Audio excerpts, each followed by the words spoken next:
What's up, Stelzer?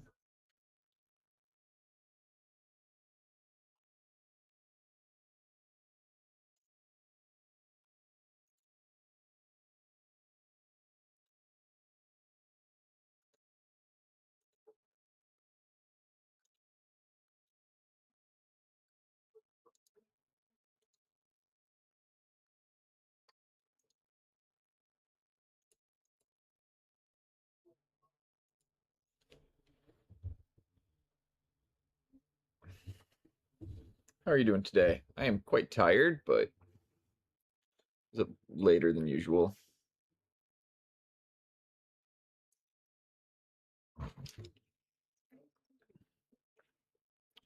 We're going to be spending today doing a glow up on my Orlock gang.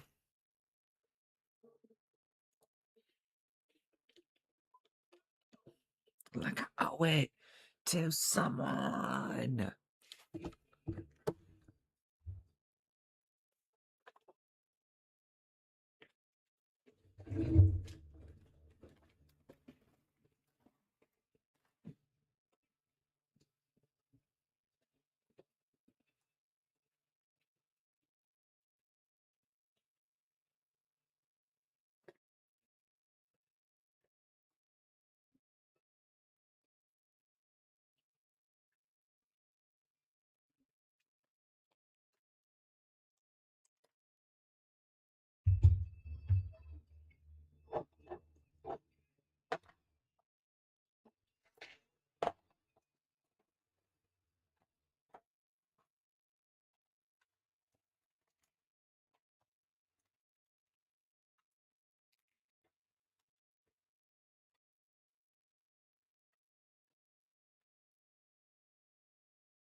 Excuse me. But yeah.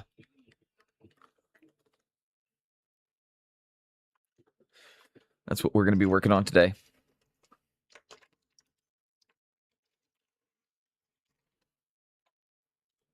Having some fun with this.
And my wet palette is rolling away from me, so give me 1 second.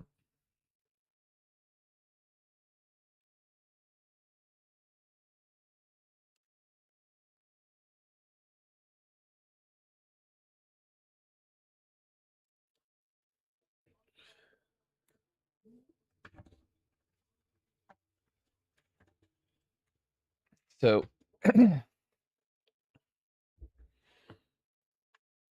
going to start by just painting up a shield that I wanted to add to one of them.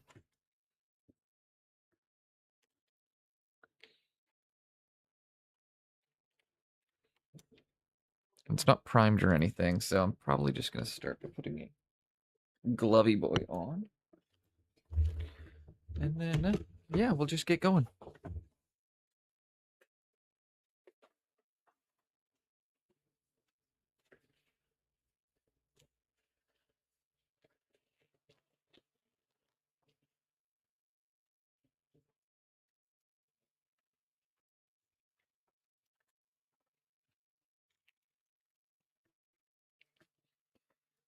And what I'm actually going to do here, I'm going to start by painting it pink really quickly, because that's going to be the fastest way to get to the color I want.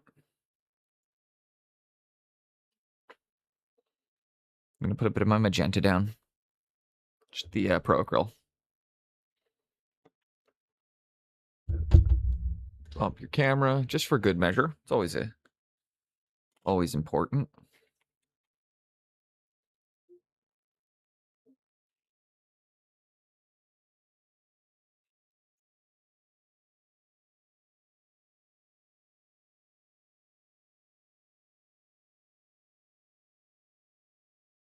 I don't know why I did the inside of it this color. The inside's not going to be the same pattern, just the outside. That's okay.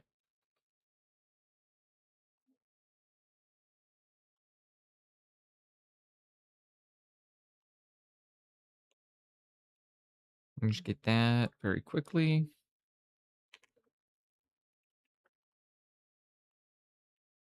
There we go. Throw that off to the side to dry for a bit. How is everybody doing today?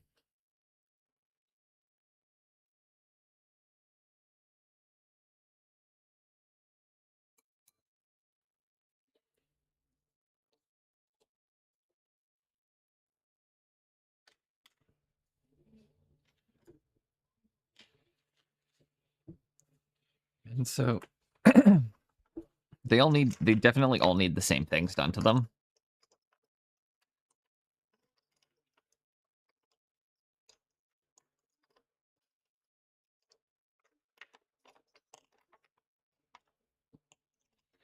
It's from such an earlier time in my painting career.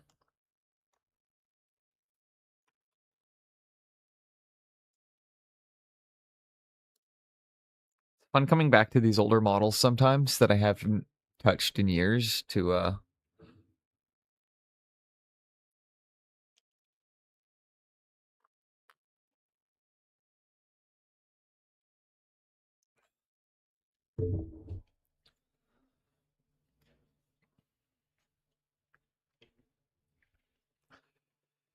where am I going to start? I'll start with just putting some orange down as well, I think.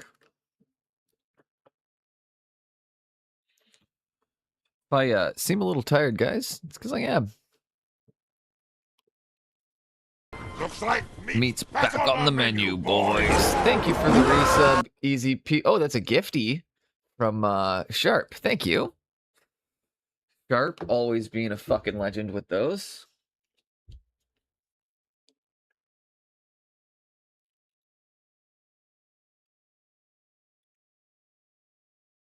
That song is annoyingly just goes on and on and on.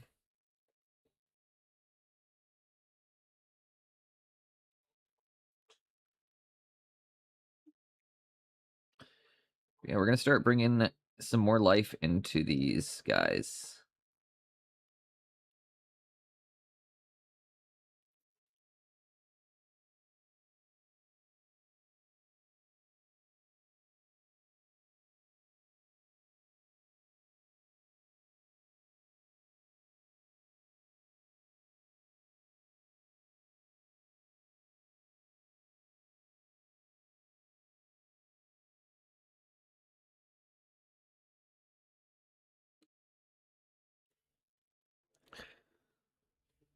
Oh, thank you for the lyrics, Stulitzer.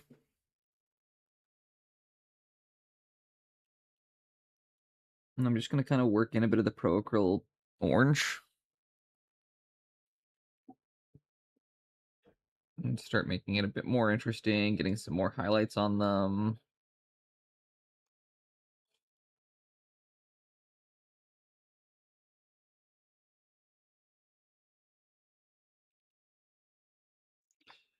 This was one of my first this was my second Necromunda gang I painted.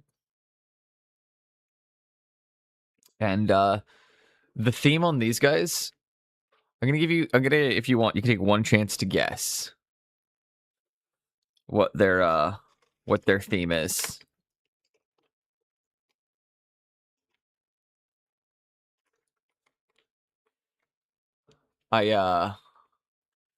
I was still a house mover at this point. You guys have heard me talk about back when I did that. And this was based on pretty much what I used to wear to work, which was my high vis and my jeans. So the entire gang is wearing high-vis jackets, white t-shirts, and blue jeans.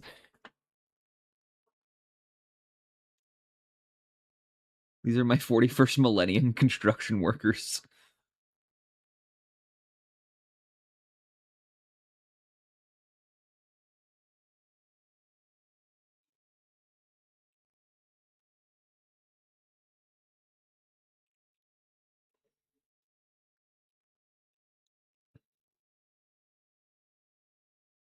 Painting these because I didn't really know. I don't have much prepped right now. I gotta figure out how to do my priming now that I'm in this apartment. I genuinely do not know if I'm allowed to use my rattle cans in the parking lot.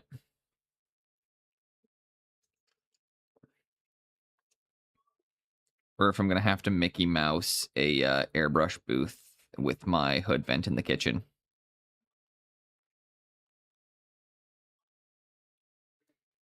Something tells me Mickey Mouse is probably going to end up being the option.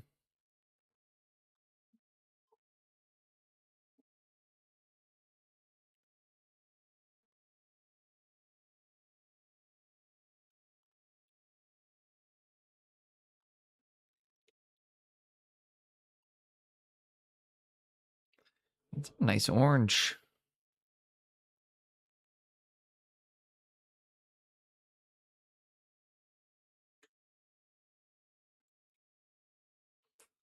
And I guess I should mention Saturday is the Baby Steps stream. Starts at 9 a.m.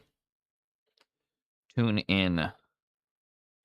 Celebrating 500 followers by finishing Baby Steps. By finishing, I mean I'm starting it over and playing it start to finish. I'm just going to hang out, chill, laugh, rage, tell fun jokes and stories, and enjoy.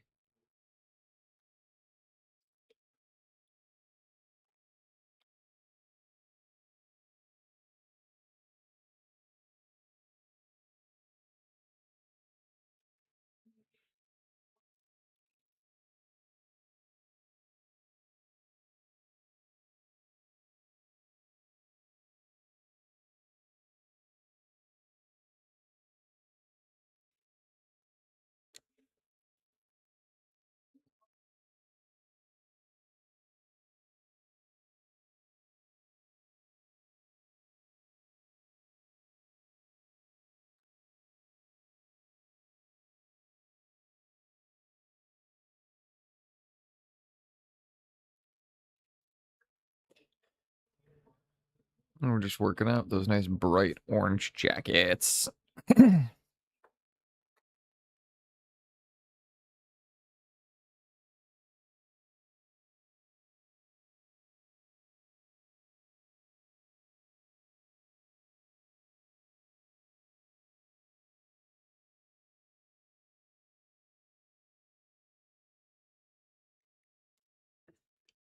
Hi, baby. What would you like? You do not stop squeaking. I love you. What? I love you.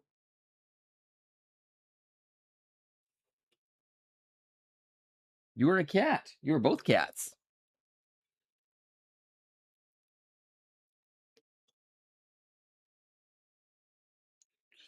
I love when I can just kind of come into a model that's already got all this done, because then, like, just glowing up a model, it's way easier than actually painting a model.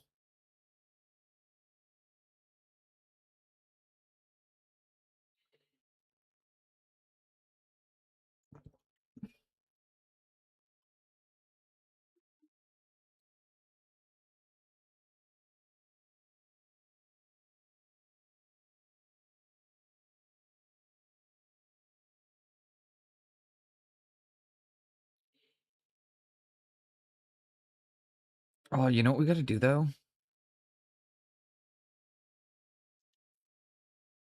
One of them has this, like, square on his sleeve, and if I can do it, I gotta get the fucking pack of Marlboros rolled into it.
There we go.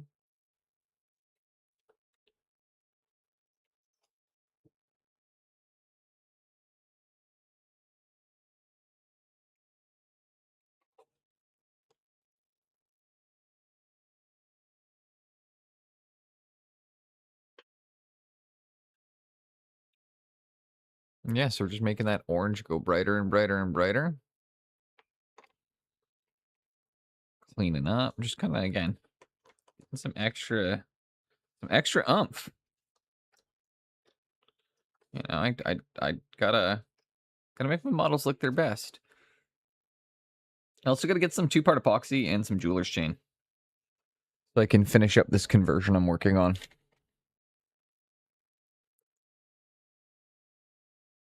What do you guys think of my mining rig?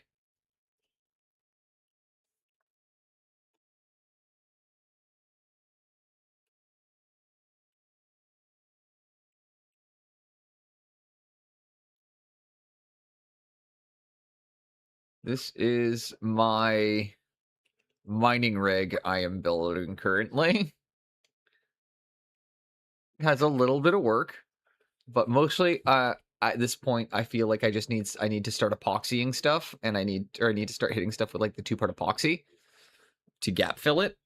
And then I need to like, it mostly needs to be gap filled, and then it needs things like jeweler's chain, so that way it makes logical sense where things are binding. And so that way there's attachments for some of the stuff. And then maybe some guitar string as well to get wires.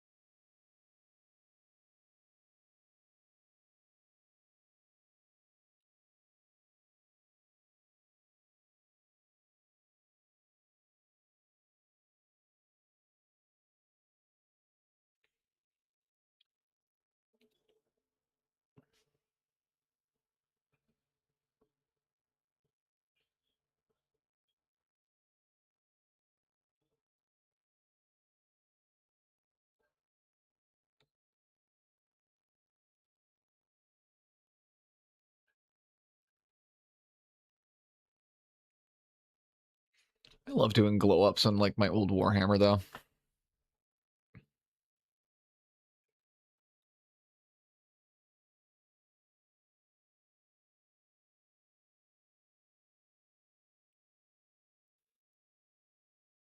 Especially these ones, because like this is something I was like so fucking proud of when I first did it. And like it's good. It's definitely not like up to the boneless standards of today. And as I'm getting more into Necromunda, as like, I don't know.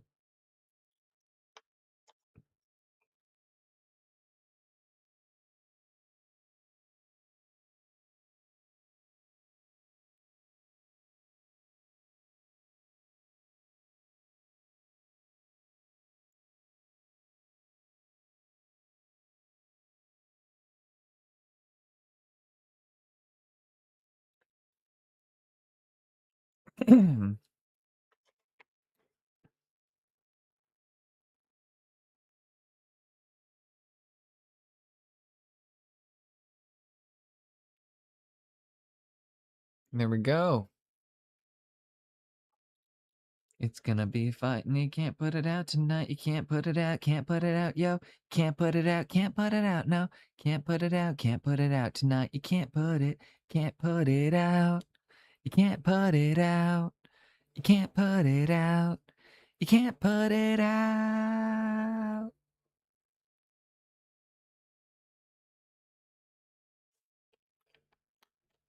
What's up, Stork? Hope you're having an excellent day so far.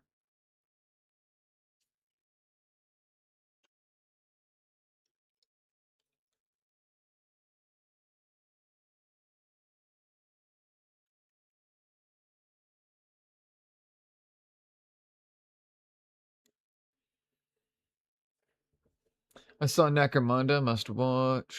How's it going? Good. If you're excited about that, you should be happy to know I've got 4 more boxes of Necromunda showing up today.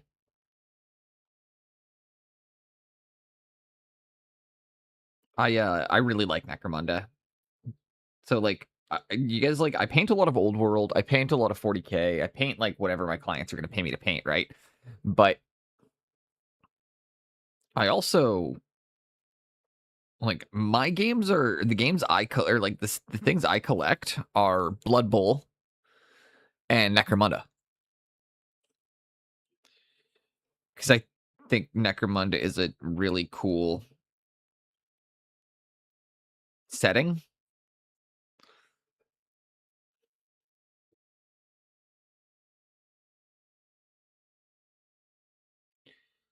And it's I like I like the smaller scale of a bunch of like small groups of people fighting over scraps rather than, you know.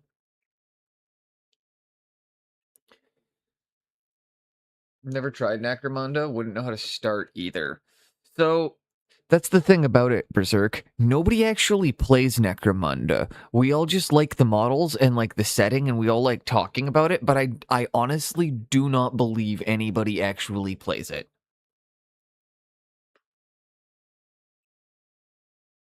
It's kind of like Infinity guys, you know how they're always telling you about how like oh, did I saw that stork. I custom built a mining vehicle for it. Did you get your you might have just missed it when I was saying I converted I did a conversion to get a custom mining vehicle for my Orlocks. You're gonna like this a lot.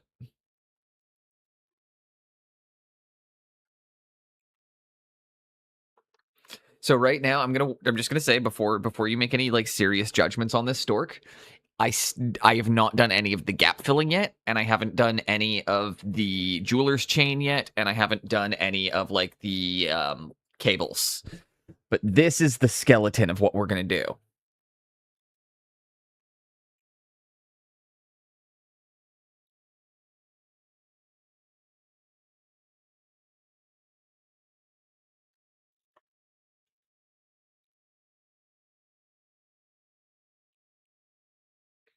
What do you think of that?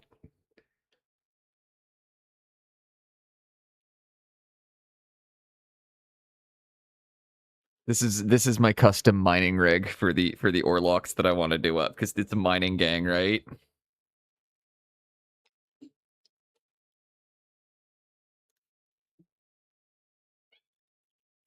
Dinosaurs with lasers, multiple lasers. Not just that, but it's dude. I swapped out the lower jaw with an orc power claw. Like there's some pretty creative bits in here.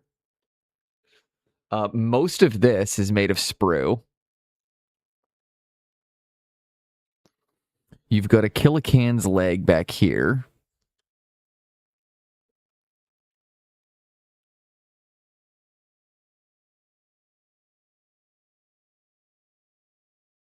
I don't know where this came from, but it was like obviously they would put a giant skull on the face of their vehicle. And then like plasma cannon off of a dreadnought.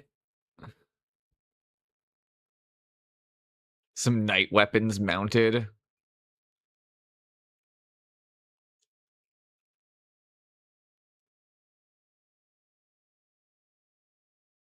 And it's quite ramshackle. Like it definitely looks like they built it on a it definitely looks like it's on a dinosaur because it's not like not exactly everything connected great. But yeah, that's the vehicle I'm working on. That's one of my off-stream projects. I've been working on that dinosaur for a while though. I abandon it quite often when I get stuck.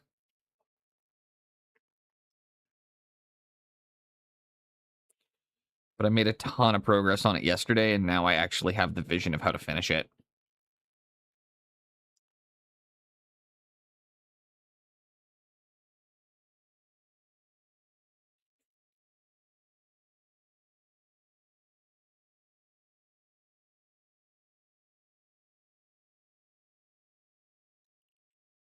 Hellfire can't scorch me.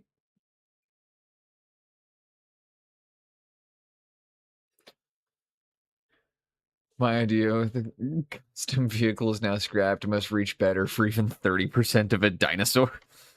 You want to know the best thing you can do, Stork? Is when you're really trying to come up with creative ideas for stuff like that, go to a dollar store and just walk around the toy section and see if you can find like a build your own dinosaur. Like that's what that was. Is that was supposed to be a build your own Triceratops kit.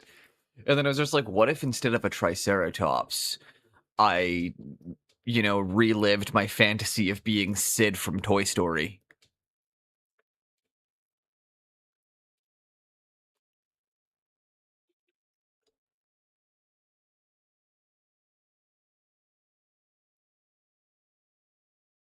I was living my Sid life yesterday.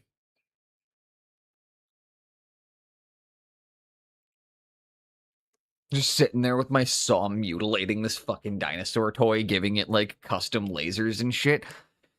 How do you think Woody and Buzz would deal with that? Having to fucking have a the toys don't want to come to life in this house, I'll tell you that.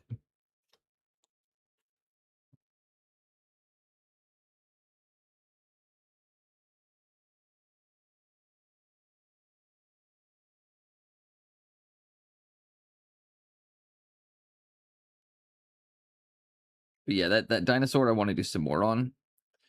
Fun fact, I think I've talked about this one. I've talked about how I want to do like my tabletop and like all my stuff. I'm starting off with trying to write the skirmish game, getting rules, blah blah blah blah blah. I've talked about it a bunch of times. I don't want to go too in depth because it's still not ready. Things are still it's taking longer than I thought it would. And just everything takes longer than I thought it would. So, but one of the key concepts in it that I just have in my brain always is siege dinos, siege dinos, siege dinos.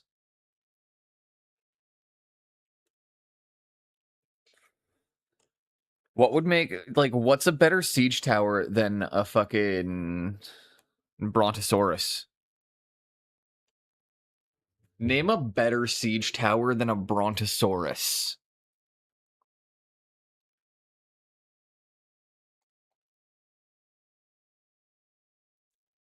I'll wait.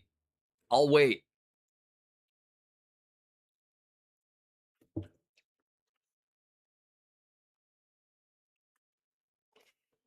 Big dragon of many types. Worms.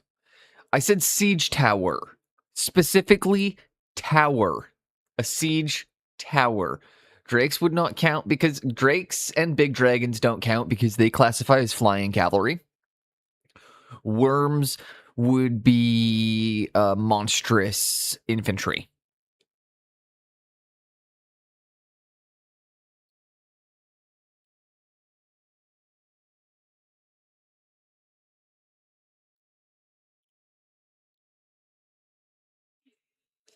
I'm just saying, rock. Like the rock or a rock.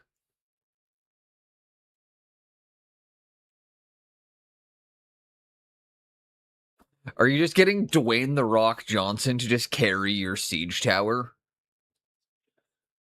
Both. You just got Dwayne the Rock Johnson carrying a stone siege tower like he's fucking Hercules. Although, didn't he play Hercules in a movie?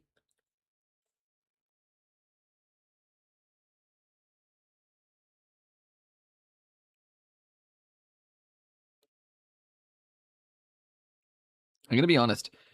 The only movie the only movie I really like that The Rock did, like for The Rock's acting, is Be Cool. And it's because it's the only movie where he doesn't play The Rock.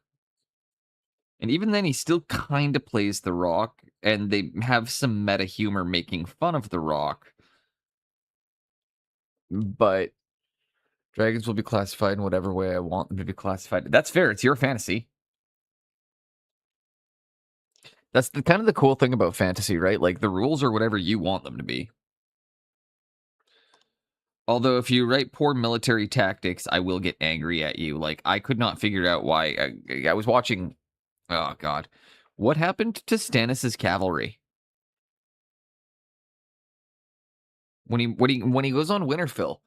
This is the one I do have issues with, because Stannis is supposed to be a military genius, and he arrived at the wall with 4,000 heavy cavalry. 2,000 of them deserted after he burns his daughter, yes. But he's still supposed to have 2,000 heavy cavalry when he marches on Winterfell. Why did he lead with his infantry like that? Where the fuck were his horses, and where were his spearmen? Like, why did all of the infantry just charge into the horses and not immediately try to... it just didn't make sense. It didn't make sense. I rewatched it recently last night, and it made me so angry to watch how... What happened to Stannis' cavalry? They just forgot he had cavalry. So what 2 dinosaurs would be the perfect hybrid? All of them?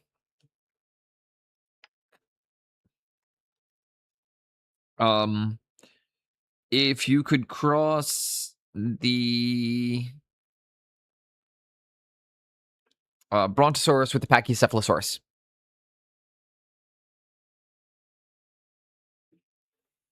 I like the headbutting dinosaur. Give me the Brontosaurus, but give it the headbutting ability. There you go. You've got the ultimate dinosaur. Size, strength, 3 stars.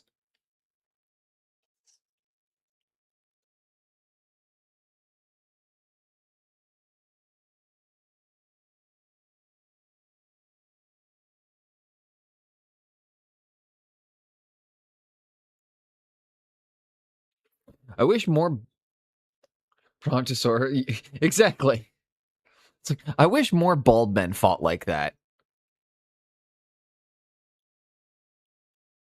Why don't more bald men fight like that?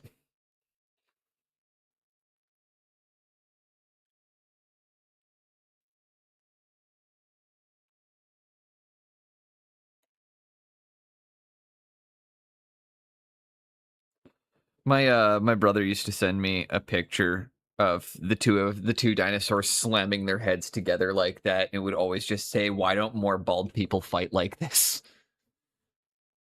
It's always my instinct now. It's just like every time I hear this, like, why don't bald people fight like that?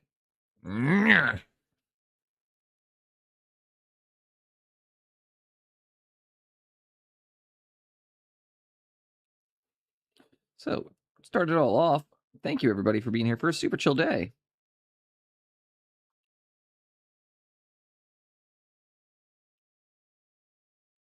Mondays are always one of my favorite streams.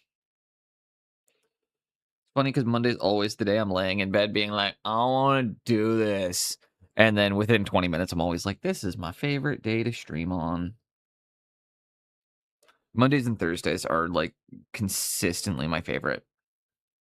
Fucking love Mondays.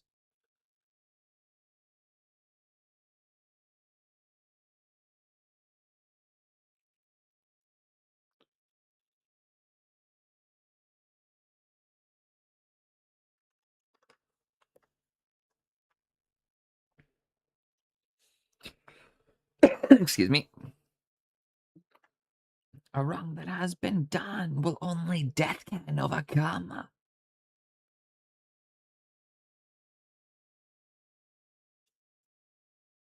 But yeah, so Necromunda is a really fun system, I find.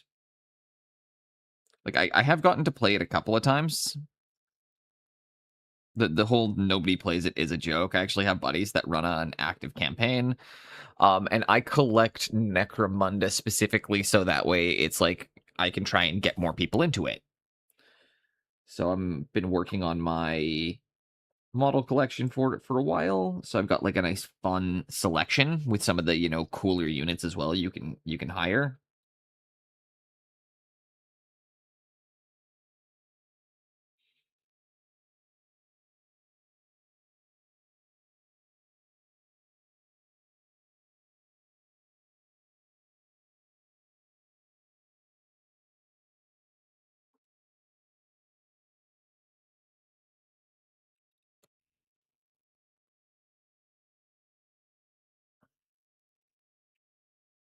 Kill or die.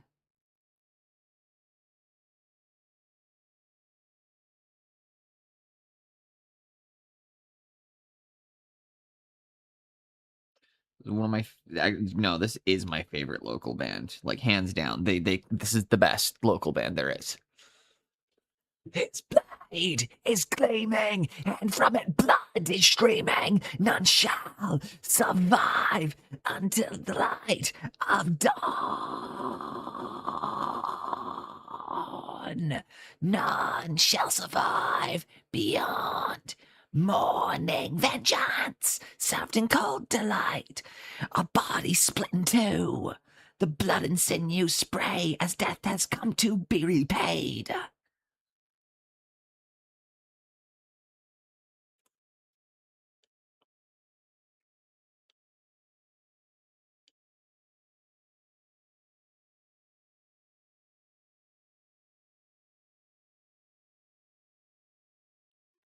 Sword Master, the bounty hunter of the damned.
And bit on the shoulder.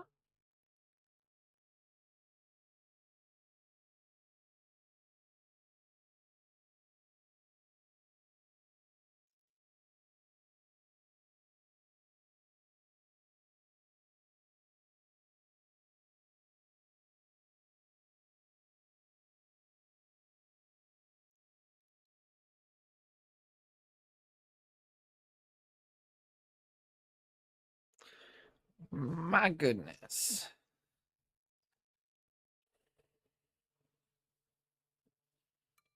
Get away from your fruit fly. You're not welcome.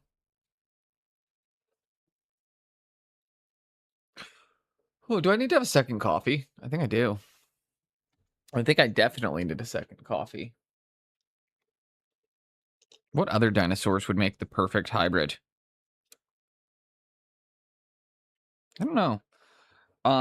So Stork, if you are are you a fan, like if you're a bit of a dinosaur person, have you watched Gendy Tartakovsky's Primal? And if so, what did you think of it? And what did you think of the part 3, Tales of Savagery?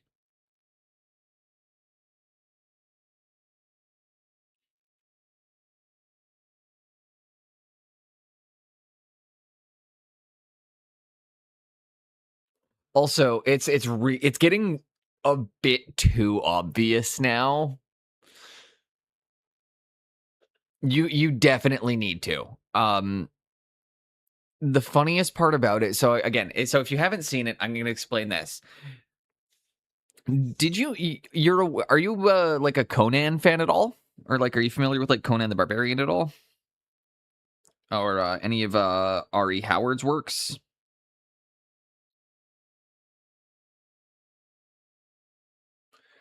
Because R.E. Howard, one of his earlier books, because again, you've Dark Oath in your army, you would say yes. Okay. So I don't have to go through the whole thing of explaining the difference between the Hyborian and the Thurian age, which is essentially just before there's a cataclysm that causes a lot of the worlds to sink. It's when Atlantis falls. And then before later in the the Thurian Age, there's an issue at the end of the Thurian Age causes Atlantis to sink. The Hyborian Age kind of begins when Atlantis rises again as the the Atlanteans come back as the Sumerians. One of R.E. Howard's earliest books in the Thurian Age is a book called Fang and Spear. And it's about this, like, very primitive man and this like T-Rex who end up becoming very unlikely allies and bonding and going on these ridiculous adventures across this terribly, like, dying planet. It's really good. It's a short story. It's considered to be one of Howard's best works. So if you ever get the chance, it's also very, very hard to find. So if you ever find it, I highly recommend you read Fang and Spear. For starters, the main character in Primal is named Spear, and his dinosaur is named Fang. Now, if this isn't getting obvious enough for you, they use the character design almost identically to the Conan description, or to, like, Conan descriptions. Like, they pull a lot from the stuff from the face. And then again, with the third season, they take it even one step further because they call it Tales of Savagery. The Conan the Barbarian, one of the most prominent comic runs he had is Savage Tales of Conan. It's just, it's so not subtle. So it's honestly, it's more of a Conan, the animated series, than anything. I really like it. It's really good. It is a very good exploration. It's really just it really is just an exploration of the Thurian Age. Dude, there's even an episode where he fights the ape men. Like the classic, like, Conan the Barbarian ape men with the, like, the one that, like, Frazetta style painting. He fights them. It's really good. Primal's one of my favorites. I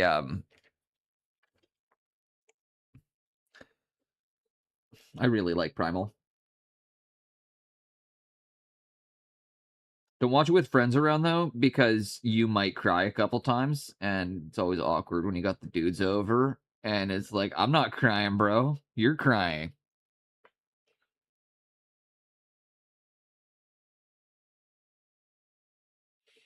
It's when you gotta look at your buddy and be like, dude, you're such a pussy. You're crying in my eyes, too.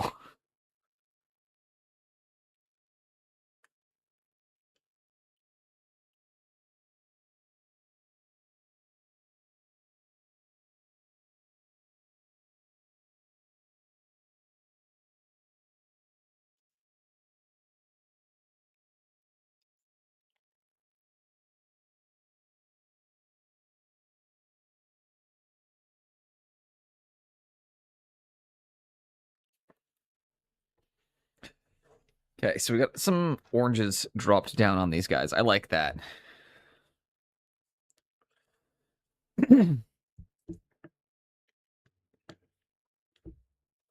And I think what we need to do next is we need to increase the yellow as well. So we're going to grab the gold yellow.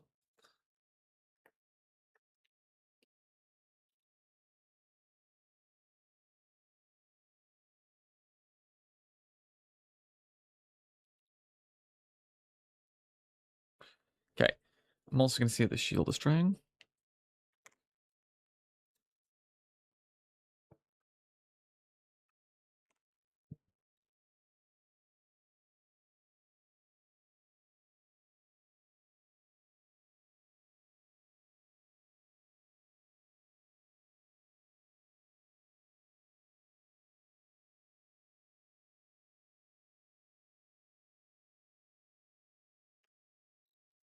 We're going to do hazard. We're going to just do some freehand sorry.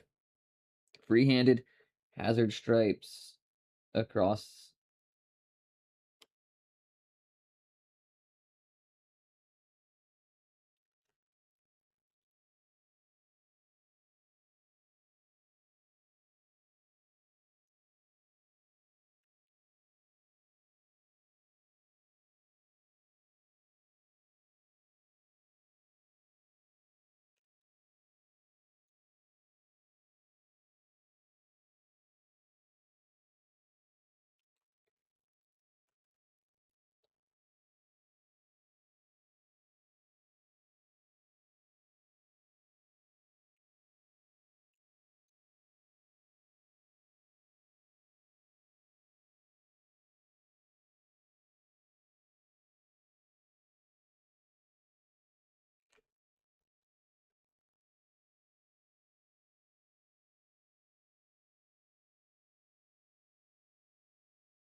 And there we go. Painted your first Black Templar yesterday. Ooh. Do you have any pictures of that, Stulitz?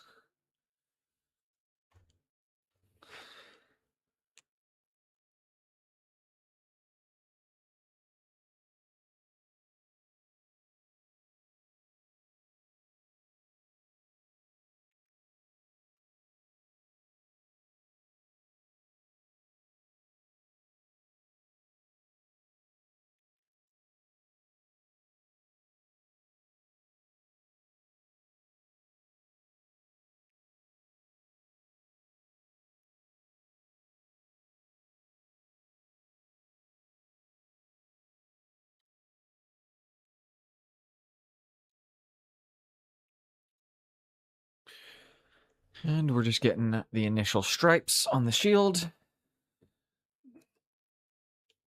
It's not a Warhammer bit, but I found it in my bits box, and I was like, this would be perfect.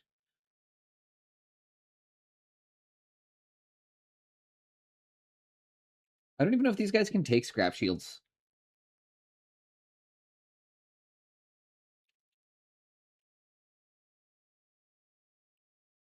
But so one of the reasons Necromunda is a really popular game still is because it's one of the only GW systems that still heavily encourages converting your models.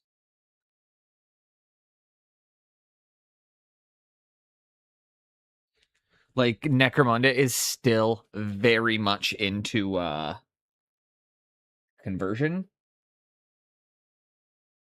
So if you like to scratch build and you like to make some cool weird stuff, let's take a look at that really quickly.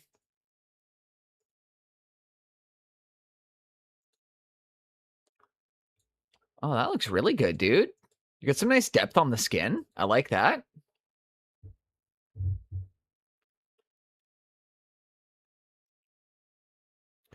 I also see that you popped in.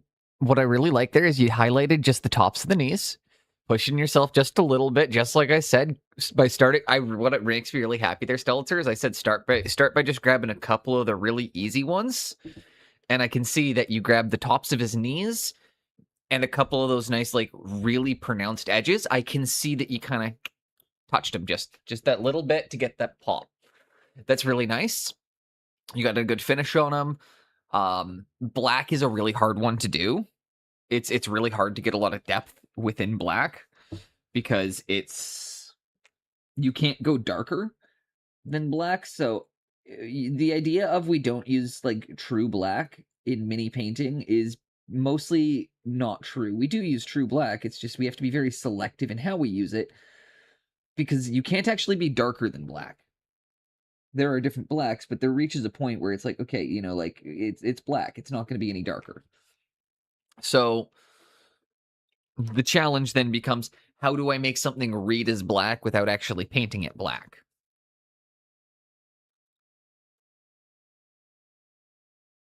That wellness check feels like it's going off for a lot today.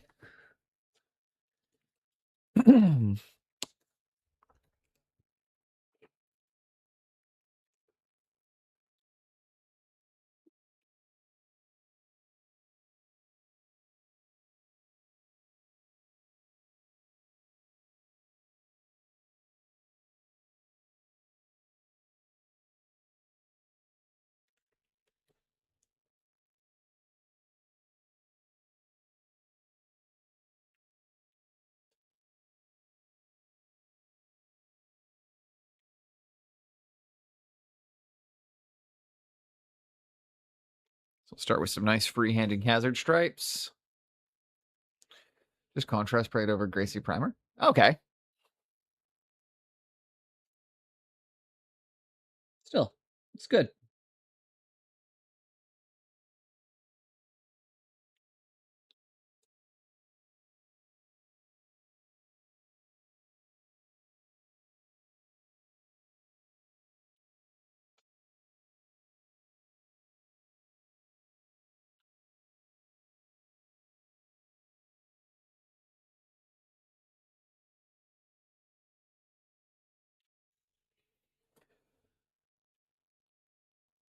As you guys see, we're just going to slowly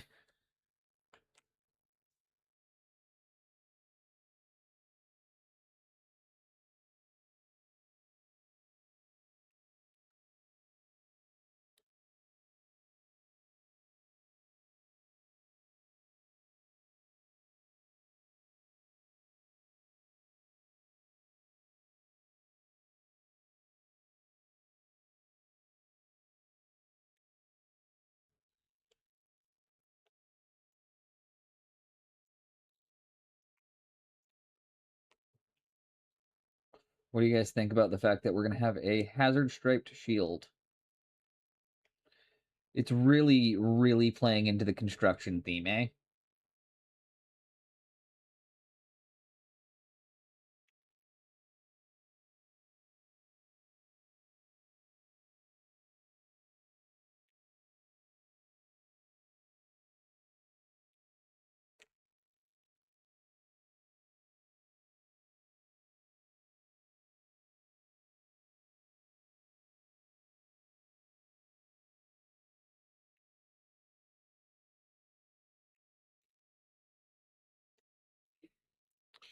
Hazard stripes. Yeah, just quickly sketching in hazard striping. I'm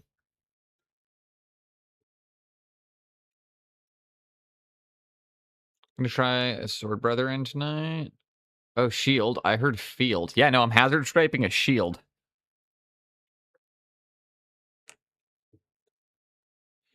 Although technically I am doing the field of the shield, so you're not wrong, Stork.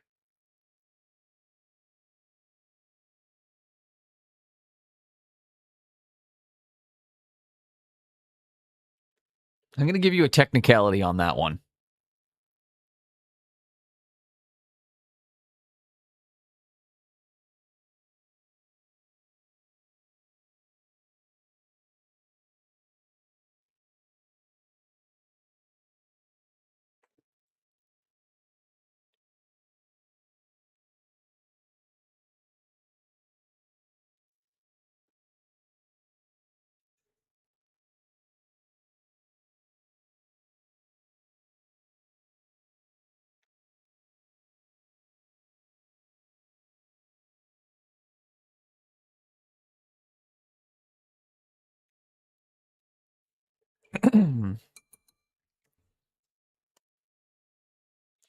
Give that a moment.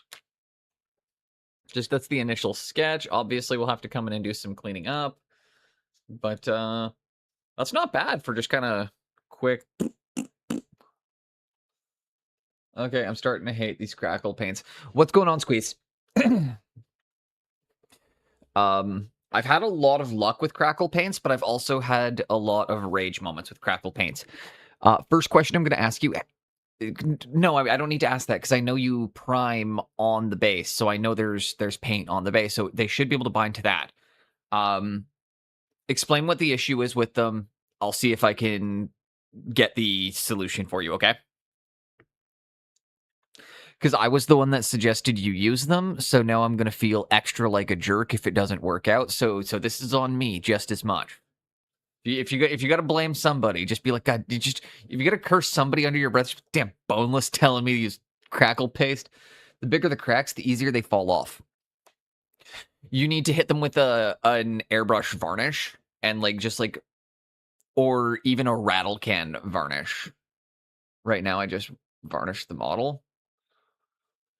The other solution I found is using the rattle can because it kind of gobs on a bit more and you get that thicker layer. Or you can use a very thin brush on varnish and just like very thinly dab, tap, tap.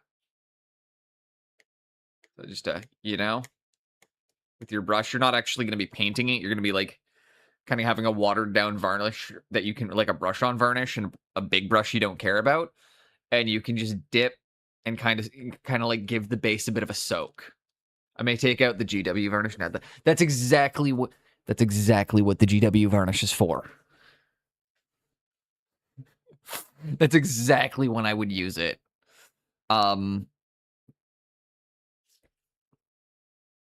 Yeah, I've had some issues with my texture pastes. I've gotten them to work for me a few times, but then sometimes it's just I think sometimes you just get a bad batch of it. Like I don't feel like every jar of it is made equally.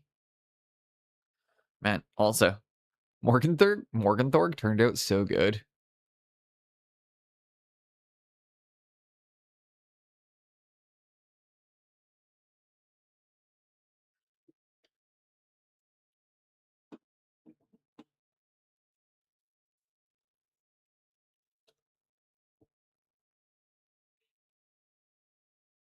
All right, let's make the yellows a bit more intense. This is...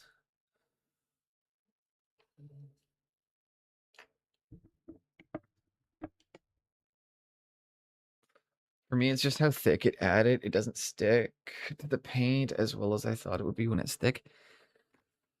Yeah, typically what I also found is you can, like, I would apply it, let it dry, and then sometimes sometimes after the varnish, I would end up applying a second coat and then varnishing again just to build the layers up, but it's... That's a lot of work for what you're trying to do. So my suggestion would just be to just hit with a bit of a brush on varnish and just, like, again, like, fast and lazy. And then once that's cured, I would say use a hair dryer or some, like, you could, or like try to get the varnish to cure quickly. And then when the varnish is cured, you should be able to dry brush over it without it flaking off.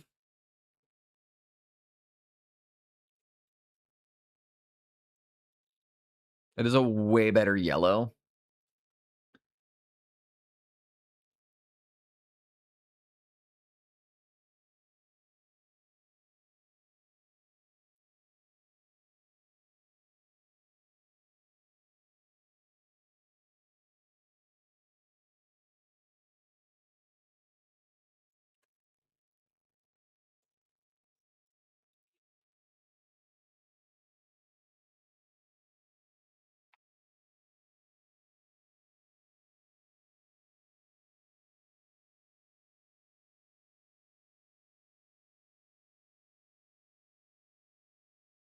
We'll see. I got plenty of time to let it dry. I hope so. I will, and I'm here to troubleshoot it with you. I will say any issues you run into with it, I do have fixes. I want to try the easiest fix first. Like, the easiest way is like, because typically what I would do when I'm doing an army of it is I would just get out my really, like, shitty Vallejo rattle can and just like goop it. But when you do it that way, you also typically don't want the model on the base, so because you're going a bit overkill.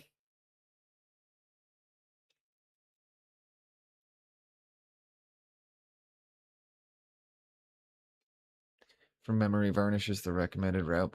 What's the light bulb moment?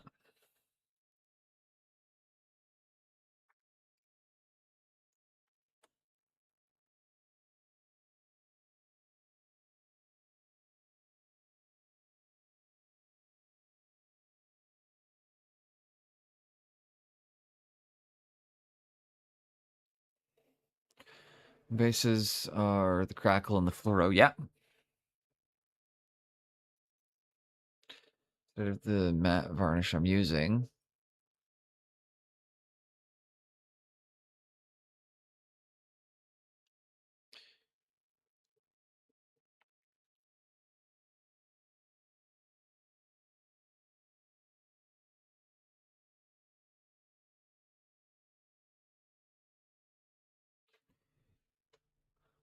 I was just about to say, and then, yeah, that's not a bad idea.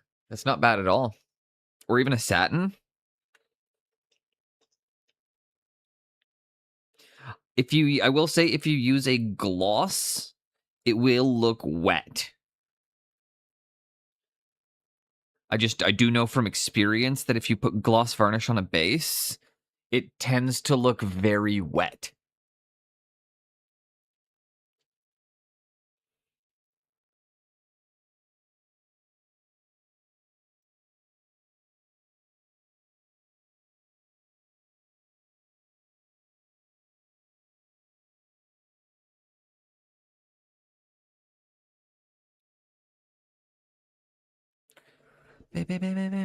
Hey, boys, I met you at the bus stop. I love it. Way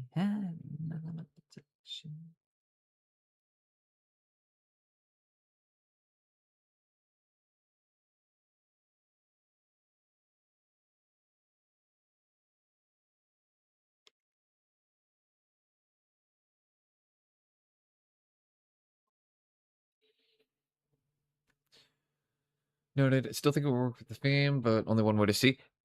Do a tester on one of the models you don't care about. Find your least favorite, least important model in the entire army, and do a tester.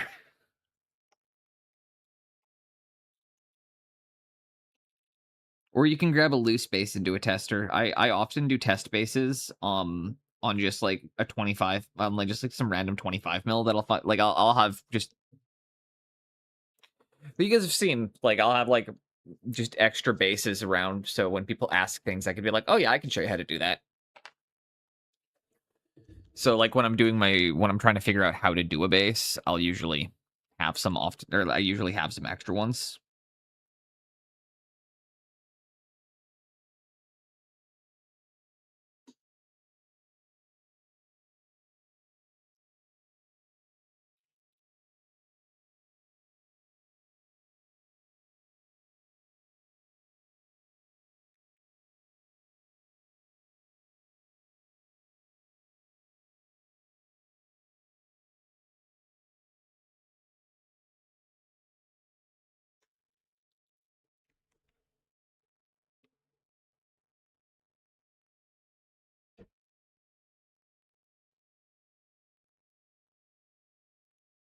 Okay, got those. And I should check the mail. I should check my email really quickly, because I have 5 boxes of Warhammer showing up today. And none of them are for anybody other than me. Not sure if you heard, Squeezy. I finally made the decision, because I know you were the one I was talking to, I think, the most about whether or not I was going to start the StarCraft game. And I missed the pre-order because the last like 3 days of the pre-order, the website just kept crashing and it would not let me purchase it.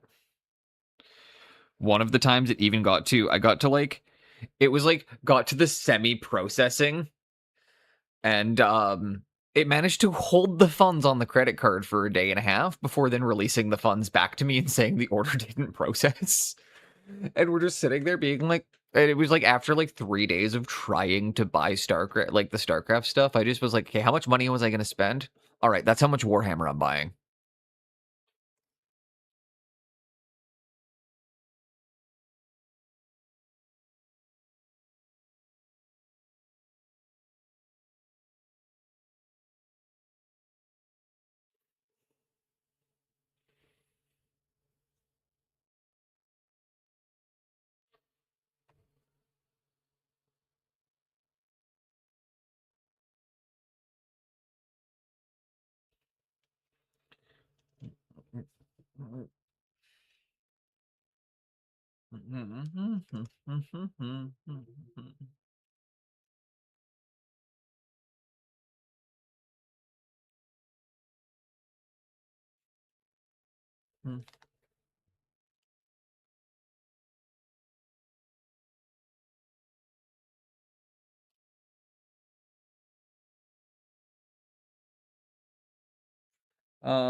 It is still just out for delivery. At that point, you're on your way to an army, right? Well, I mean, I've already got my army. I just don't really. I need to expand it because I accidentally picked a horde army because I'm a dipshit. I thought I was going with an elite army when I picked Sisters of Battle. This is what happens when you don't understand the lore. Like this is the flip side. Whenever he's like, Boneless, why don't you know about, you should learn about lore. And it's like, sometimes you guys are correct. Sometimes it has bitten me in the ass. I did not realize the Adeptus Sororitas showed up in massive, massive, like, groups.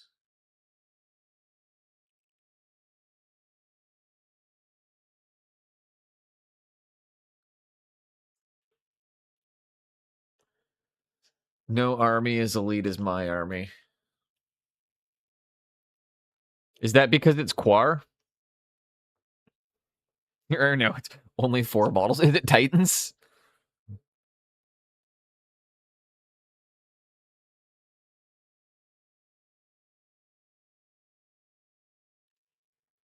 You play knights? Yeah, you do. Oh, that's what that's. Yeah, Titans. So I thought I was picking an elite army, but I picked a horde army instead. Because, like, I'm not interested in Space Marines or Death Knights, which is, like, Death Knights are the Chaos Elite army.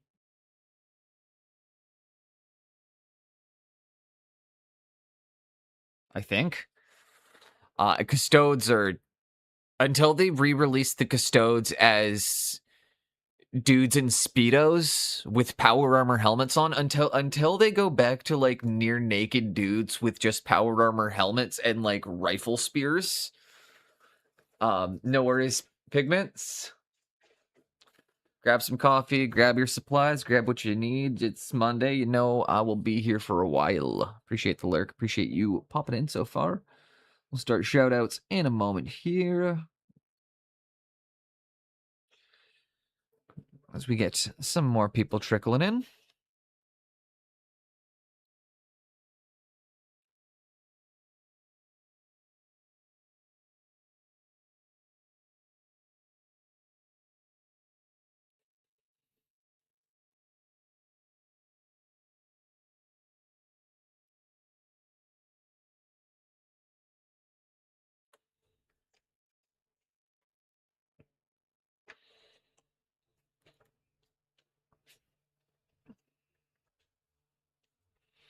The yellow is a nice addition, I think.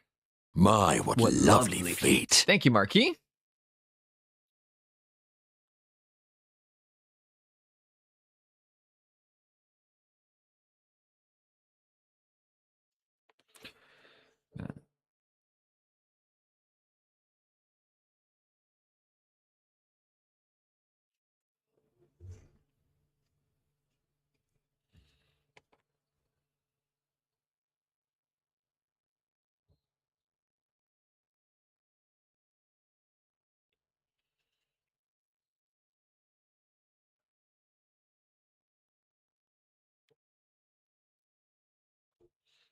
Okay.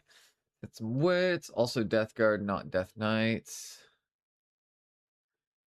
Death Knight. Wow. Yes, Death Knights are WoW. A Death Knight army would be World of Warcraft. Look, all I'm saying is, like, after Uther Lightbringer was exiled, the Death Knight movement was, like, destined to happen.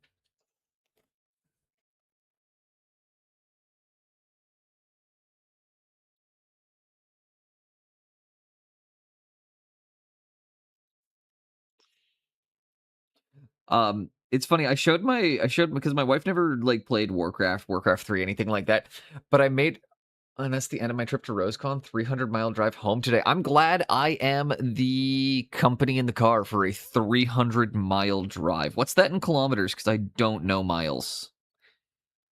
Let's do that in about a 9-hour drive. How's the countryside to drive through?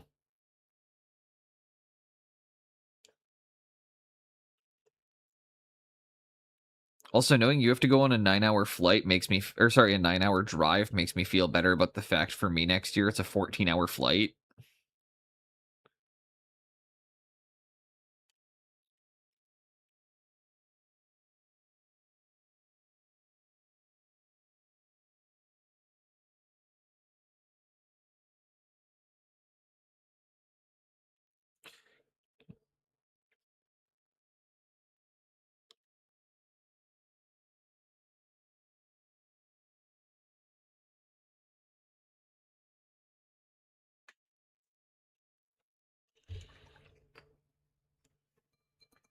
Got some photos from the drive down on Friday that'll post. Nice. Okay. I'm going to hit the exercise that you redeemed before I forget, because I tend to forget if I don't get to it within a couple moments. And then I'm also going to refill my coffee.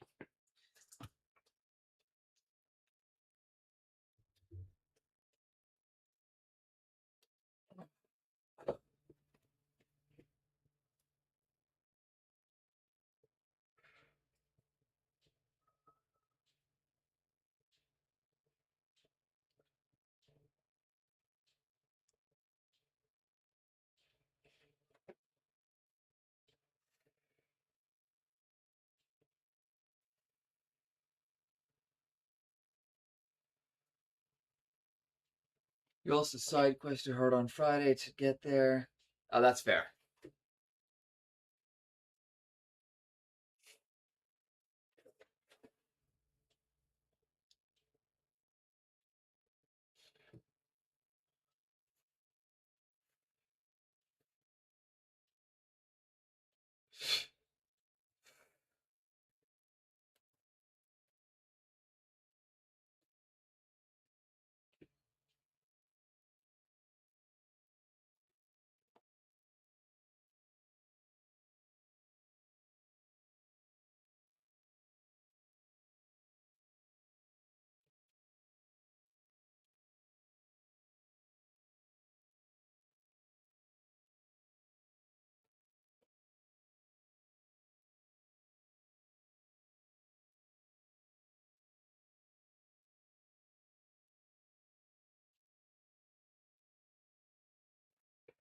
There we go.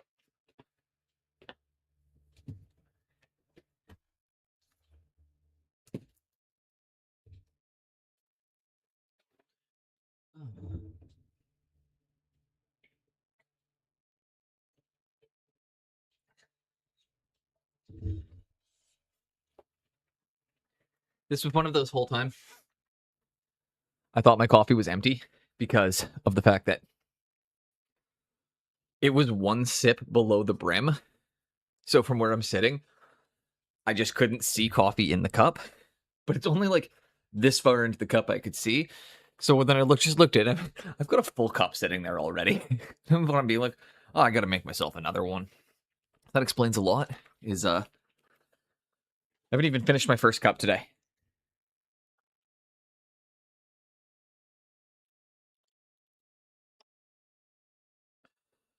Honestly, those exercise redeems wake me up more than the coffee does.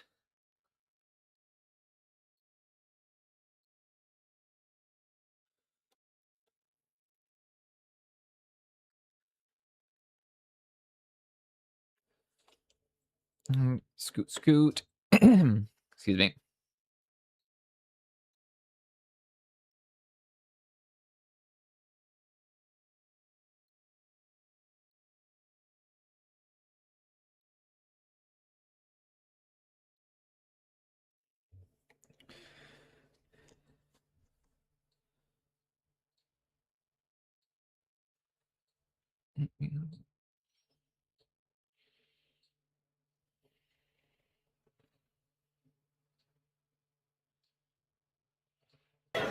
Grab his dick and twist it! Oh my god, dude, this is an MMA fight, dude. You Too much. twist that dick! Twist his dick! Twist his dick! Oh my god. Oh, dick twist! Welcome in, Waylanders. Hope you're having a good day so far. Another war, another motto revered.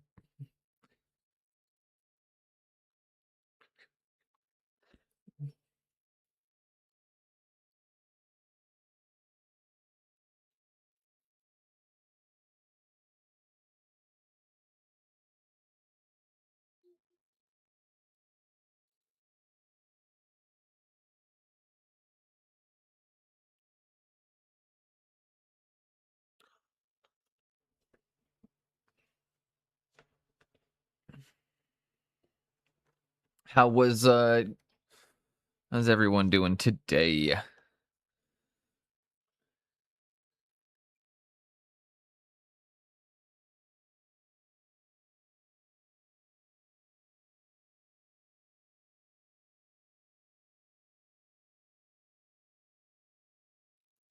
I think we're good. I'll start doing some shout outs now.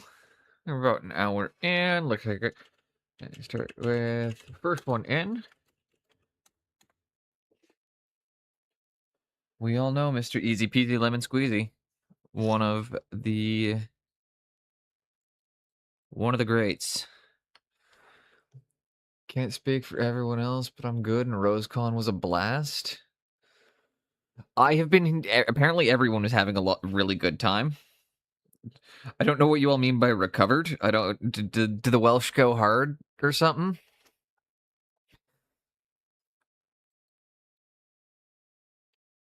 Better now that you get your meds.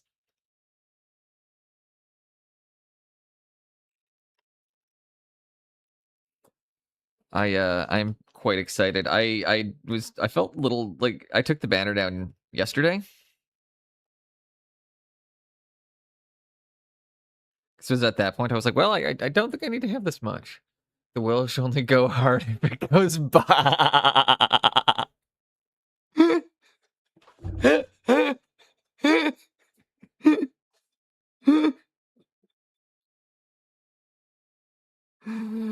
Oh, I set him up, you knock him down.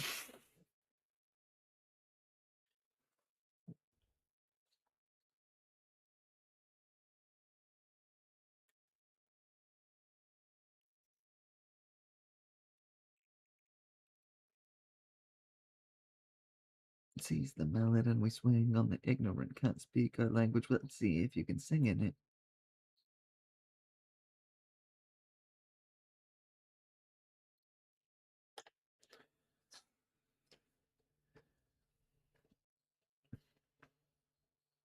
Yes, the yellow right here is supposed to be a high-vis strip on their jackets. Because again, these are my construction workers.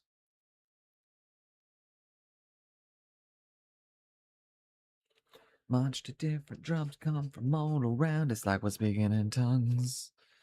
Just like we're speaking in tongues. Pick me up just to pull me down. March to different drums come from all around. It's like we're speaking in tongues.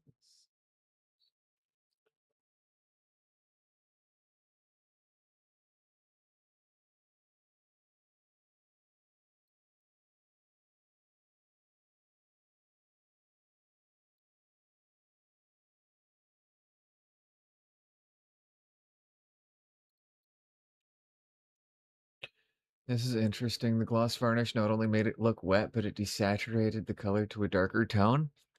I did tell you it would go wet, but can you post a picture when it dries? Because I want to see what happened to the underpaint. And what I'm gonna, and then because the other thing too, Squeezy with gloss is it can play a visual, it can play a visual illusion on you and make it look desaturated because you're catching more light refraction than you would have before. So you have more whites from the external lighting now being pulled into the piece.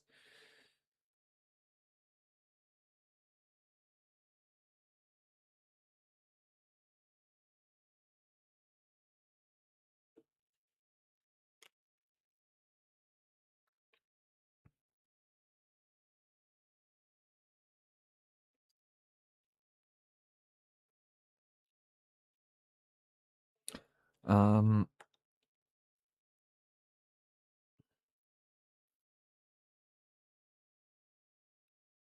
okay, so guys, question for you. We're gonna give one of them a hazard striped shield. Who do you think would be the shield guy? Definitely not gonna be any of the gunmen, so I need to start by isolating to one of the melee dudes. It's not gonna be the chainsword one, because he's got a pistol and a plasma and a knife. I think it's gonna be one of these three. Hammer, knife, or power fist. Posted in Discord. I ran it over with the dryer. Let's take a look at this. Did you find that did you find that the dry or hitting it with the dryer helped you get the hardness quicker?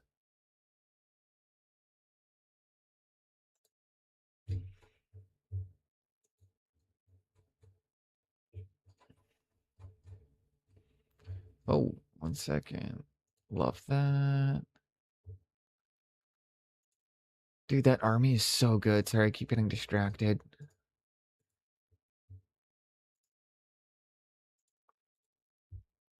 Oh, I really like the Ravagers. I know you got them on the base. Okay. Dude, the base is looking really good with the blue crackling and the orange crackling. Wait, is the top one the one that you varnished? With the gloss? Because I actually like that. You know what you can do to get around that? I'm actually looking at that, and I was like, I actually quite like that. What you could do, because you have the crackling in it now, and because it's got the gloss in it, it's gonna have a very hydrophobic surface. So you technically could, if you wanted to, you could probably hit the one on the top with a bit of a colored wash or like a blue wash in some of the areas, or a blue contrast paint, or just like a thinned out blue contrast with maybe a little fluo in it. However we want to go about it, just maybe we get creative with the mixture. And you could try running that and like just seeing, because you'll have the glass, right? So it should have the capillary effect. So you should just be able to go in with a bit of the stuff on your brush and touch between, and watch it pull between the crackles to get an even more intense color in certain areas. And then you'll have areas that are kind of more white, areas that are more so and so. And then you just come through with the dry brush very, very, very fast at the end over the raised areas. And you've got everything like perfect. But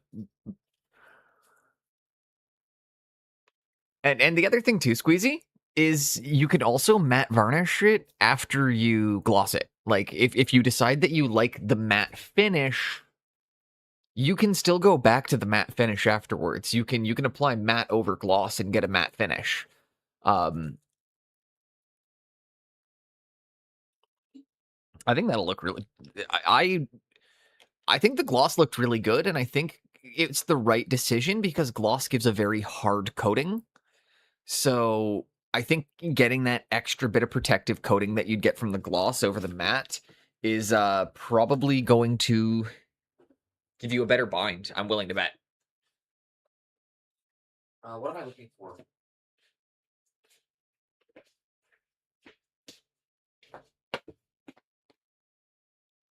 No. Yes.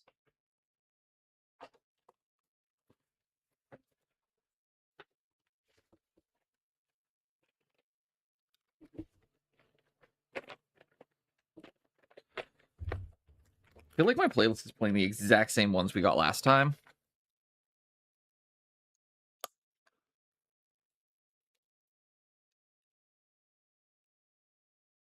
God damn it, where's my wrench? Gosh darn, where's my wrench? Where's my little wrench? My little wrenchy boy. Turn it over here. Oh, no. No. No. No.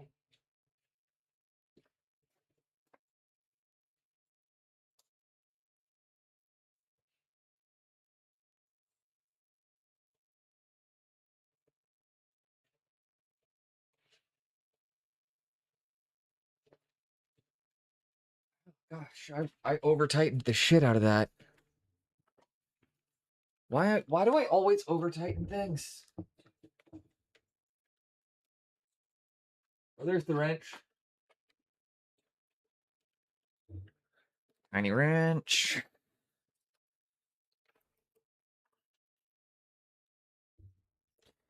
As long as it holds tight shit, maybe go see a doctor. Probably. Can be a sign of an impacted colon.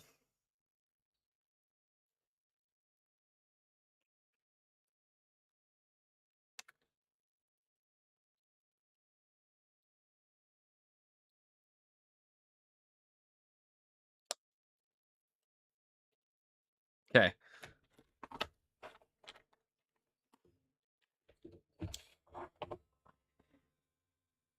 No worries. I'm just about to grind a piece down really fast.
Has Easy gone?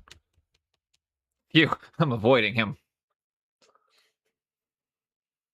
Well, that's awkward. Welcome in, White Wolf. I hope you're having a great day so far. Appreciate you popping in. Who's next up on the shoutouts? Was Easy. Pigments was next up. There we go. Try to remember. Yeah. How you doing today, White Wolf?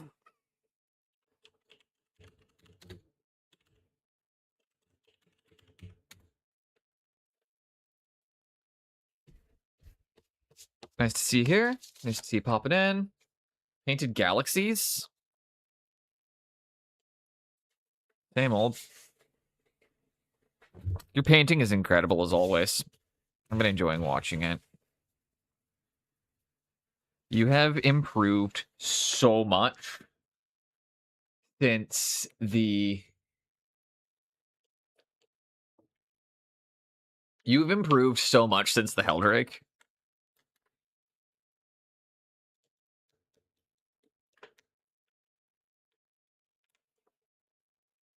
Like, genuinely. I think Bellacore is my favorite piece you've done so far. And that's because it was like, I mean, I've taken a lot of inspiration from Bellacore, and watching you paint me, or sorry, watching you didn't paint me, although you fucking, at some point, apparently, we got a Freudian slip. Apparently, fucking, I want White Wolf to paint me like one of his French girls. Paint me like one of your Warhammer minis.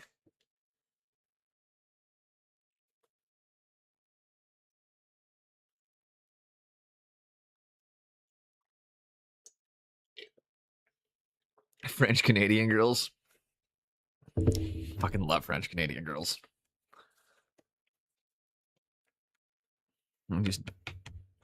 So, I'm trying to figure out who should get the shield.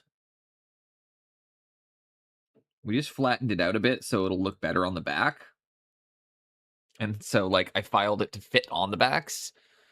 But, yeah, I think one of them should have a giant-ass shield. I think if it's going to be anyone, if anybody's going to be the shield guy, it's going to be the guy with 2 mechanical arms. Careful they don't work. Yeah,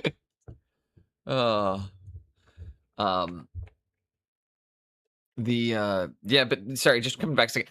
Bellacore is, like, watching you paint that one gave me a lot of better understanding on bounce lighting. Mostly because I watched you going to, like, all the same people I go to for my advice, asking them how, like, for tips here and there on it. And it was like implementing it. It was kind of watching you get to ask a lot of the questions for me and watching you trial it, and like Bellacore taught me Terminators too. You think I would have been able to... I'm going to be honest, White Wolf. Do you actually think I would have been able to figure out how this lighting worked had I not watched you paint Bellacore? Like, yes, I know I'm a talented painter. Yes, I know I put my own brushstrokes in. Yes, I know I seek out all my own knowledge. But I still learned a lot watching you paint that one. And you can see how it's directly influenced...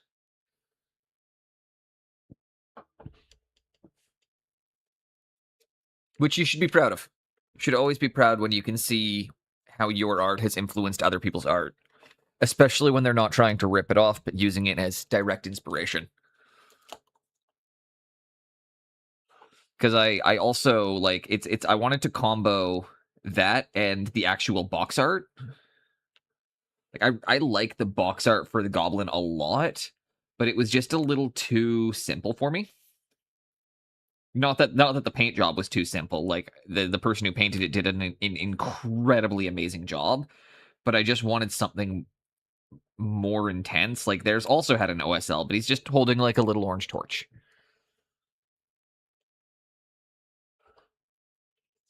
And I was like, no, I want something way more intense than that. And I brought in the pink and started working that in. And he's on a bit of a break right now, because I do want to keep working on the goblin. I'm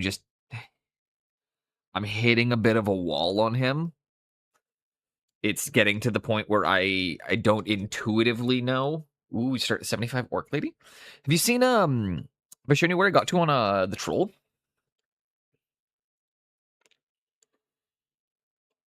I'm quite proud of this one too. We were working on this one. I keep getting to about here on my models.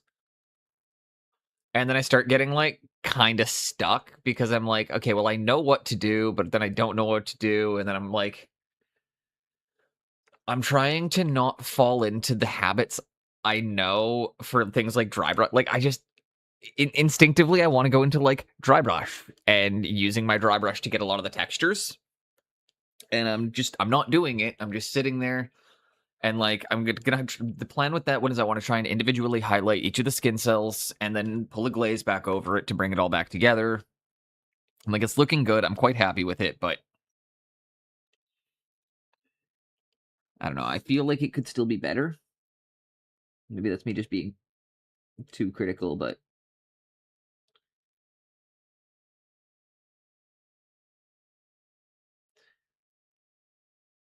I think with busts, you end up with a very specific image in your head. Uh oh. Okay, so that's really fun. Um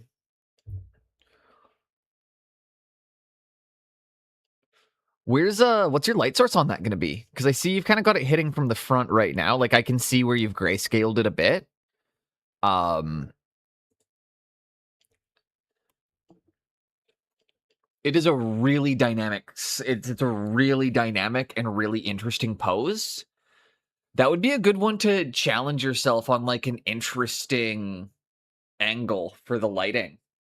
Something maybe more like, okay, fiery underneath. Okay. There's gonna be like, you're pretty good with your lights. That's one where it would look really good if it was like side lit. I want to get close to the box art. I think you get it. Like with the busts, you end up with with what I'm saying, or like and anything like 75 mil scale, busts, 100 mil scale, you end up wanting, or you kind of end up with a very specific image in your head of what it's going to look like when it's finished, right? I don't know. Do you get that too, White Wolf, where you're just like you can't stop painting something until it looks like what it looks like? I will see what I want it to look like in my head, and I cannot stop painting, or like I will struggle to stop painting busts until they look like that.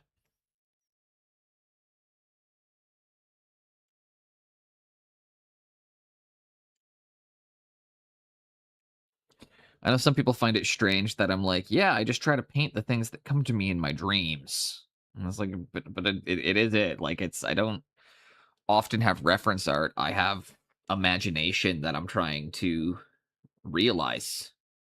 The real world is boring. I don't want to take inspiration, or like, I mean, I'll take some inspiration from the real world, but overall, real world's boring, man. For sure, it helps too.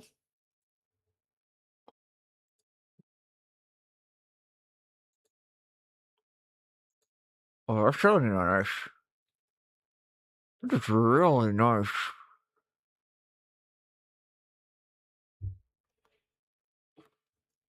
It's done in a very painterly way. I like the use of the reds and how much warmth there is in the green skin.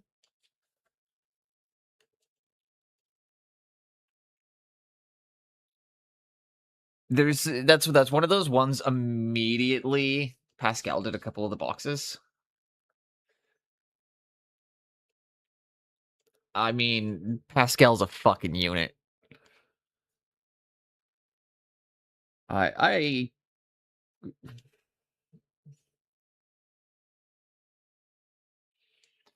I adore that man's artwork.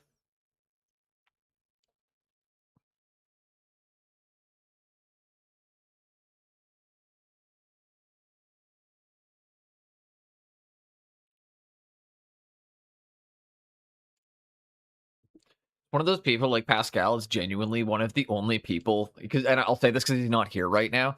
One of the only times I get that like imposter syndrome where I'm like, what are you doing hanging out here? I was like, you are so many leagues above what I can do. And I was like, am I just really funny? Like, I think it's got to be an amusement factor. I don't even know how I would react to seeing it in person, because like, I mean, my work looks really bad on camera, but that's also because I'm just a really bad photographer, and I don't have any lighting setup, so everything is just. Turns out Pascal was lurking. Yeah, he lurks. He does his thing. I've said it to him before. He's an incredible painter. He's an amazing person.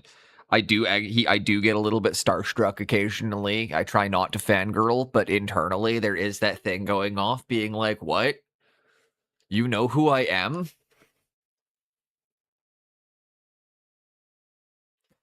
White Wolf got the same thing when Peachy raided into him.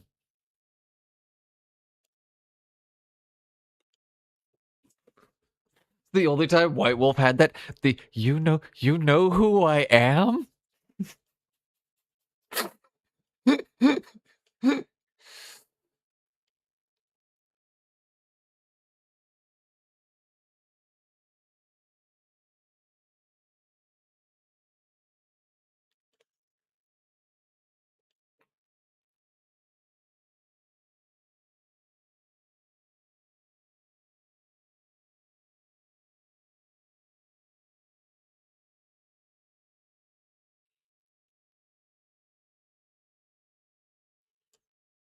Peachy thinks I'm cheeky. I'd believe that.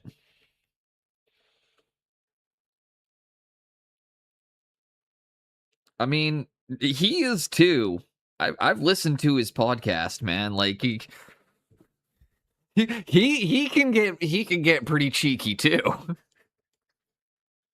Because I met him and he asked if I was the guy from Mediocre Hobbies.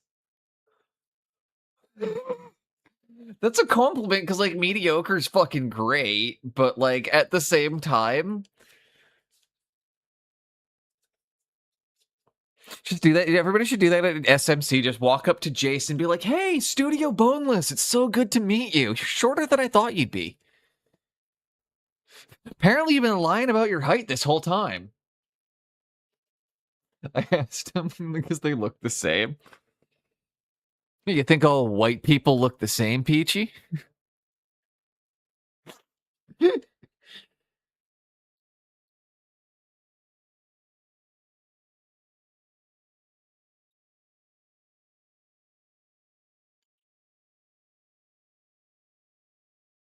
That is awesome, though. Jason, I'm not going to.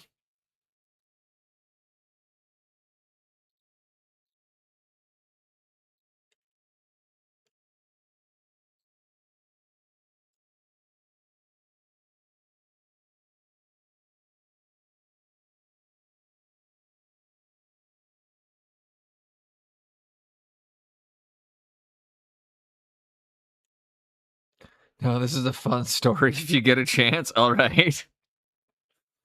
Like, as long as it doesn't, like, piss him off or embarrass him too much. Might be one I'll ask him in person in October.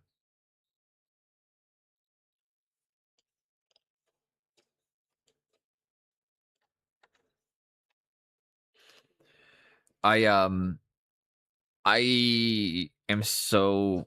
I know I've canceled... I was like, it was so up in the air, but I managed to get the funding for SMC. I managed to secure the money for the plane and my hotel.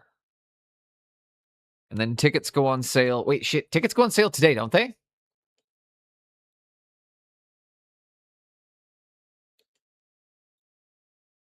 I know this. I know. I'm just talking right now because I have to fill the air with sound. Dude, I've only got about 45 minutes worth of content that I have to loop over and over and over again, man. I do a 7 to 8 hour broadcast. Do you think I've got original jokes just for 7 straight hours? No fucking way, man. There's a reason a comedian just runs the same 1 hour bit city to city to city for a year and a half.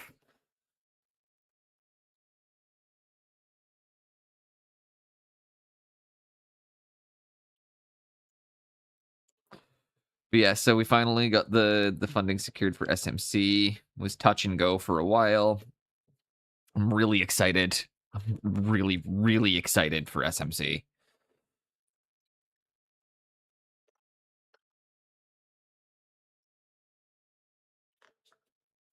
What am I gonna do here?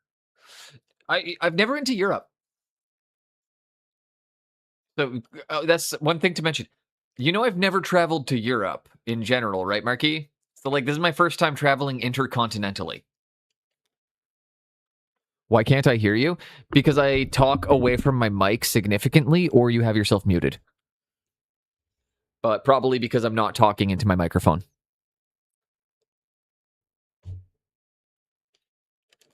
Bear with me for once. Oh, wait, 1 second.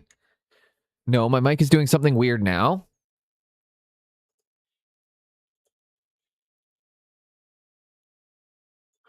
Okay, yeah, but it did actually for a second there. My mic just swapped to going through my webcam for about 10 seconds, so.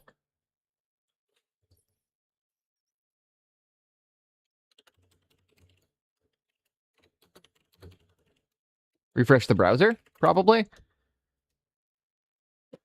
1 second. I gotta refill my coffee. What was that?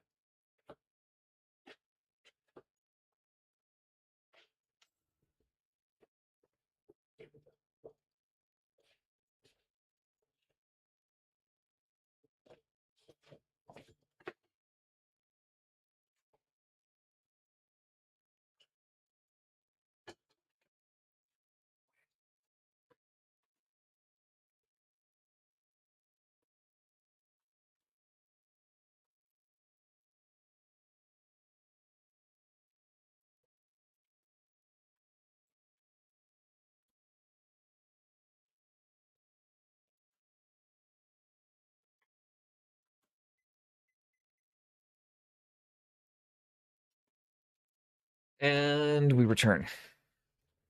I am also really excited to get my... So again, I was mentioning earlier, I got... Don't worry, Boneless. I already assumed you were shorter than my GF, who's 5'5". No, I'm not. My dad was 5'5". Fun fact: my biological father is 5'5". I'm 6'1.5". As you see, whenever I'm walking around in my kitchen, and you can see my head up by the top of all of the cabinets. That way, I could say you're taller than I thought. I get that a lot. I get that a lot. When I used to get the one I used to get the most when I was boxing was your face looks photoshopped onto your body, but in real life. Because it doesn't matter how much weight I lose or anything, I always kind of have a chubby baby face.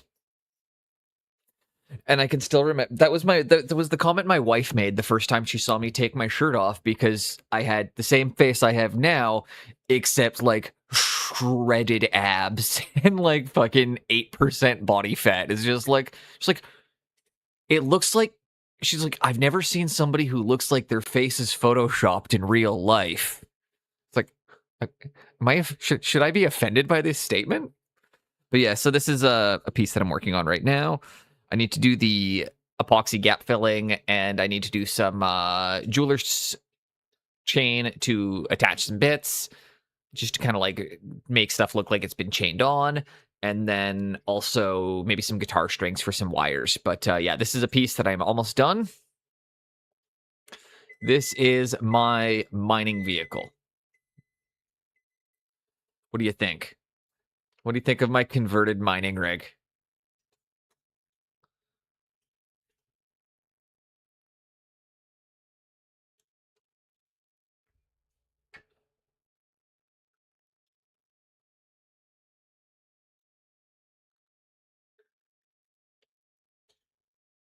orc.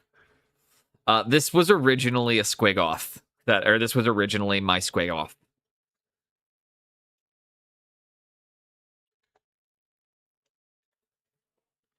That was originally going to be the squigoth of my orcs.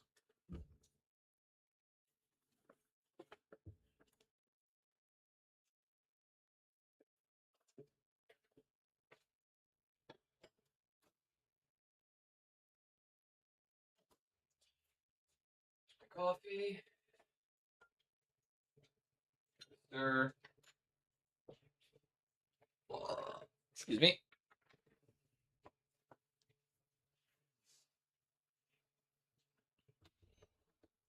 I think one of the things I do need to do really quickly is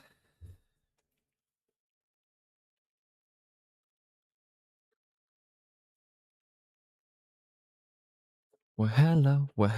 What is to my kids, some so-called brains? No. Where's my paper towel? But yeah, I do get you're taller than I thought you'd be a lot. I also get you're thinner than I thought you would be, and you're a lot yeah, typically the ones I get in real life is you're a lot taller than I thought you would be, and you're a lot thinner than I thought you would be. That's, I think how thin I am is the one that kind of leaves a lot of people kind of surprised.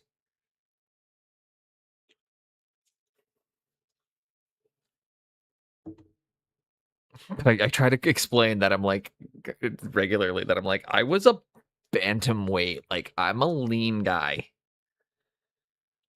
Have a good day, and on that, we're gonna start with a bit of dark gunmetal. I'm gonna just heavy dry brush really quickly.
Just quick dry brush over the silver. You're balder than I thought. And there's shaved head. You're balder than I thought. You know what? Actually, I do get that one too. One of my One of my newest viewers, literally, the first thing they said in chat to me was bald when I took my toque off. It was a first time chat.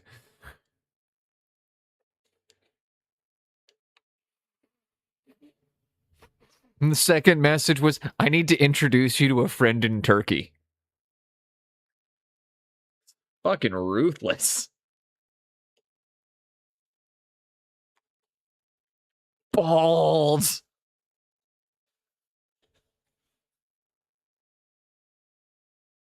The Rogain's doing its job. It's coming back a bit. In a few months, I'll have a head of hair. Or within a couple of months, I'll be able to grow my hair back.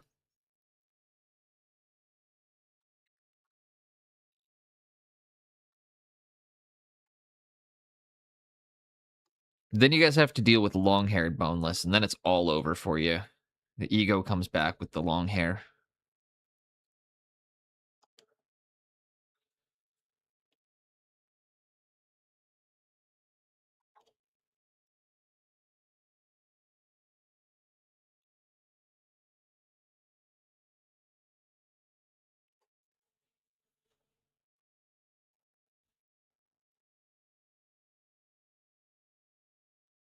I think, what do you guys think? I'm kind of torn between these two. They're both in a really good pose to have the shield. I kind of think almost this guy would make a lot of sense.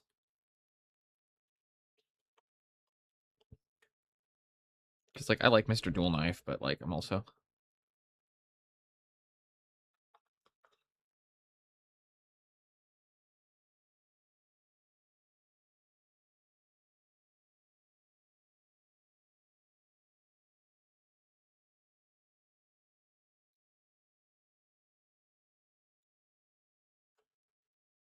Here we go.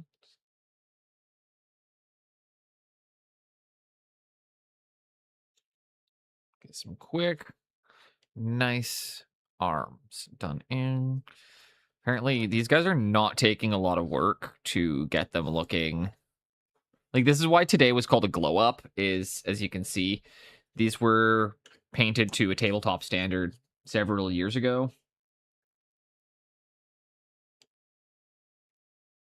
And see how I'm able to just kind of come in and...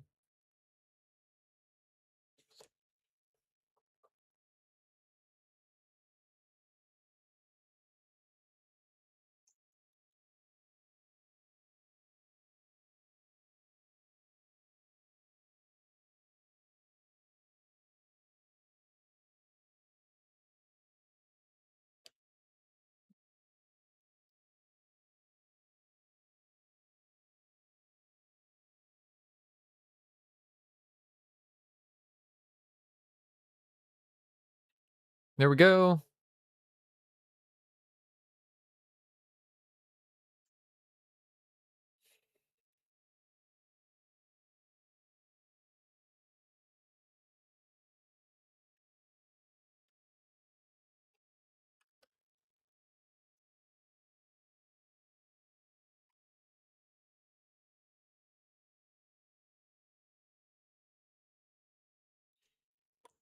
And...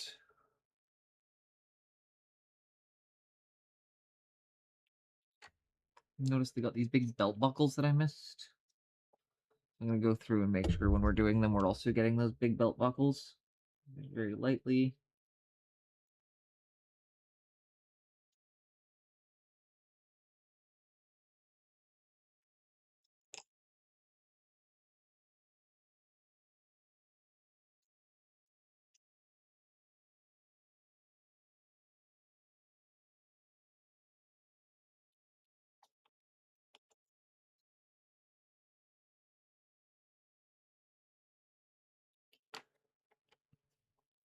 And...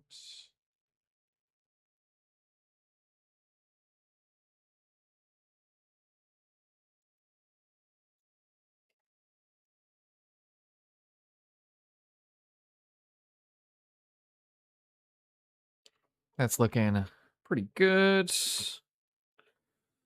And just want to cue something up real quickly.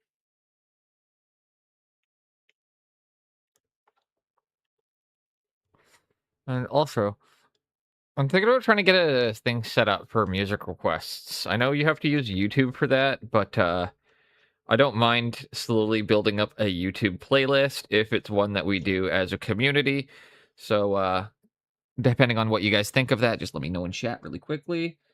But I am happy to potentially figure out how to start putting together a community playlist on YouTube.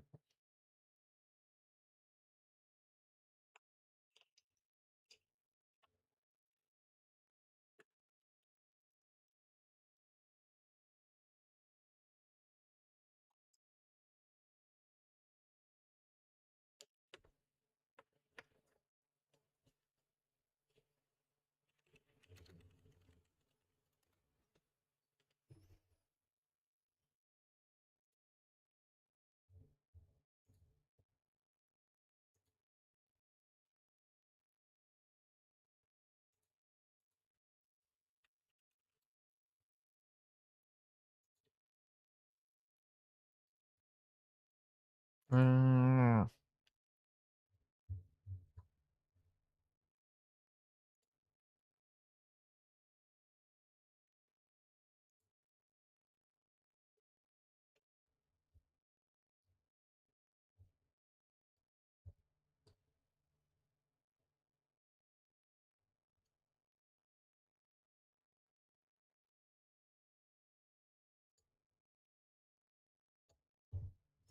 Okay, there we go. Works quite well in Jace's, especially the funny songs.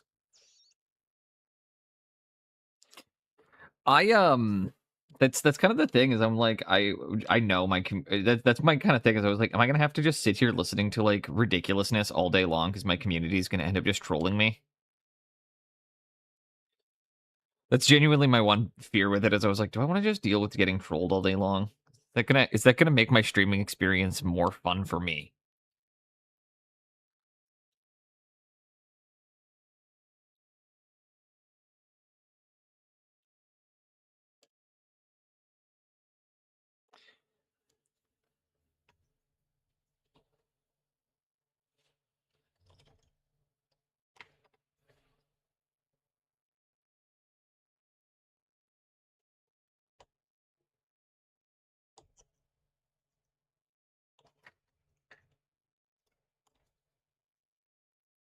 Keep missing details that I'm just like, oh, don't forget that.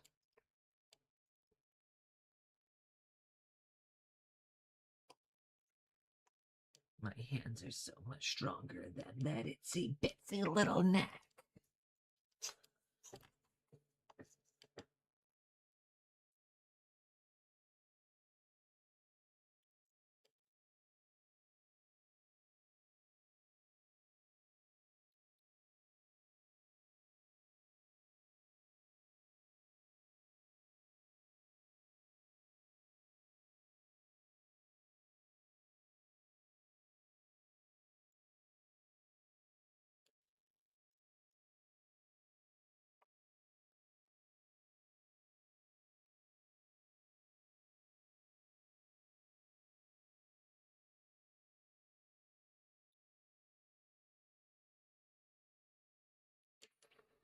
And 3 more to go.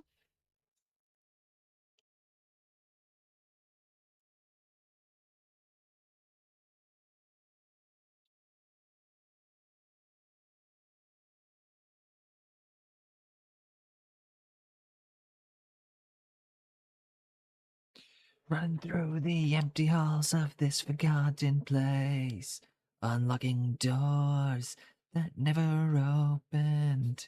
Now I've got the keys, the key to freedom.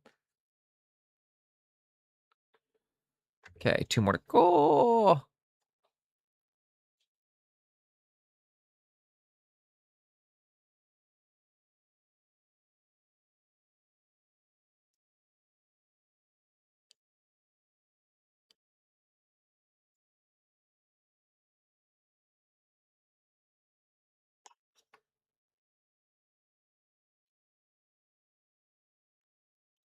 I really like how little this dry brush is because it allows me to kind of get in there and like stipple or dry brush without having to be as.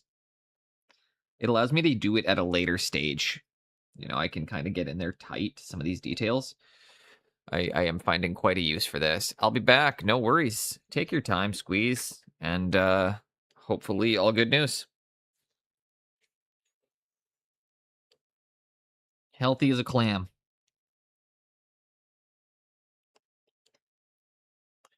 Healthy as a clam.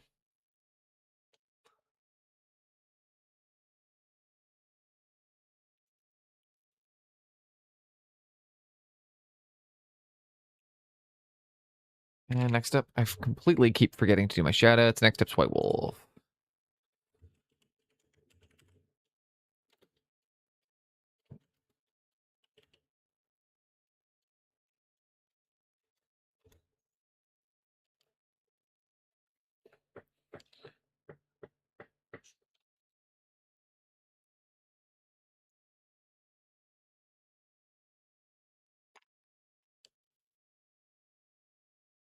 Denied existence. Denied their rights. Rise up resistance. No excuse for apartheid.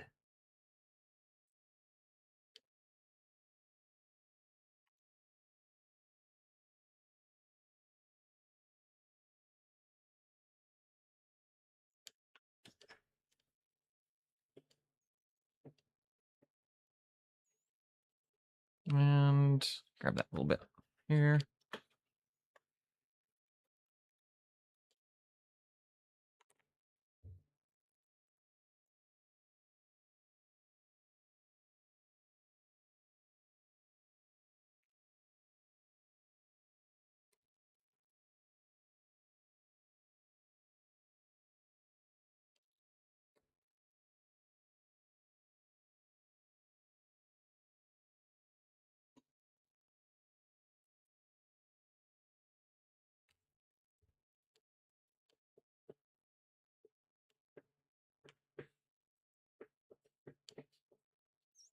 Red time from the Jordan River.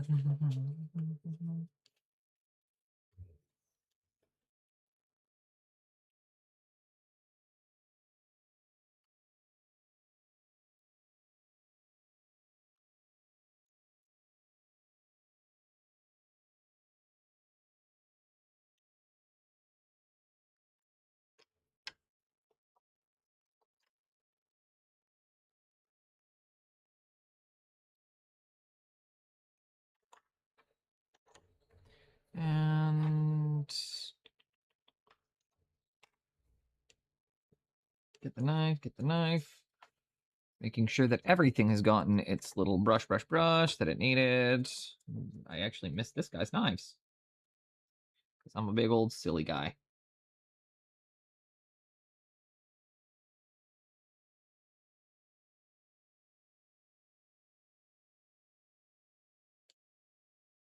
And quick ad break coming up.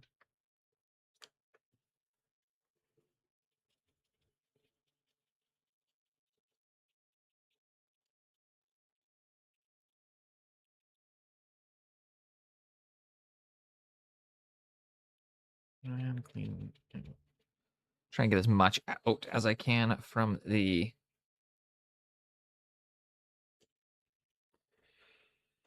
There we go. Where's my coffee? There's my coffee.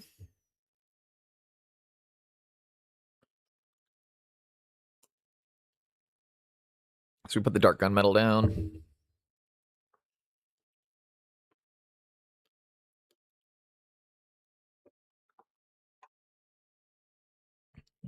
Heavy metal. And plate mail. But the one I can never find is my silver paint. Oh, there's silver. Never mind. I found it. What's an Orlock? An Orlock is one of the gangs in Necromunda. My Orlock gang is based around middle-aged construction workers. So they all wear jeans and high-vis jackets.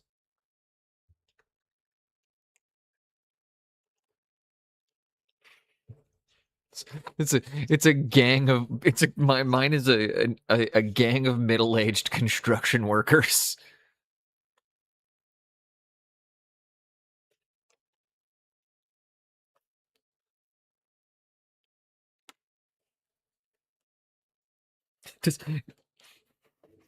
So in my army, that's what an Orlock is. It's for Necromunda. It's one of the gangs you can choose from. How are you doing, Richie? Hope you're having a good day so far.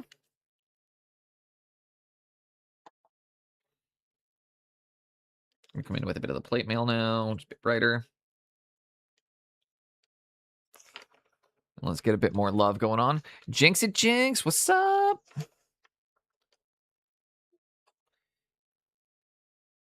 Just doing a glow up day today.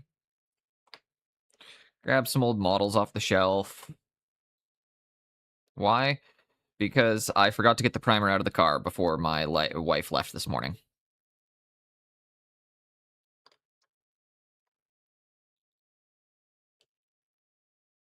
Welcome in, though. Hope you're having a great day so far. I am a wee on the tired side. I was up way late for Boneless. Anybody who knows me knows that it's like 11:30 is usually pretty late for me. Like if I make it to midnight. Went to the art store today and you only bought what you needed? Ooh. Question, is it an independently owned art store? Because some of them, a lot of independently owned, we're gonna be up late tonight for the SMC. It's fair. If it's an independently owned art supply store, they a lot of them will give you a discount if you tell them that you're a self-employed artist. I don't know if that's a thing where you live too. It was Michael's. Fucking love going to Michael's. Michael's, however, does not give you 10% off at the till. However, they always have 40% off coupons. So, my God, it is so hard to go into Michael's and not spend. You got a coupon. It's always the coupon. The hard part for me is I always end up like walking past the oil paint by accident, and then I'm like, oh, that's a good price on this. And I was, well, I do actually need No, I don't need linseed. Yeah, every time I buy linseed oil, I end up like within a year, my entire bottle goes bad, and I'm just like, I need to dispose of this. I have so many bottles, or I have like not so many. I've got 2 expired bottles of linseed oil that I am scared of, and we do not have any. None of the dumps will take it. So what even is a Necromunda? Is it like Kill Team? No, Kill Team is like Necromunda. Necromunda is the original. So Necromunda is the first skirmish game GW ever released in the 41st millennium.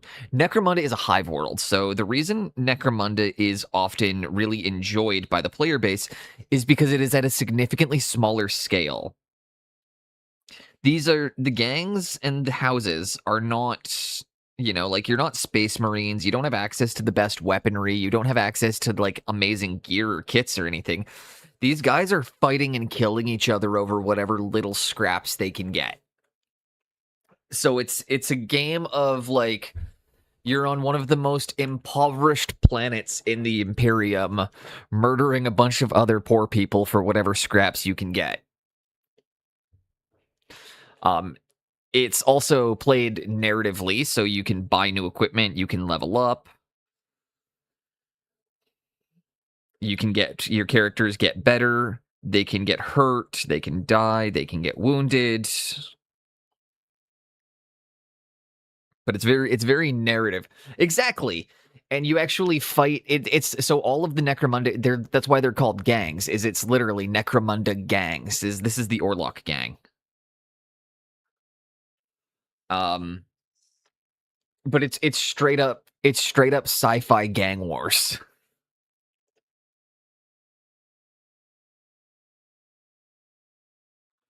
Necromunda, the reason why it's like ends up being like so good is because it was very well established back in the 90s. And then, it kind of died off, and then it had a resurgence in the late 2010s. Is it like you buy a box and you're good to go? Not quite. You'll probably end up wanting 1 or 2 expansions for your teams, but even then, it's like I'd call it 3 boxes. 3, maybe 4 if you end up wanting an upgrade. I'd say 3 boxes and maybe the upgrade kit if you choose.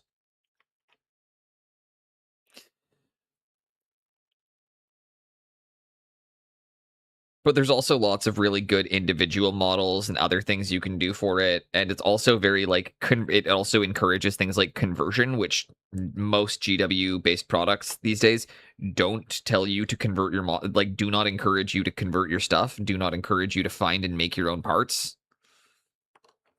But it's very, very, very much encouraged to make the mod or or in Necromunda, it's very encouraged to. I don't know why I'm struggling with my words right now. To modify, to convert, and to, give people cybernetic limbs and crazy shit, like whatever you think's cool. And it's the thing with Necromunda too is like you can kind of make most things work in it. Yeah, it's a fun game. It's very bloated and it's not easy to pick up. Like if you haven't done any wargaming before, it's definitely not going to be intuitive. But if you've played Warhammer, like a lot of the systems are very similar to Warhammer.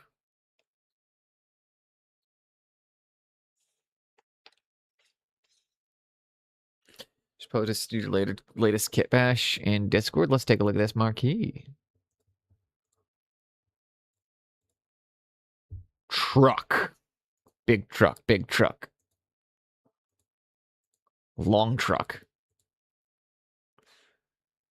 Bit of a war wagon going on there. I like it.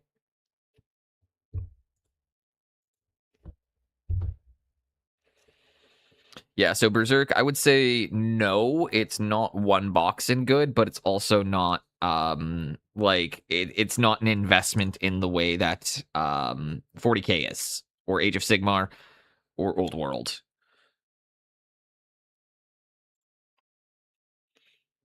Old World being like the highest model count game GW has.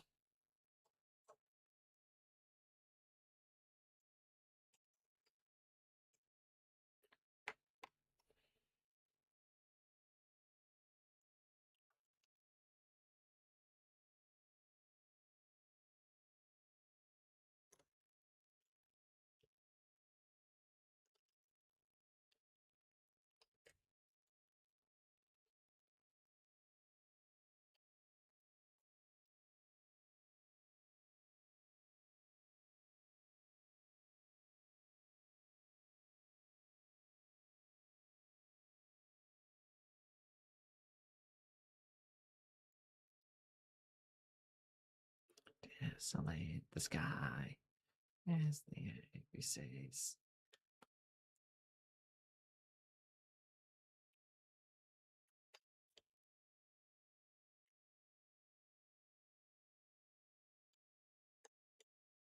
Lurk, no worries. Bit of a shame. Oh, it's honestly you can play it off just the one box. Like you don't need the upgrades when you're going into it, Berserk. I will say it's they are optional. But you'll probably, as you get into it, want to expand your gang. And some people I know will often do 2 boxes just so they can have varieties of units. Because sometimes it's nice to have a couple more models than you need, so that way when you're trying to change out gear, you can actually go WYSIWYG.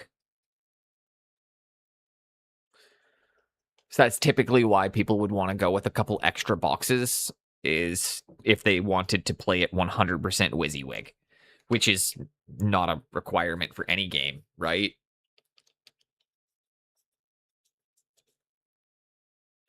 So I'm just keeping an eye on something.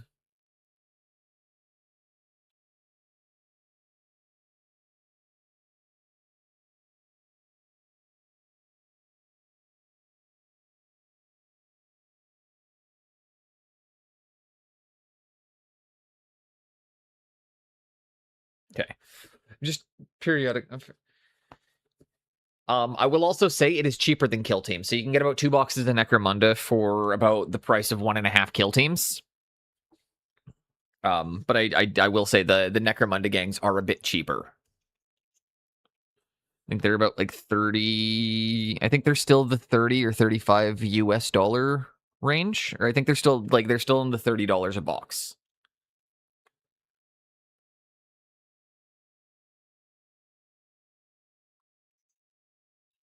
And honestly, Berserk, that is exactly why like Spoon Handle is also really into Kill Team. Him and I have talked about it, right? Like I think these are better, like the skirmish games make for better systems and they're more fun, right? Like I mean, pushing hundreds of models around a table is cool every once in a while, but it's also tedious as fuck. But yeah. Also, good job. Again, I missed that one message. Good jinx on stopping yourself from wandering around, because I have to be on a very short leash in the art supply store.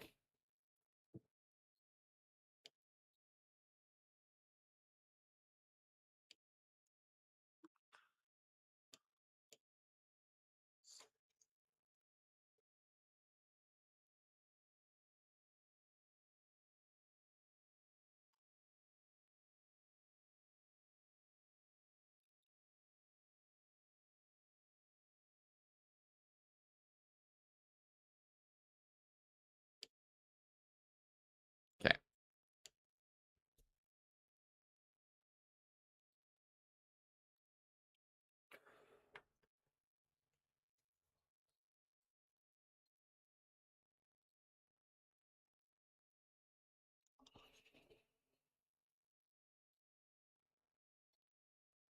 Bring the fucking ruckus.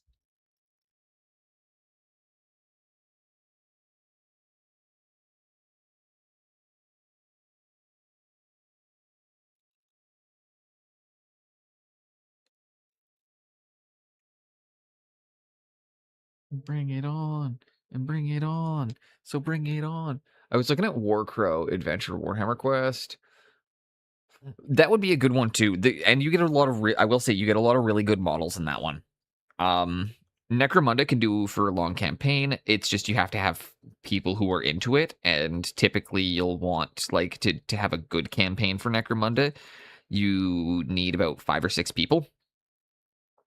You can do it with 3 or 4, but like 5 or 6 is optimal because you want enough to keep it. You want essentially enough going on to keep runaways from happening. And when you're doing skirmish games, things can get out of control very quickly, and things can run away and start favoring one team way too fast.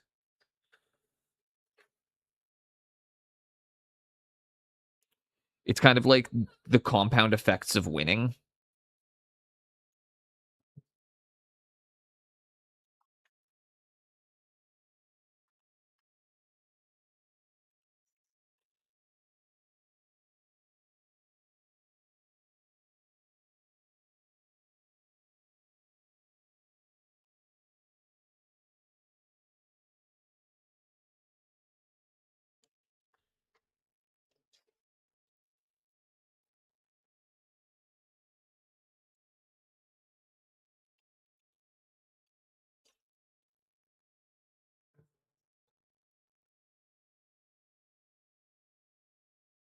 But yeah, the Warhammer Quest box has a lot of really nice stuff in it. And a little bit easier because it's one of those ones where, like, while yes, it's a bit of an upfront investment if you can afford it, and you get it all dealt up, painted up, and all that, it's ready to go. You have it. It's for you and your friends. It's not one where you have to expect everyone else to own the things. I would say the best game system for somebody who is wanting something that is just pick up and go, though. It's one of the easiest games to learn. It's a ton of fun. It's buy one box and you're ready to play, other than maybe needing the rules. It's Blood Bowl. Blood Bowl is one of the most user-friendly games, one of the easiest ones to learn. And like that's one of the things I would recommend for people is like if you're ever trying to stretch it, say like a Blood Bowl team is also a really good way to get a single box that also gets you the ability to have something that you can game with at the end. Particularly the Tomb Kings team, the Shambling Undead, and the Undead Horrors, which also come with all the big guys in the box. So you literally need like you don't even have to get like upgrades or anything. Like, or like for my Norska, I'm still trying to find a good 3D print of the Yeti.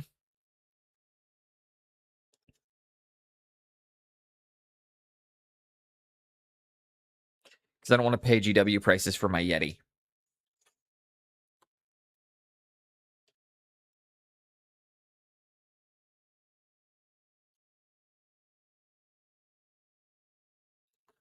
There we go.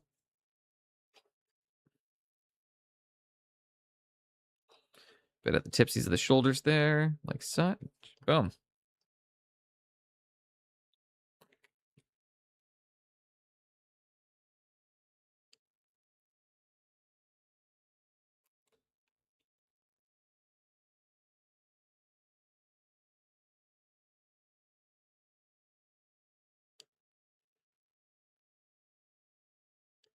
And the reason we're doing this here is because we just want to get that area towards the outside to be a bit brighter.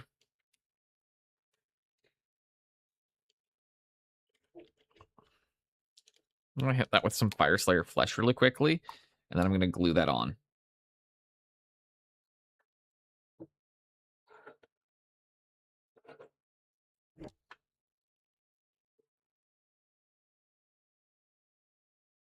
Actually, I'm going to hit this with this. I'm going to let this dry. I'm going to dry brush it again, and then...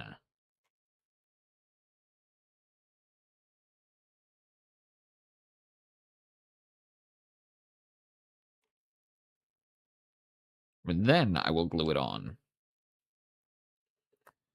We got the initial free-handed fire. Oh, and then next up, I think on my shout out list, I think because we're getting to them bit. We got. I think I missed one. Who's Waylanders? Shout out Waylanders. Almost missed you in the mix. We're not going to. And then we got Jinx up after that.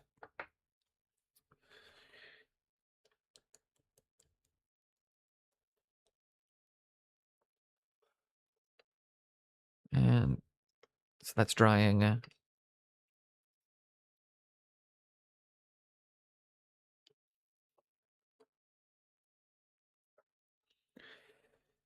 Let's maybe take this brown wash. We'll use the Fire Slayer. I'm gonna pull it over all the boots and get ready to dry brush them with a bit of a brown.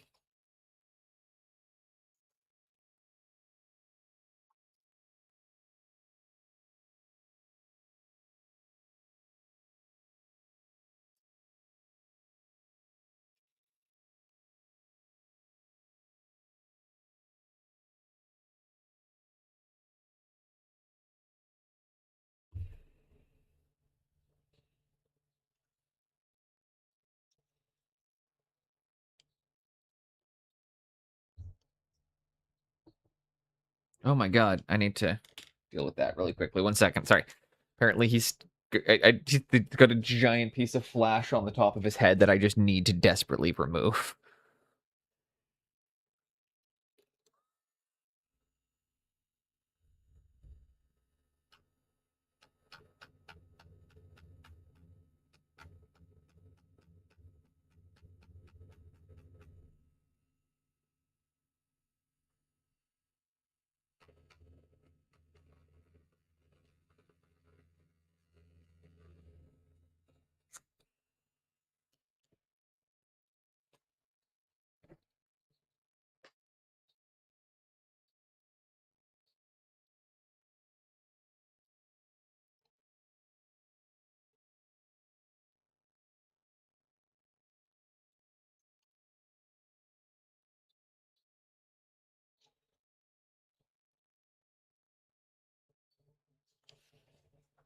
There we go. So we're going to pull a quick wash of the brown, again, over all these bootsies.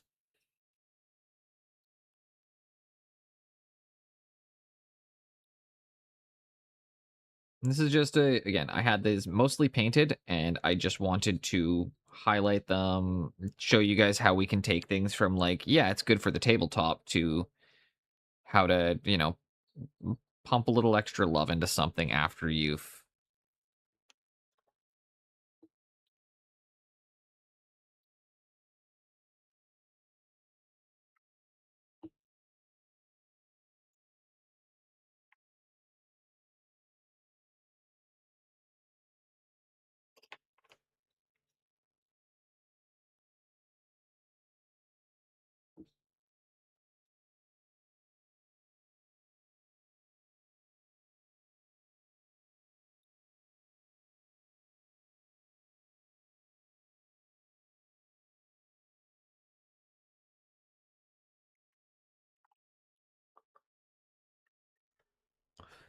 Going out like that. We ain't going out like that. We ain't going out.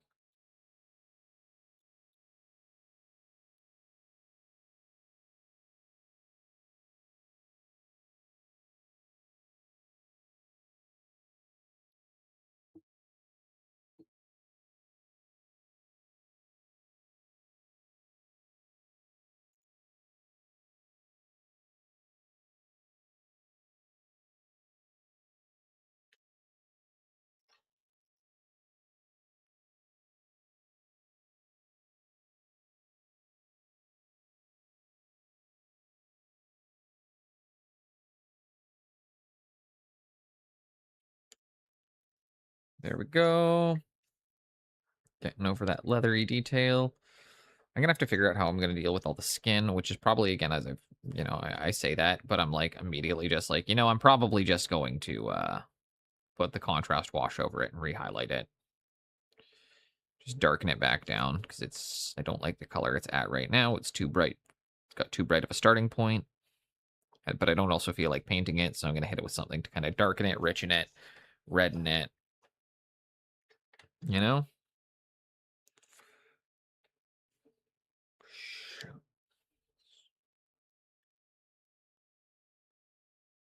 Why does my phone keep vibrating?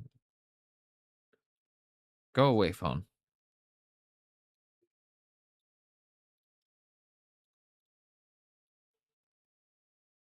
But yeah. So we had a friend over yesterday.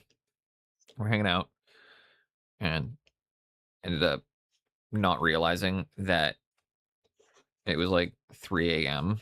when we were kind of like, hey, like we should probably go to bed. Like I kind of have to go to bed. Like I do work tomorrow. And then it was just that like, oh fuck.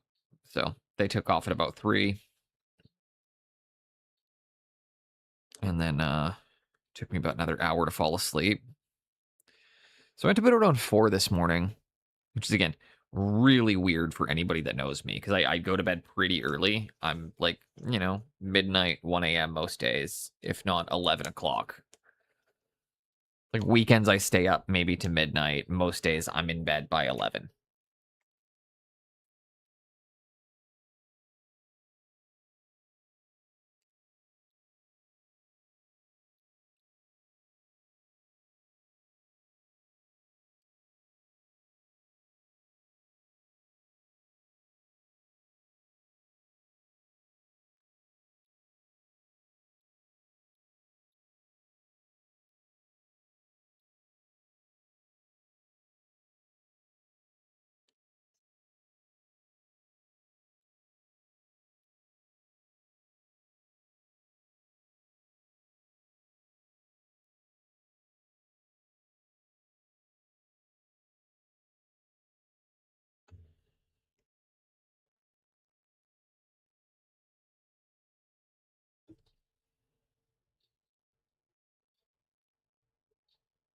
And voila.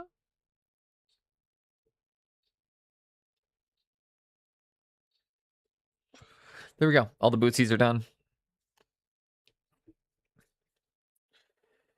It's a massive improvement from very little work on these guys so far.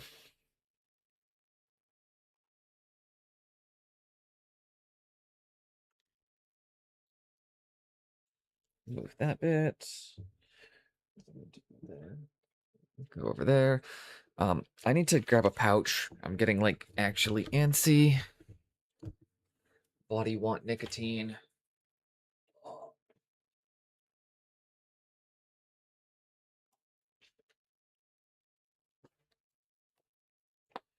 Which figure did you pick up?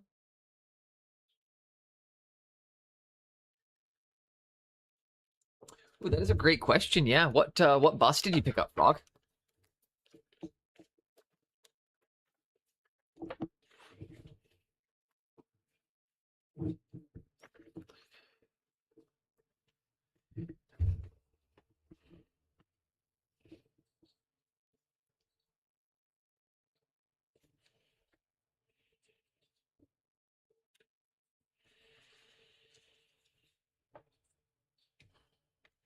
Let me use this really quickly.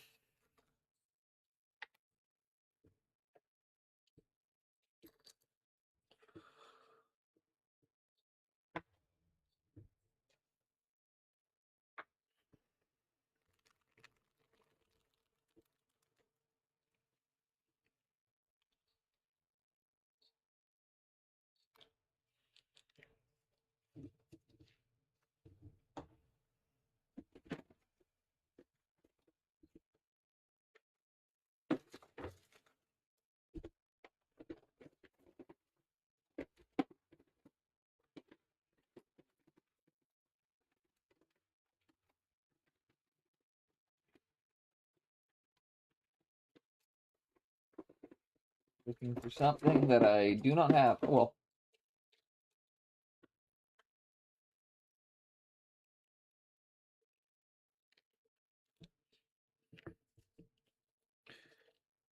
There we go. That'll work for that. A little bit of a thinner. And I might add a few drops of water.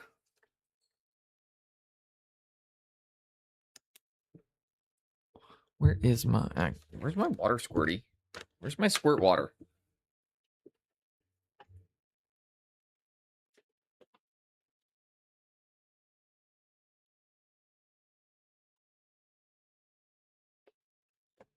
Okay. Gonna whip up Artisan Guild Orc Bust. That'll be fun to paint.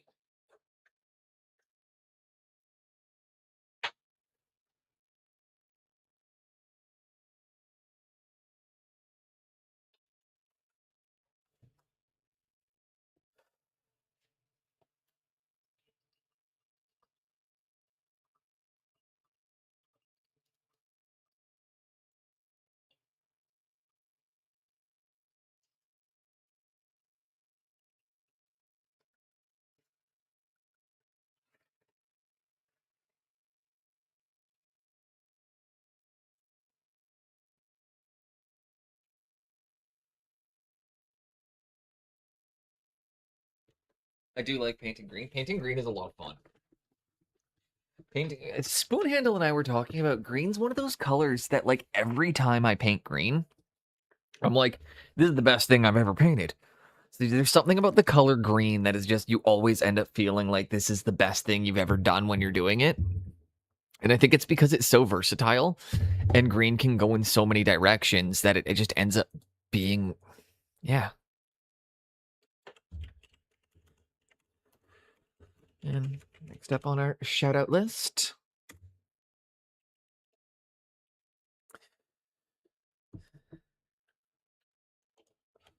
I have an exciting, I think I told you, Jinx, I let my wife pick what Blood Bowl team we were going to be painting next. And she picked the skeleton team. So I'm going to be painting up another team of, I'm going to be painting up a big team of skellies.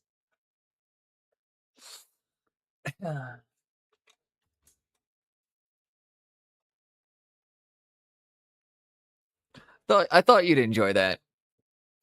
Especially because it's one where, like, I didn't pick this. I was just like, which one do we get next?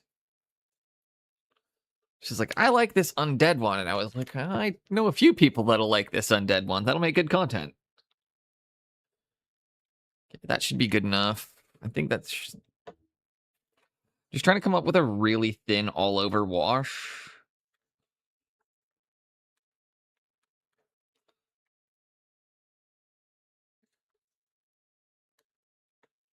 Because I don't like having to think when I paint.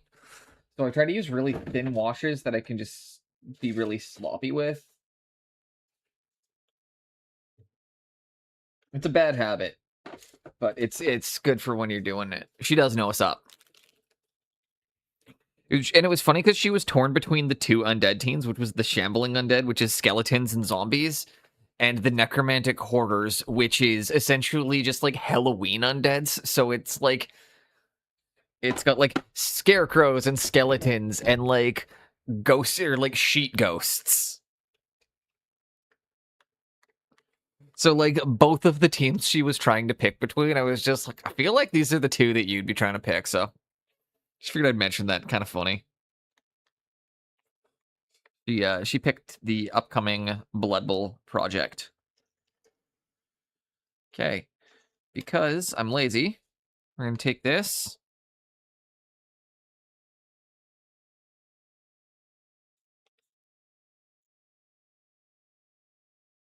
Quickly over everything. After doing it on this guy, I'm going to know really quickly if it needs more of certain things, and it definitely does.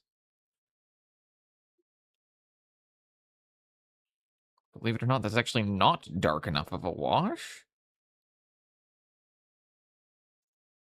I'm going to apply it a second time, but...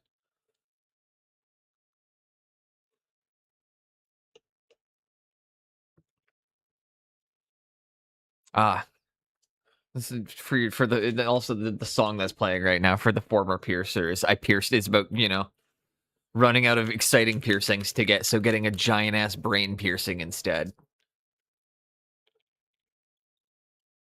Great music video. The guys just like drew just people with like giant loops going through their whole skull.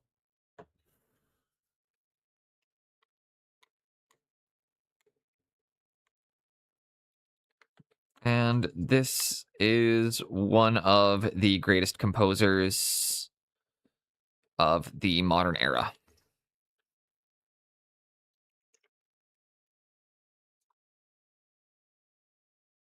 It's genuinely one of my favorite composers of the modern era. I've always said if I ever made a video game or like anything, animated movie, whatever, he would be the guy I would want to do the soundtrack. So, Mick Gordon.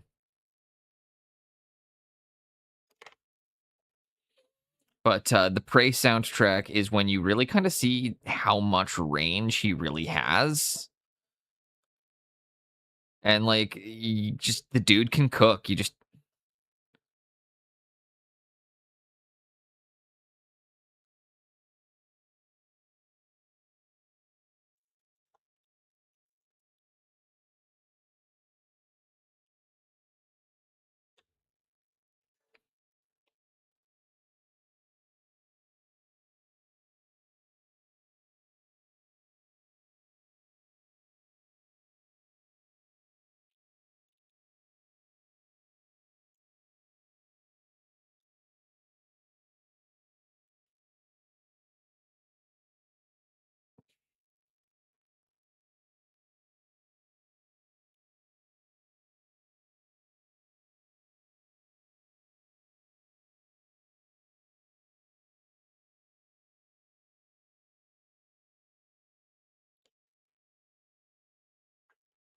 nice. These guys are fun. Like I love doing glow ups.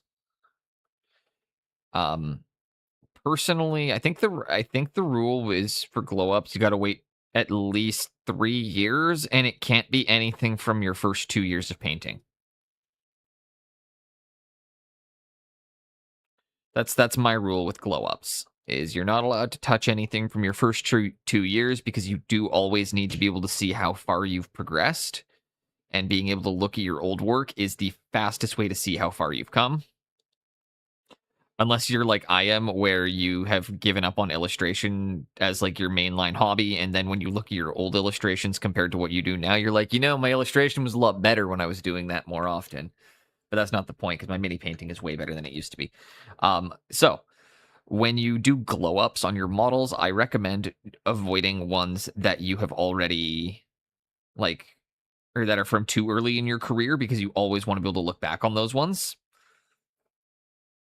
And you don't want to go with something that you finished too recently, because then you're going to end up always working in circles of being like, I can do better. And like every other, or like every 3 squads you finish, you're going to end up repainting your shit. So I typically recommend, if you're going to do a glow up, aim for something that's like 3 to 5 years old, typically. These guys I did about 4 or 5 years ago. What's up, man? Hope you're having an excellent day so far. But yeah, when I glow up my models, I like to grab ones from like 4 or 5 years back, where they're not badly painted. Maybe they're like everything's nicely base coated. There's a couple layers of highlights, but nothing is smooth. Everything's really rough. And now I know how to come in and get all that stuff smooth, throw some interesting transitions in there. But it actually saves me doing the boring part of having to go through and like base coat my models and deal with all the stuff I don't want to do. So, you know, it can also be a lot of fun when you just aren't fully invested that day.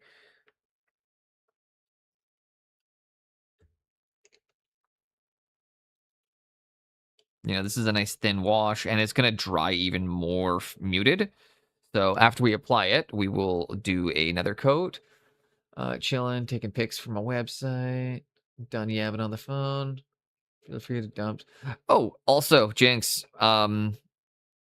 if you want, feel free to drop a link to your site anytime in here.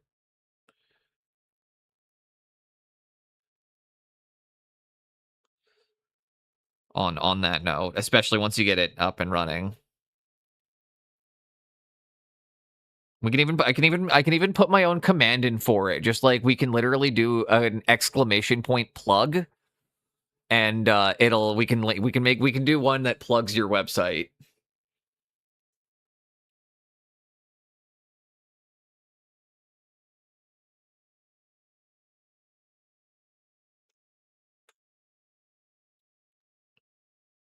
That's no different than putting an alert command or anything. You just attach a URL instead.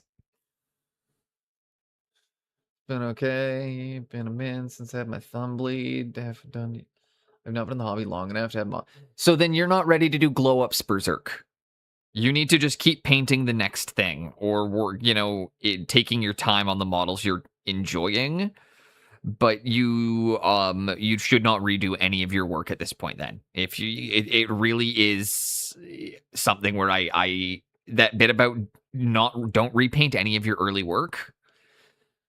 You should never repaint your early work, because again, if you look at some of your first models, you'll cringe, but you'll have really positive memories of where you came from, and you'll also be like, damn, I've gotten a lot fucking better and a lot faster. Like the speed in which I can do it's crazy. It used to take me days, or it used to take me a day, like when I first started painting.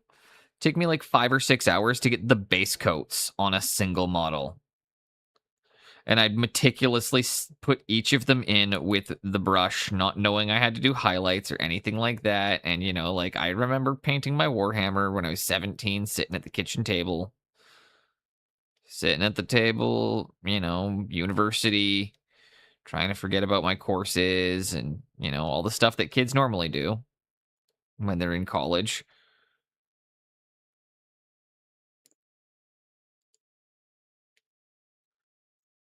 I want to paint faster. Jinx, you were literally one of I've watched you draw. You were literally one of the faster painters I know. The only thing that will make you faster, Jinx, at this point is no longer layering. Like learning from Pascal on how to paint with more intent, I genuinely think is the only thing that can speed you up at this point, because you're you're a lot like myself in you're not struggling to do this quickly. Your brush isn't you don't. It's not like your paint's drying in the brush. You are. I paint slow. I need to chill with the layers. Well, that's what I'm saying is like your physical ability is quite quick. When I refer to physical ability, it's the brush dexterity and how quickly you can actually just like move your paintbrush. Whereas the quickness of painting will come from the learning more intent and moving away from layering, which is something like, again, I'm terrified of that. I'm terrified of the concept of just like being able to know how to intuitively put it all down first. But we can practice it together. We can just keep practicing it together.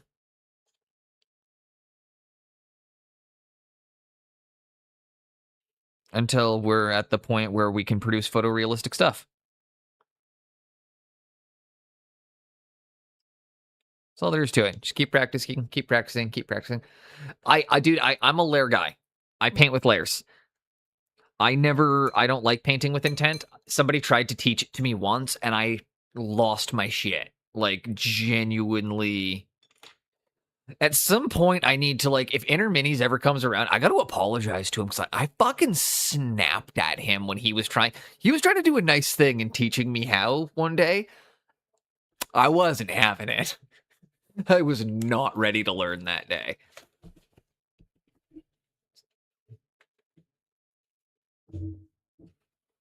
But, yeah. He,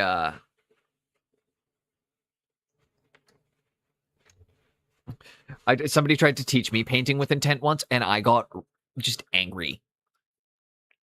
What my opinion about that studio should we do? Yeah. Painting is every streamer's reading chat.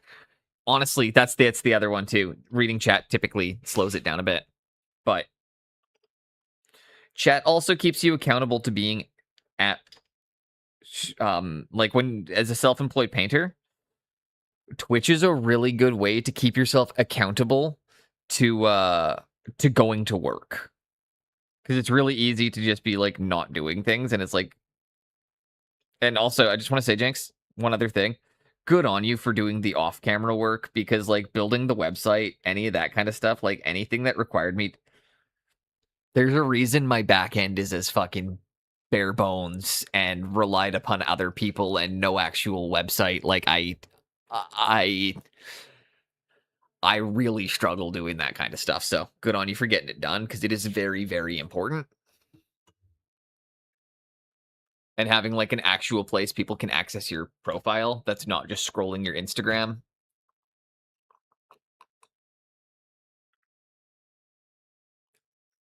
Or word of mouth, or somebody coming into Twitch chat and being like, yes, I'm real, see?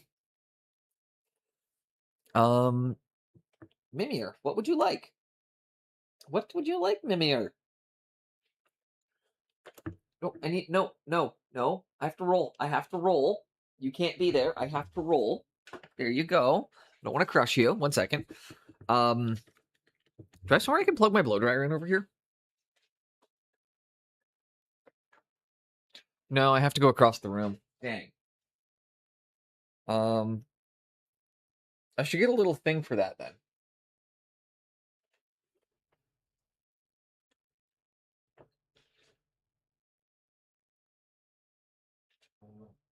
Okay. We're gonna do a quick power dry.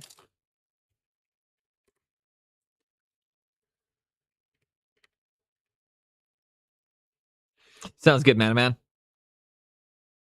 I will do that after, when I'm not about to dry these guys in a bucket. I don't want to wait, so I'm putting all of these guys in this bucket, and then I'm going to use forced air within the bucket to cause them to all dry extra fast in unison.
Dude, good on you for that. I only moved into NMM about a year ago. Maybe a year and a half ago, and it's a terrifying thing, and I'm still not great at it. But all my Twitch buddies made fun of me for still using TMMs, and they were not actually, no. They were really supportive of me. I just hit a point where I wanted to try it out, and it made sense.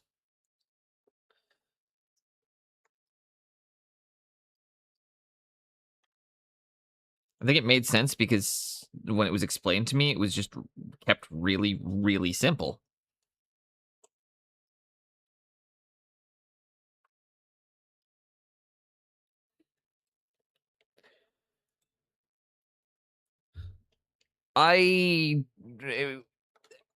Yes and no, because here's the thing, man. In your 3 years of work, or your 3 years of painting, and my year and a half of painting, are not the same because in my year and a half, I was doing this for work and doing it 8 hours a day, 40 to 50 hours a week, every week. So like it was something where I have yes, it was a shorter time frame, but the amount of practice that I got in that time is way outside of the norm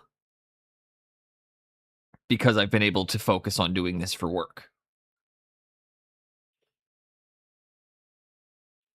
If I did not have that ability. But yeah, it is simple. It's once you it's no different than any other kind of highlighting. It's just following the shapes and learning the shapes and like um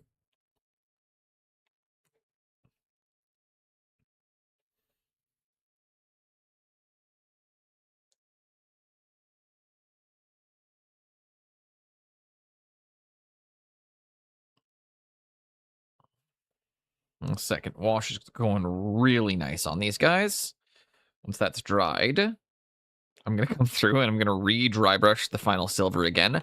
We're going to highlight, or we're going to reapply the yellow. We're going to highlight the yellow. We're going to reapply the orange. We're going to highlight the orange. We're going to figure out what we're going to do with the jeans. We might dry brush the bootsies, figure out what we're doing with them. Then we'll come through, get all their skin looking good. Maybe do something with the jeans. The jeans are passable. Like, they don't need to be great. And we'll get the white t-shirts looking good too. You know, we've still got a few hours. We're not that far into stream today.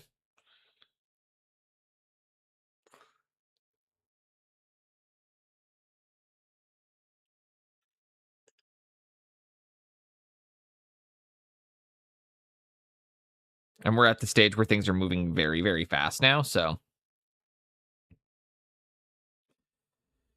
quite nice. But Necromunda's just fun.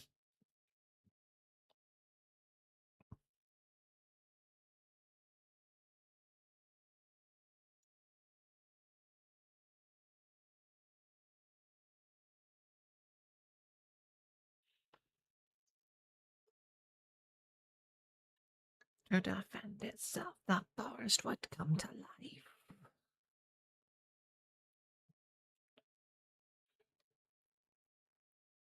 And getting a really nice wash going on. Nice and smooth. It really is smoothing out all my colors, giving me nice kind of blends into each other, which is good because that's all we need. We'll come through again, re-highlight everything. It's getting the skin to darken down nicely, which is the most important part because the skin was just too fucking bright. Did not look right. Like they were way too pale. So getting getting the skin to darken down a bit. I could, again, I could even still come through and recontrast the skin again, and it would not be that big of a deal. Wash them with bong water. Right now, no, it's a mixture. I mean, I pretty much. This is soft tone, a few drops of red contrast, and some airbrush thinner, and some water. I don't have the exact ratios because I didn't really measure them, but it's about this consistency. It's quite thin, and it's a lazy man's wash, right? Like when I use washes, I try to go with really, really thin colors and really soft ones because I like something that will work on all the colors I apply. I avoid the blacks. I avoid, I avoid the ones that are like too intense in tone. And I try to pick something that are like soft browns or reds or purples or, even occasionally blues.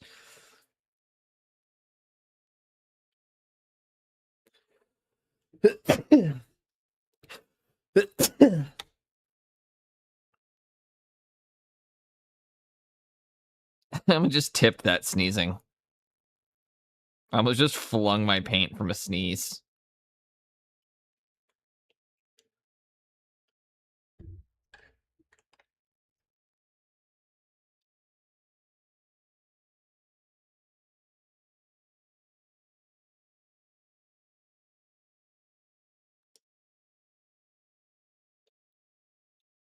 Okay. And again, we're going to do this. We're going to air dry them really, really fast again. Nice.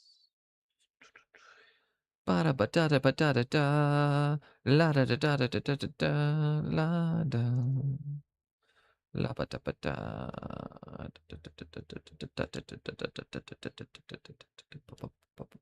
Yeah, interesting. Been on the phone with the cops. Oh, that sounds like it is an interesting one. Sounds like somebody's probably had a day. Only 1 o'clock here for me. My mod was visiting, and they ended up staying until almost like just a little bit after 3 a.m. So I didn't get to bed until a little after 4. And then I had to get up at about 8:30.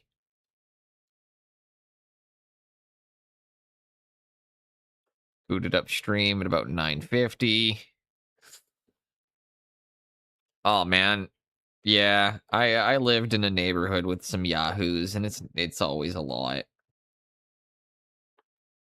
Hopefully it gets resolved peacefully, quickly, and with everybody's sanity intact. Or at least what little bit of your sanity you have left. I mean, you can't blame them fully. It's not like it was all there going into it. It's like mostly sane. You can blame them for some of it, just not all of it. Oh fuck that. Yeah, that's just too much. My neighborhood was like that a lot where I was before this. Where it was just kind of a constantly just like, yep, more going on.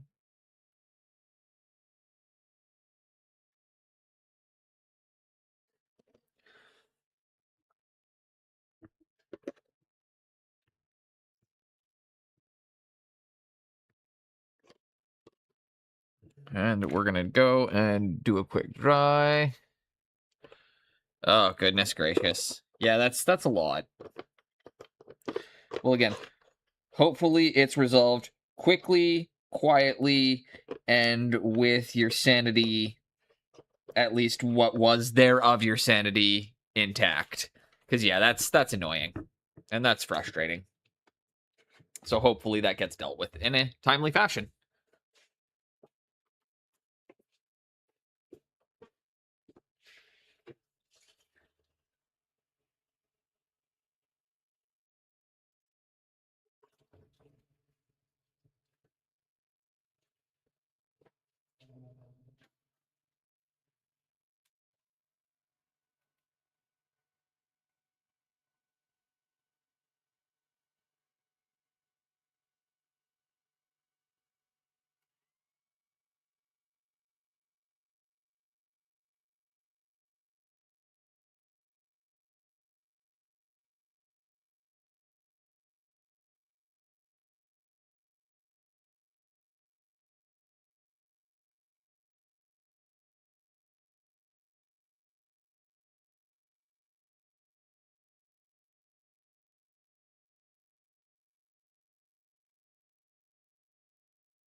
Okay.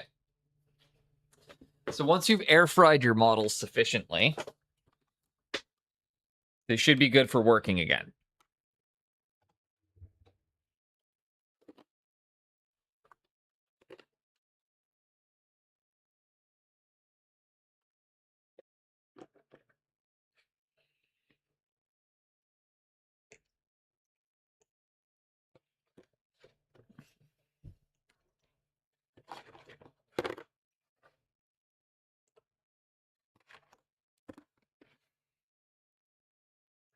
Now, for the time being, I'm going to focus in some details on this one. What the fuck?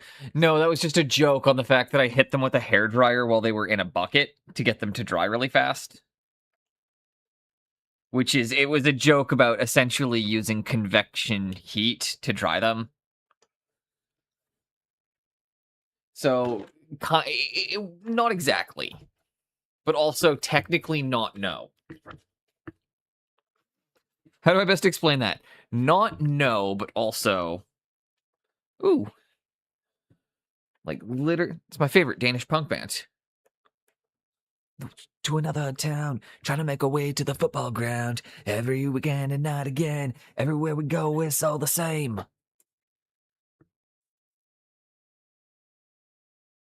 Unfortunately, I don't think they are a thing anymore. Like, how do they taste? Not great.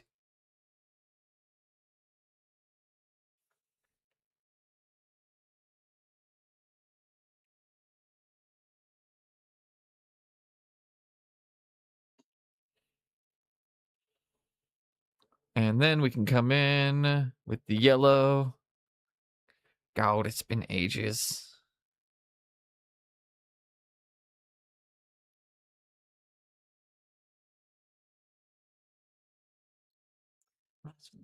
We don't care. Police try to stop us and they never will. The firm is too strong and we kick to kill. Never surrender. We go another way. As soon as we fight and we have a hell of a day.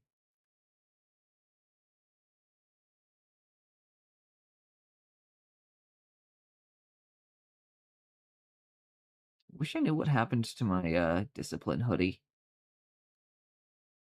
It's like, don't think I'm ever gonna find one of those again. Akira is one of the best animated things ever. I'm gonna be honest, I haven't actually ever watched Akira.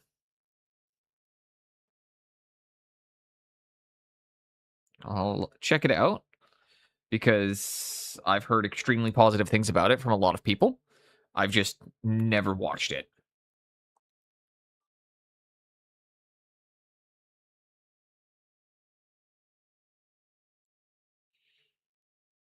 And like, animation is one of my favorite mediums.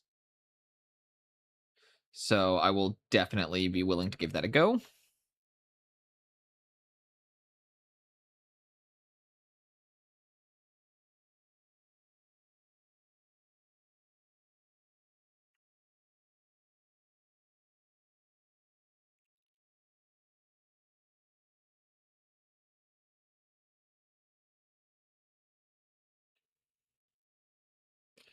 And there we go. As you guys see, we're just coming through now with the yellow, dropping some yellow highlights on.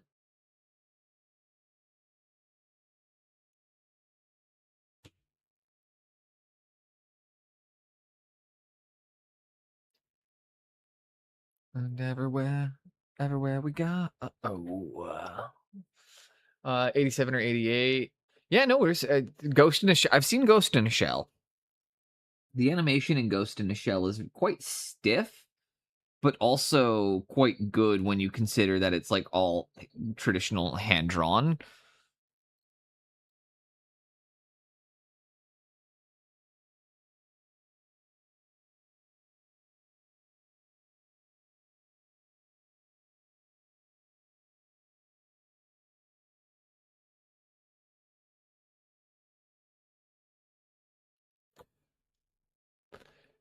Yeah, exactly. It's one of those things where like I'm perfectly okay with the animation being a bit stiff if it's hand drawn or if it's 2D animation.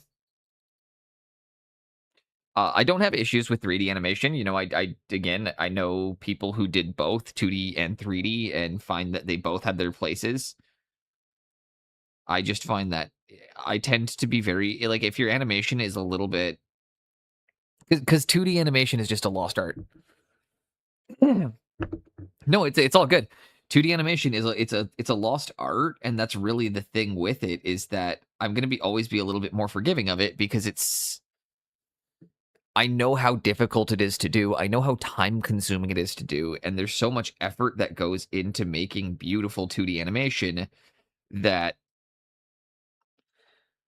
you know, it's the same reason why I think that's part of the reason why I love Primal as much as I do, is I'm getting to watch this like beautifully hand-drawn 2D animated show that's literally a spin-off of my all-time like favorite books. Oh yeah, no, dude, don't worry. You're not being offensive. And your opinion is valid. If you don't care for 3D animation, you know, that's I'm it's you don't apologize for that one. That's an opinion. It's not like that's not political. That's not like it's not a divisive comment. It's like some people won't agree with it, but that's not one of those ones where I'm like, I don't need to change your opinion on that because your opinion is totally valid. Love some of the old Disney, not because of the animated drawings, but also the canvas backgrounds. I've regularly talked about the fact that I know one of the old Disney animators. Not well. He's a friend of a friend. But I've got his book, and he is better exactly. But he worked on like so many of my favorite Disney productions. He worked on but like he did all the Pixar. He worked on most of the Pixar ones through the 90s. He worked on Emperor's New Groove, Lilo and Stitch. He worked on Mulan. Yeah, exactly. He did all the prop design for Mulan.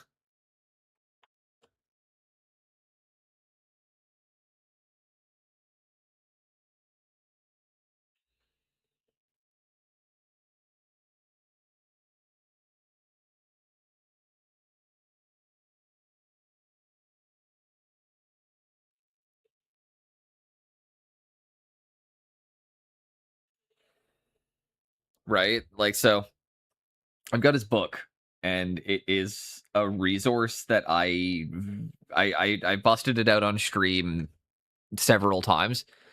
Monsters Inc. I can't remember if he worked on that one or not. That would have been at the time that he was doing it, though.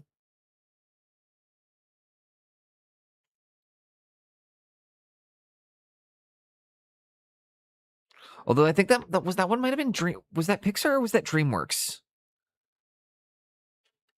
I can't remember off the top of my head.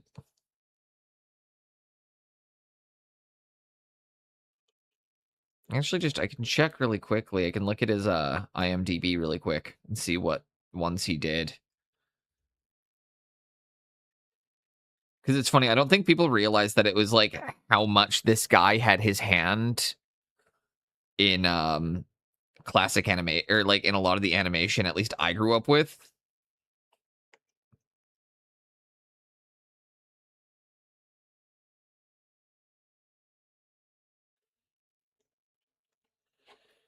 Yeah, I'll pull up his IMDb really quickly. I'll take a look.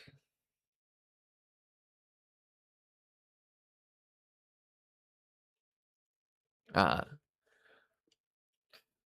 am too. I am too, man. That's why I'm like. That's why I had that brief moment to stop and actually ask that. I was like, I think that might be, but it's yeah. When I found out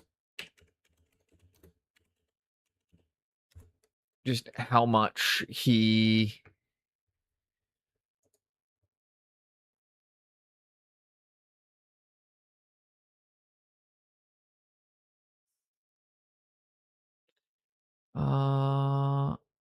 Joe died?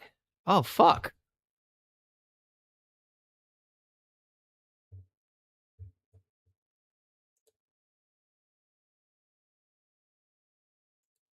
Huh. But yeah, he was an assistant animator on Heavy Metal, did character design. And then he did Swamp Thing, Rockadoodle, Thumbelina, Troll in Central Park, A Pebble and the Penguin, Pocahontas, James and the Giant Peach, Hunchback of Notre Dame, Pinocchio, Pocahontas, Hercules, Mulan, Tarzan, Emperor's New Groove, Lilo and Stitch, and Brother Bear.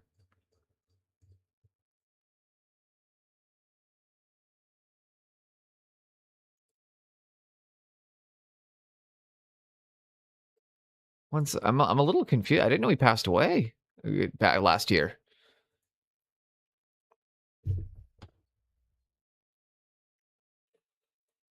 Yeah, he had some, but he had a very impressive career. That one just comes as a surprise because now I'm like, oh hell yeah, my package just got delivered. Because like I have him on Instagram, and I'm just gonna be like, when was his last post?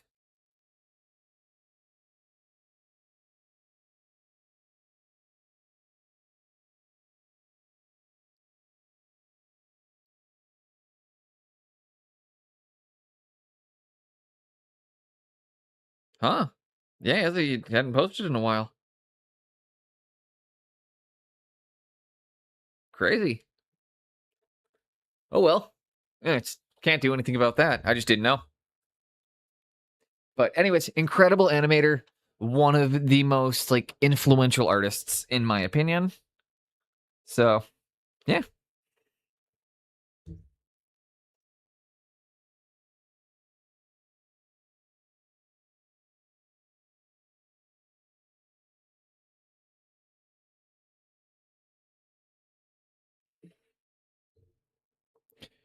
Was not that old. I mean, wasn't young, but he's I think 60. He was only in his like 60s. So like really not that old. But the lifestyle that the Disney animators lived back then was not conducive to a long life, so I don't know. I don't know what happened. I don't want to comment on things. I will need to look into it at a later point. I'm a little bit surprised to actually be finding that out while I'm live, but thankfully, again, as I said, it was a friend of a friend, so a little bit less of a direct impact. But one of my most influential artists. Sucks he won't be able to do the tattoo for me that we were gonna do. That does fucking suck though. He was gonna we had a tattoo he was gonna do for me. And that fucking sucks.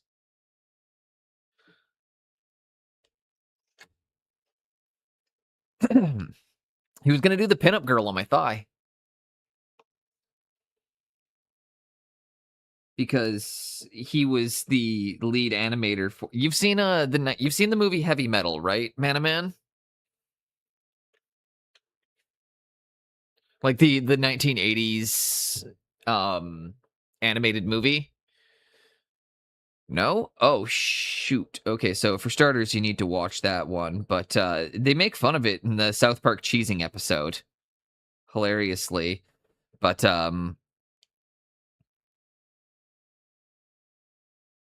yeah, he's the lead, he did the animation for the final scene. Like I've actually it was really cool. So if you anybody in here has seen Heavy Metal, this is just gonna be a humble brag moment where I'm just gonna be like, here's my photo gallery.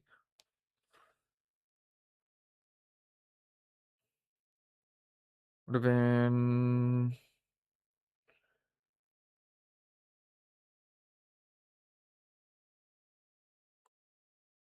a year would that been in?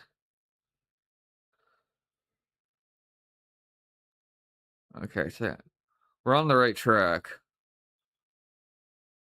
Summer.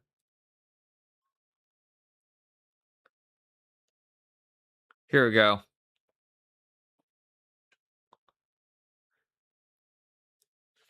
For whenever I'm talking about this is a picture from 2018, as you can see on my phone here. I have legitimately gotten to hold one of the original stills from the movie. So when I tell people that I know the backstory behind this character, I'm not fucking around. I've held this. That is me holding one of the original stills from the film, and that is one of the original stills of the one of the main villains. So, like, it is a pretty exciting one to have. I don't own it. It's a friend of, again, that one belongs to Highlander Dave, but still really fucking incredible to see.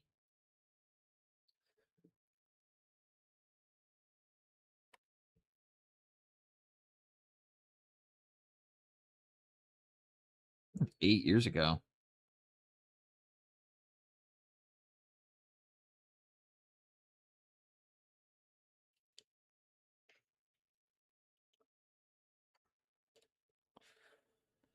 Never seen it, but the title rings a bell. I highly recommend you watch it if you can find it anywhere.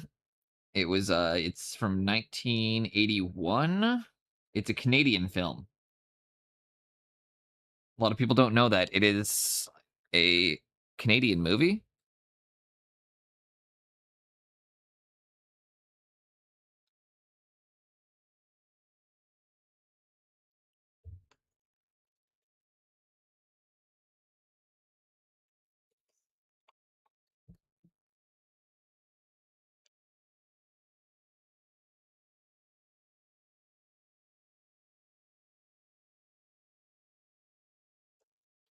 Okay, yeah, I'm gonna do that.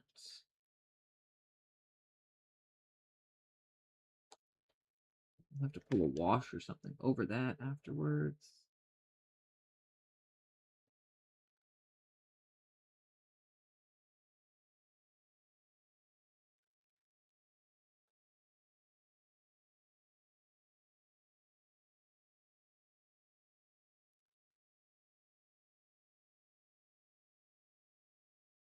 But yeah, anyone who's watched the stream for a while has heard me talk about how influential Joseph Galland is on me. So that was a bit jarring to just find out. So I got a little bit quiet or weird there. We were just talking about one of my favorite artists, and I was like, "Oh yeah, let's pull up his IMDb." I haven't, and yeah, found out he shit happens again. It's more so just that, like, it's people get really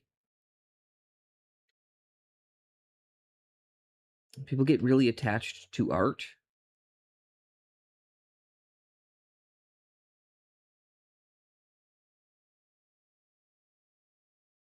Because it is one of the few mediums that outlives us.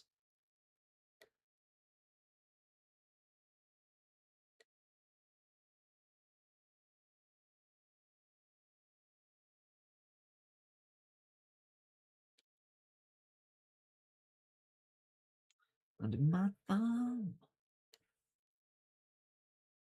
Yeah. Well, I mean, it wasn't that famous again. Like, he was just a fucking amazing artist. Like, just an incredible artist.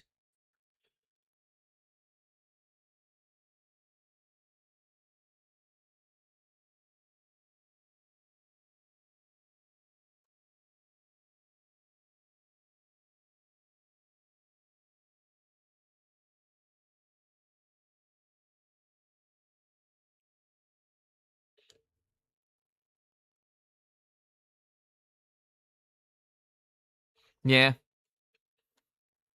It's all good. So next up, I'm going to re-highlight the orange. So we're going to come through and...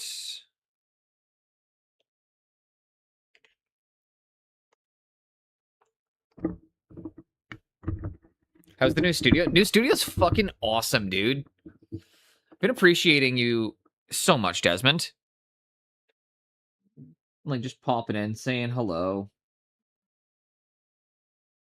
And yeah, new studio. Honestly, the new studio is great. I'm not used to how small the space is. There's definitely some re-optimization I'm having to do.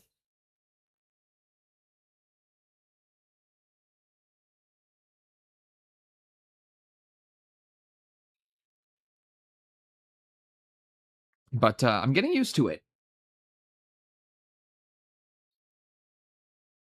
And the more unpacked we get, the more I'm just like able to be like, okay, I can work with this.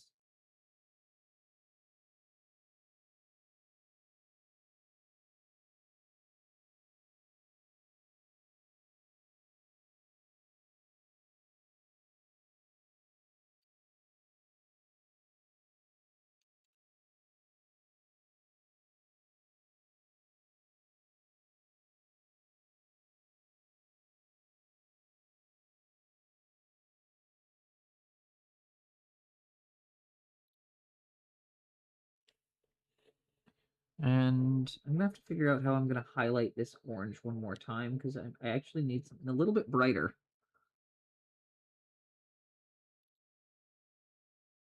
Maybe we use you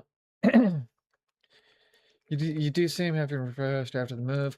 Well, it's honestly, man, it's like I'm in such a safer neighborhood now that I'm not constantly stressing out. Like I go for walks around the block. I'm getting more daylight. I'm not constantly being accosted by fucking Cracker Jacks. I can use a little bit of my quinapolone yellow here, I think. And I want to see what happens if I mix in the proacryl.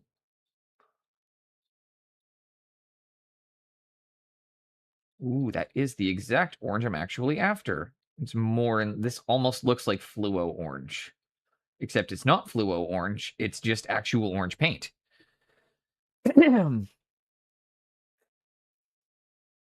Yeah. Yeah. So that's right now, that's why I'm like, I'm calmer, I'm happier.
And such.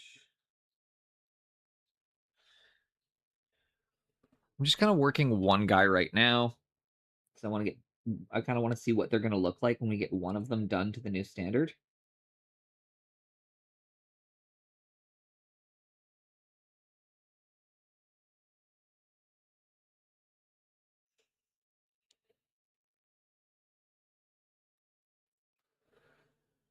Fuck, I forgot that part. You have to remember to bully him as well. It's true. You do have to remember some of the bullying. Otherwise, my ego will get too big.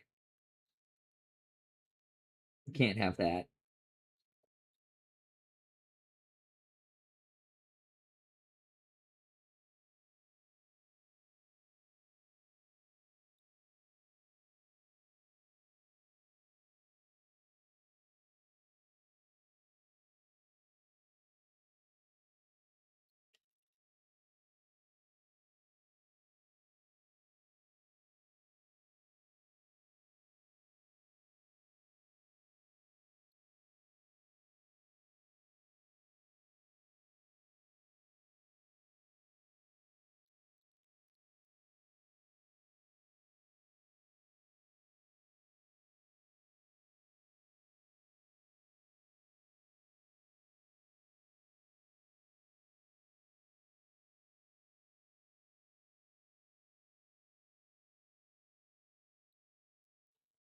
Okay, last little bit on the orange here.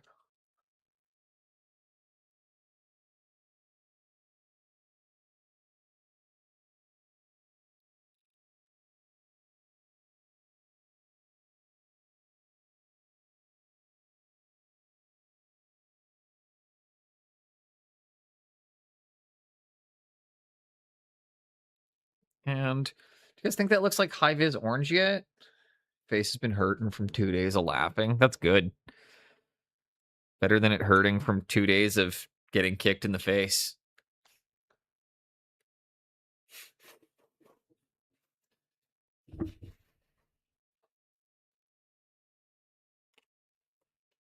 Everybody's been having a great weekend. I've been just enjoying this a lot.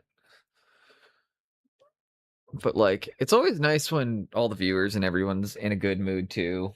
Everybody's just vibing, chilling, living their best lives.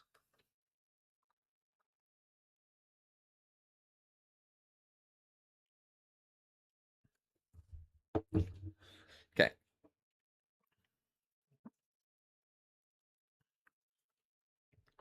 I'm going to hit a quick little dry brush over the leather details. Then we might just wash them again or contrast them.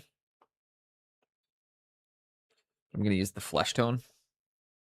And I'm going to grab a clean piece of paper towel for this one because I want to. Less.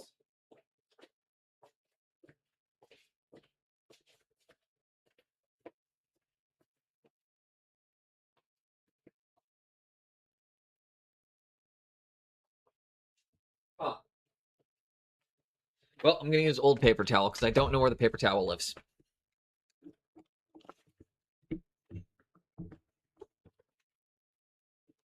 I will have to find that out when my wife gets home. It's okay. I've got an old tissue I can use.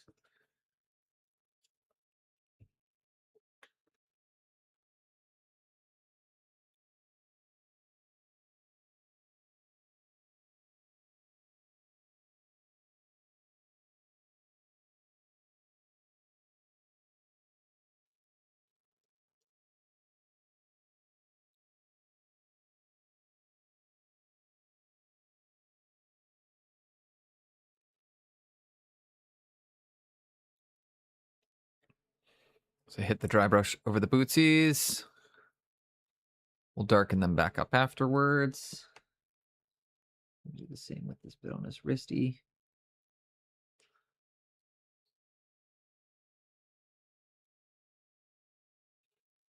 It just helps me build up a really fast and easy leather texture without having to actually like spend time on that detail that I don't really want to bother with.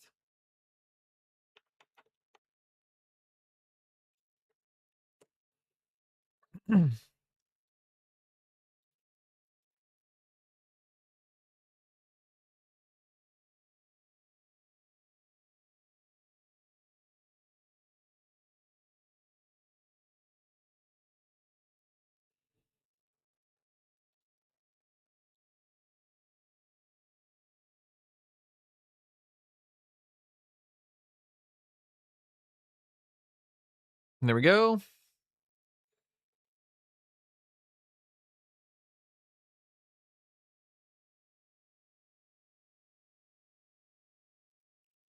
I'm really, really pleased with how these guys are looking right now. I'm actually like, yay. Nope. It's a Pepsi. Fucking hell, where do I do a brush? Here's my brush. Yeah. For dry brushing. Time to clean the boxers. For dry brushing, back of hand. Yeah, I try not to use the back of my hand too much because it's just not great to get covered in paint constantly. It's not like it's gonna like it's not like it's bad for you, but it's not great to constantly be getting covered in paint. So I'm gonna take the brown wash or the Fire Slayer flesh. We're gonna pull that over the boots that we just dry brushed.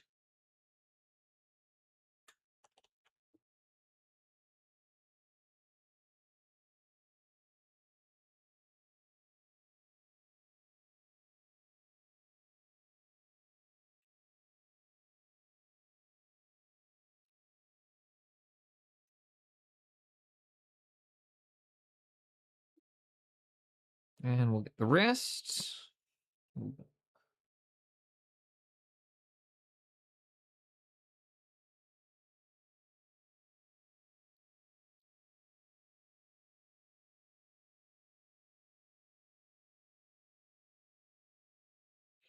You know what? I'm just going to even use this to darken his skin up a bit more, too.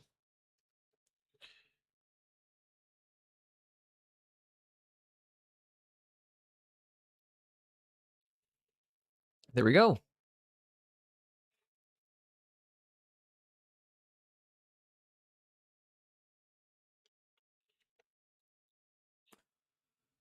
Almost ready for his final details.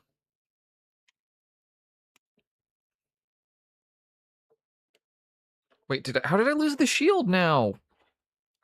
It has hazard stripes. How can I not find a hazard striped shield? What the fuck? Oh, never mind. There it is. Found it. No worries. Catch you on the flip side. Man, appreciate you popping in. Appreciate you hanging out, as always. Hope you have a fun day. If you make it back, I'll catch you. And if you don't, you don't. But either way, thanks for stopping in.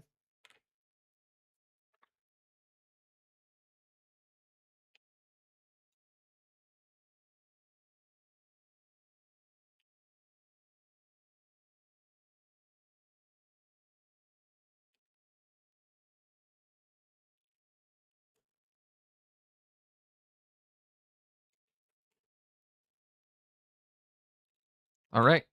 It's time to do the scary step for him. Panic, no way. Calm. Panic, no way. Calm. Found. Dude, the emotional roller coaster of this stream of Boneless just like, I'm the greatest, I'm the worst, I'm the greatest, I'm the worst.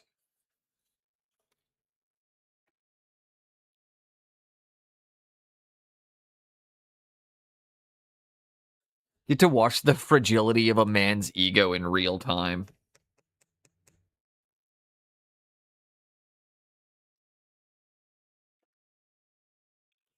All right. Got my super glue. I grinded the surface so it's a bit kind of rough, so it'll hold even better. Line it up exactly how we want it.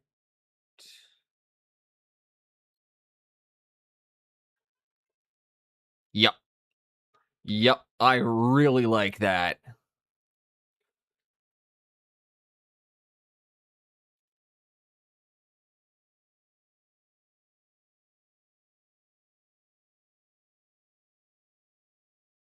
So we'll get hazard stripes on that as it goes.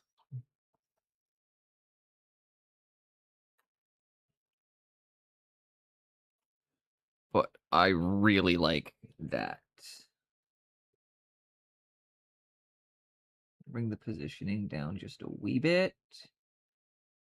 I think that's perfect. Yeah. Yeah, that's better. See what I mean about like, and this is what I mean about one of the rad things about Necromunda is like, this is just, I wanted to give this guy a shield. This is not a part in the kit. This is not anything that came with this. This is just a shield I had that I was like, this would be fucking awesome. And like, that's kind of the reason why I still like, why I really enjoy Necromunda is that's what it encourages, is it's one of the few GW games that wants you to still go out and be like, yeah, you know, make something unique. Convert your models. Plus, I mean, I can't wait again once I get to finish up building their converted mining vehicle.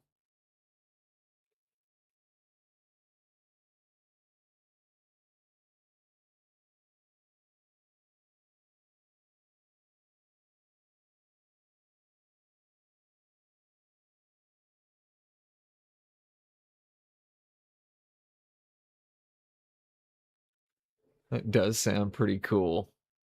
Yeah, what do you think of my converted mining vehicle? Desmond apparently really likes that.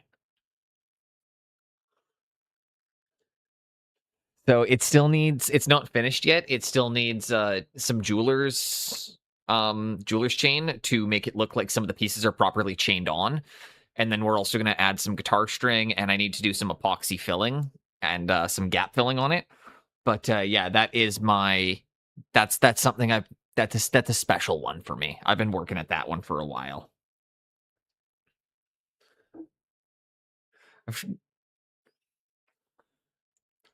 You know, if anybody was going to enjoy that, I knew it would be you, Desmond. Why? Because you're a kobold, and kobolds would be interested in. Like, it just seems like something a kobold would like.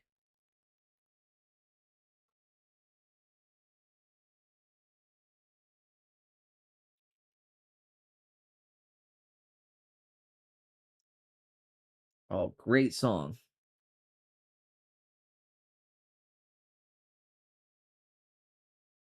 Punch him in the dick. Punch him in the dick if motherfuckers talk shit straight. Punch him in the dick.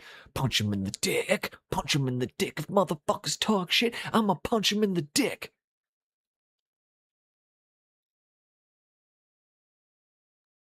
Just pop a squat, start letting off the shots like knock, knock, knock. Just cold clocked his cock.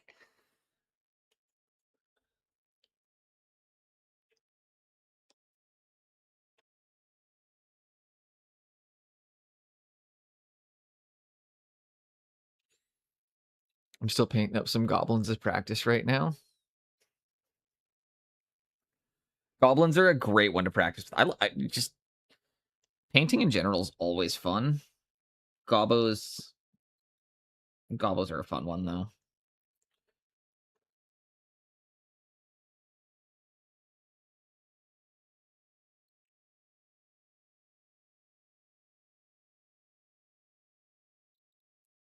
Kobolds are curious, like looting, hoarding things. Exactly. Well, I was going to say, that's why I feel like a kobold would like this, because only a kobold would be able to hoard that much technology to be able to turn a dinosaur into that, or into a converted mining rig, or anybody, you know, like that's what I'm saying. Is like, it would be within a kobold's nature to hoard all of the goods and tech necessary to build that.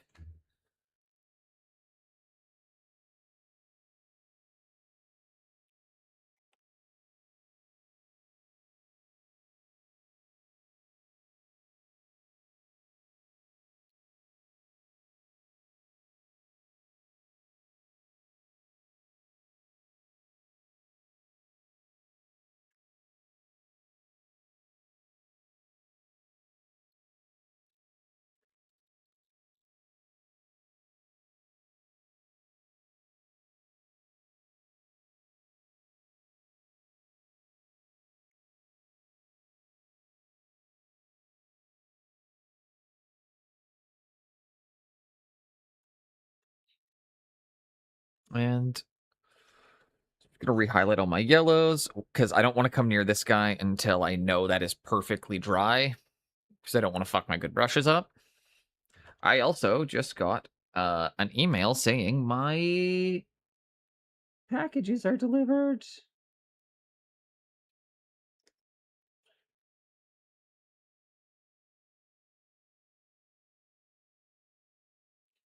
So I'm going to text my wife really quickly and ask her if she can do that for me.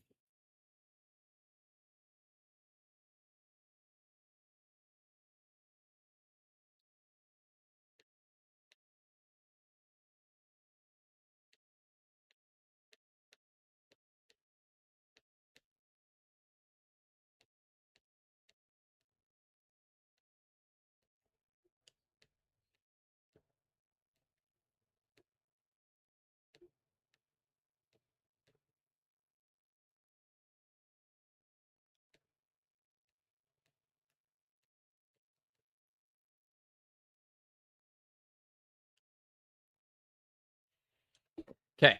Is there a Discord, by the way? Yes, there is, Berserk. It's !Discord.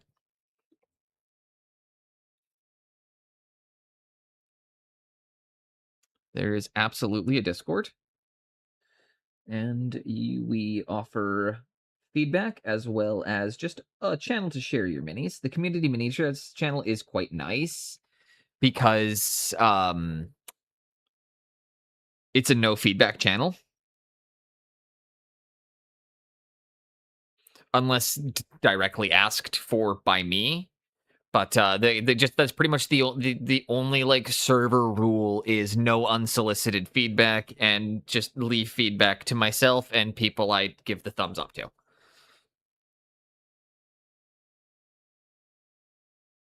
That being said, if Pascal recommends you do something, I highly recommend you listen.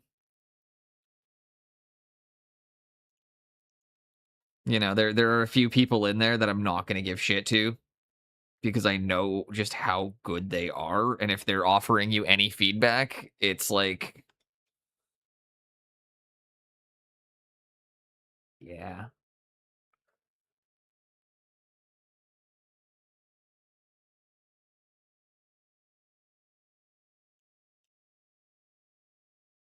Always listen to Sensei. Exactly.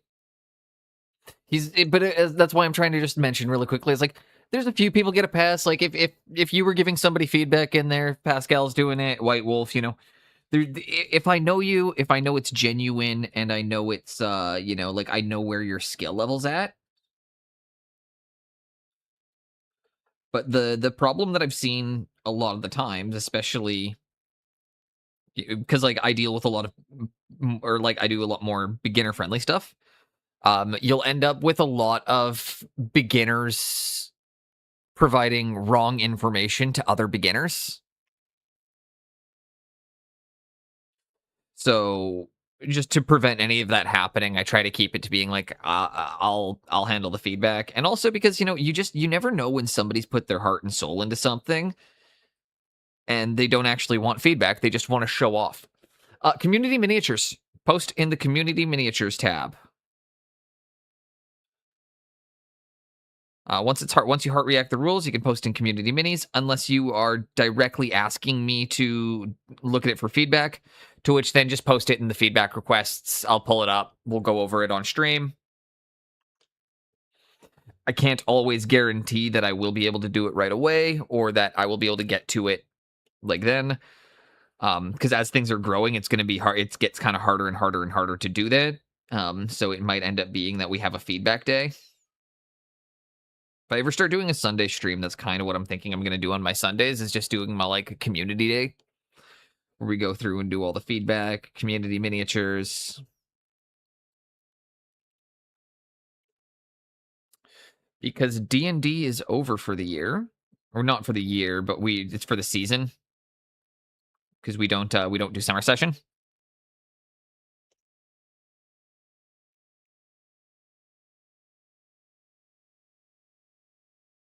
So I'm going to have Sundays free again. So I'm probably going to start doing like short streams or something on Sundays, just because I can. That, or I'm going to be doing a lot more gardening on Sundays. But I honestly don't see my buddy's garden needing that much work.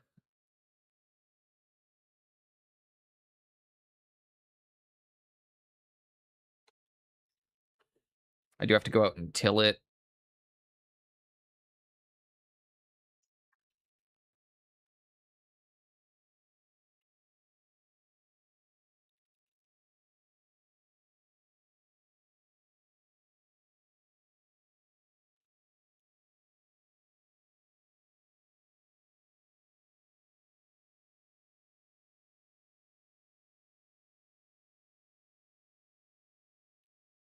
There we go. I think you're good, and your feedback pulling true, but critics are hard. Can everybody support? Exactly. Right. One bunch. Speaking of Pascal, recruiting for the Fangirl Army. Admissions easy. Oh yeah, I'm absolutely doing that. I straight up said I want to get one of his shirts that have his face on them to wear to his class, just to embarrass him. And the more of us we can get to show up to his class wearing his shirt that has his face on it, the better it will be.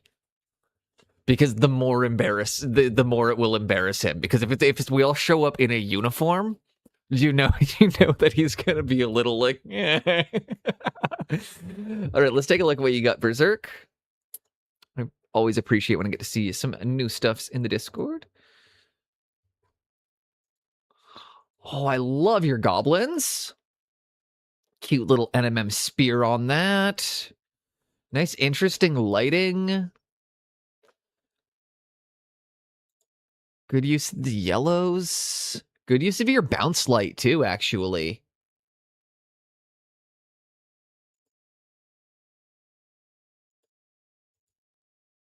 I like those a lot.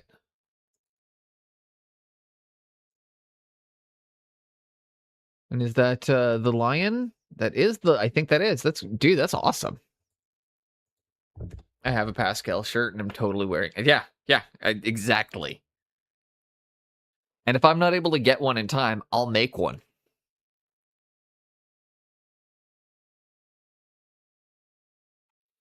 I will say one thing. I was on his Instagram, I think last night, because I was trying to explain Nipplegate to my friend. And I saw the post, and you know what? I'm going to be completely honest. If I was just a Twitch staffer and I saw that at a glance, I could understand why they thought it was an actual nipple. You know, I'm just saying. Not to not take Pascal's side on it, but he actually painted the nipple too good. Nipplegate, fantastic topic, dude. Oh yeah, nips out for Pascal.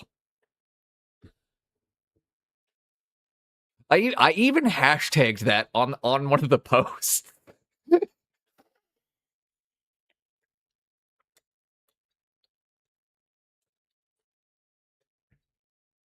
That's great. But that was the one time where I'll be like, you know what? He hit a level of photorealism there where, like, I actually can understand why he got a 24-hour on that too. I'm not saying I agree with it. I want to be very clear about that. I do not agree with it. But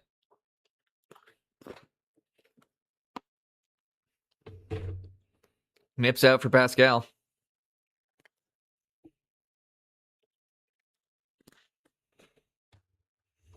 And excuse me. Oh, also extra good news.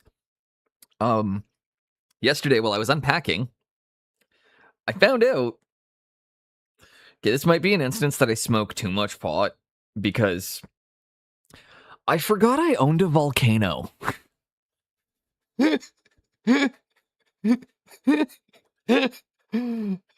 So, like, I'm like unpacking yesterday and doing that, and I'm like, huh, hell yeah. So I busted out the whip and, like, got the vape all set up, and that was pretty rad. But I forgot that I got that when I was working in the industry. It's just been living in a box for a few years.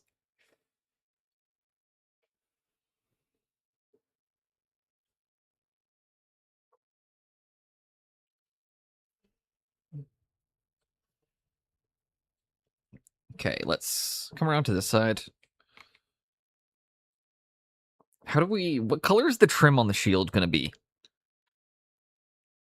It needs to be not, I mean, it could be black as well, but that's going to be silly. Needs to unify. I don't want to go with steel. Hot pink. The hot pink is there to establish yellow faster. Okay, so Desmond, if you don't know that, the fastest way to get like one coat yellows is to just slap a really fast coat of pink down. Most colors actually apply really, really well over magenta. So yeah, that's one coat of golden yellow over the magenta.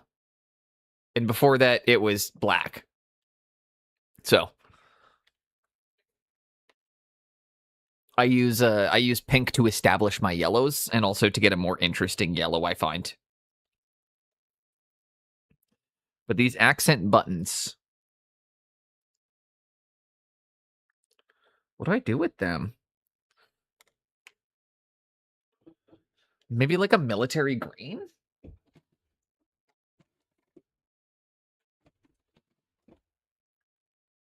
I feel like that's the only is like a drab green that or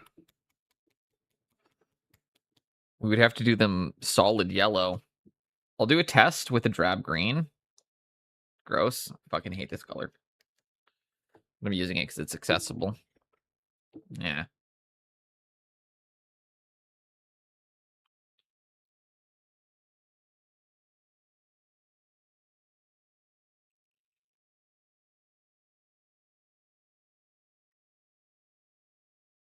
Nope. I know exactly what I'm doing now. Dumbass.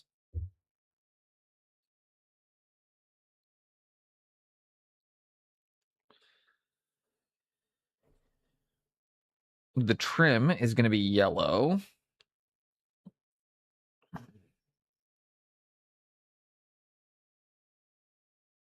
So yeah, Desmond, as you see here, watch. This is a thinned out single coat over magenta.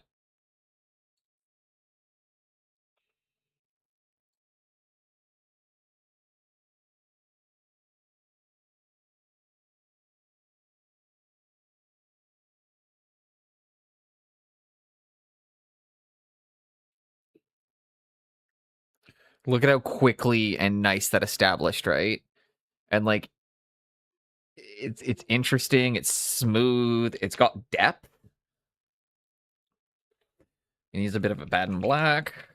Again, I've got hell, right? Did I just break your brain? This also applies for markers. If you want to shade with yellow, you shade yellow with magenta or pink when you're using markers as well.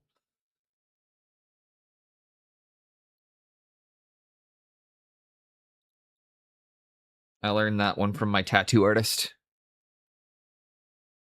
I mean, the magic stuff is Mr. Pigments. Mr. Pigments is actually a wizard.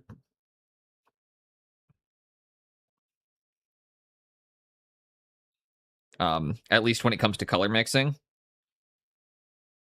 Him and I joke about it because, like, he makes and mixes paint. And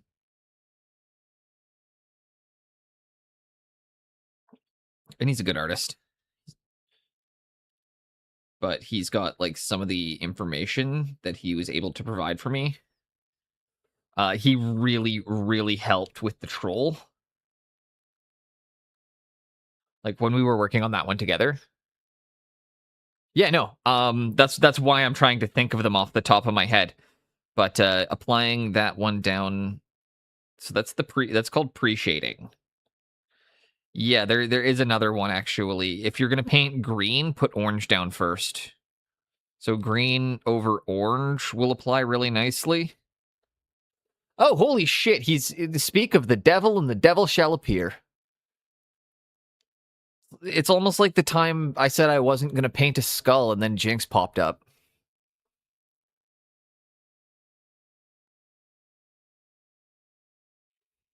We were literally just talking about you, Mr. Pigments. And I was telling Desmond that you're kind of a wizard when it comes to color blending and your knowledge of theory. And I was teaching him the glory of pre-shading I'm just teaching him a little bit about pre-shading and why how you can apply a magenta or a pink down under your yellow to get it to apply faster and more evenly.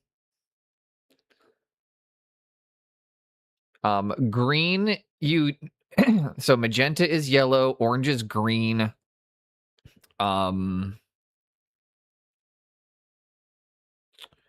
You can also do purple for green. If you want to get a desaturated purple. So yeah, exactly. I was going to say, this is an example of if you mix greens into your purple, it desaturates and you get this type of a purple.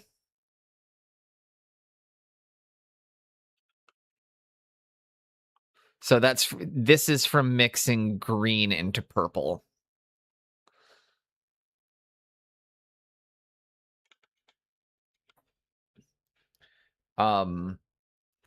The magenta one as well, a big part of that one that helped me figure that out too was, I think, that one would be Jinx again. Because I try to remember who teaches me what, but that was Jinx changing my recipe with my NMM, and telling me to remove the orange and replace it with a pink,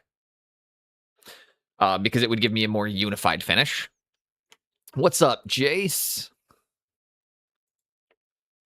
Hope you're having an excellent day so far.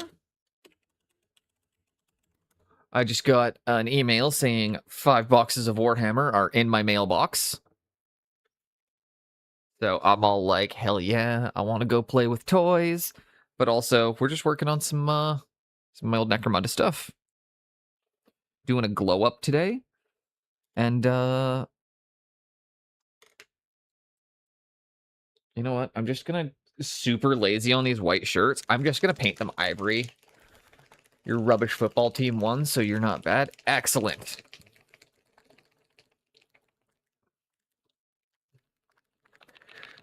I don't follow football. Honestly, like it's Canadians don't understand the falling. Like we don't understand falling. So the sport doesn't just click. Like we've never really clicked with the sport.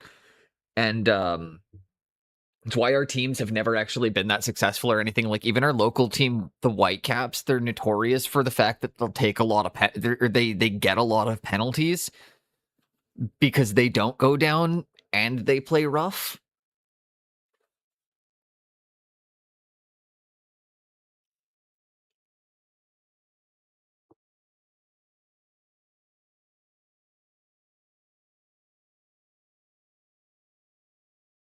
Yeah, we don't really get the falling.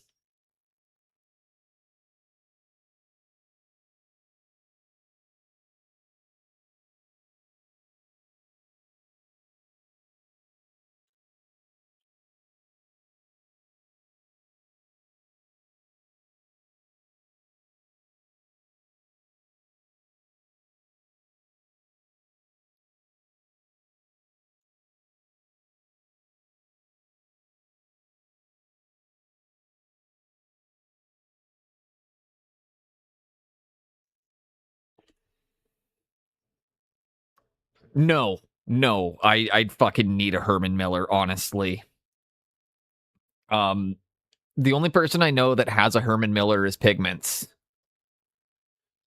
You have a comic book like face. My way, I was told that story at the earlier in stream, Berserk.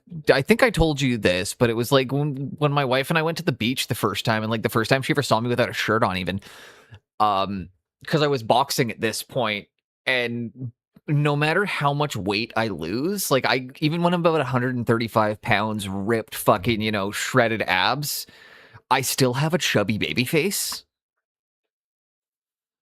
It's quite funny. Like it nothing changes. Like I always have a chubby baby face. So like you saying that, like the comic book like face, it was just reminded me of like earlier in stream. I was saying I took the shirt off. And the first thing she said, she's like, "Man," she's like, "your face looks photoshopped onto you, but like in real life, never seen that before." And I was like, "Wow, I don't know if this is a compliment or not."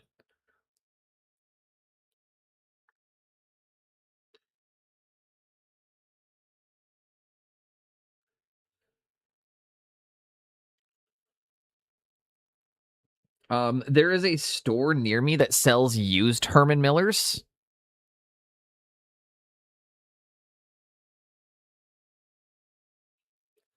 I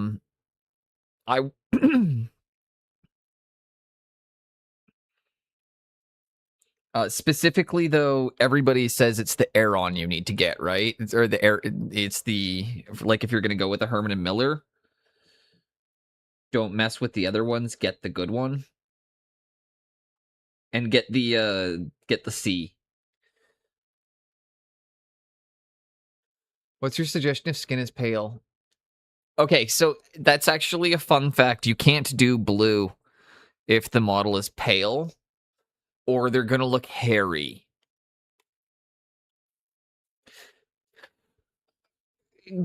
this is kind of funny, Desmond, because like I think it was 3 of these questions we went over on one of the co-streams Mr. Pigments and I have done.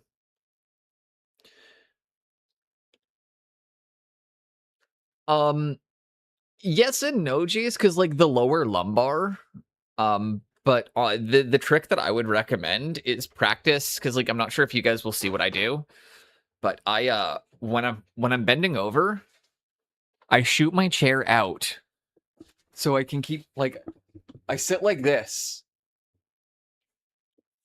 I fold at the hip when I'm painting so I can keep a straight back. So that's kind of my trick, is when I'm doing this, you guys don't really see, but like I just shoot my chair out from behind me so I can keep my back straight when I'm painting. So if I need to get nice and low to my desk, I don't have to hunch. Ultramarine Violet is good for pale skin. He's not going to have Ultramarine Violet, though. If you're going for a pale skin, you need to ask the first question, why is their skin pale? Or is it because of a lack of blood? Is it because of a lack of light? Because that will give us 2 different recipes. If you want it to be a dead skin, then yes, a blue or a green is where you want to go from for a pale skin. However, if you want it to still have a sense of life to it, you want to work from a pale pink.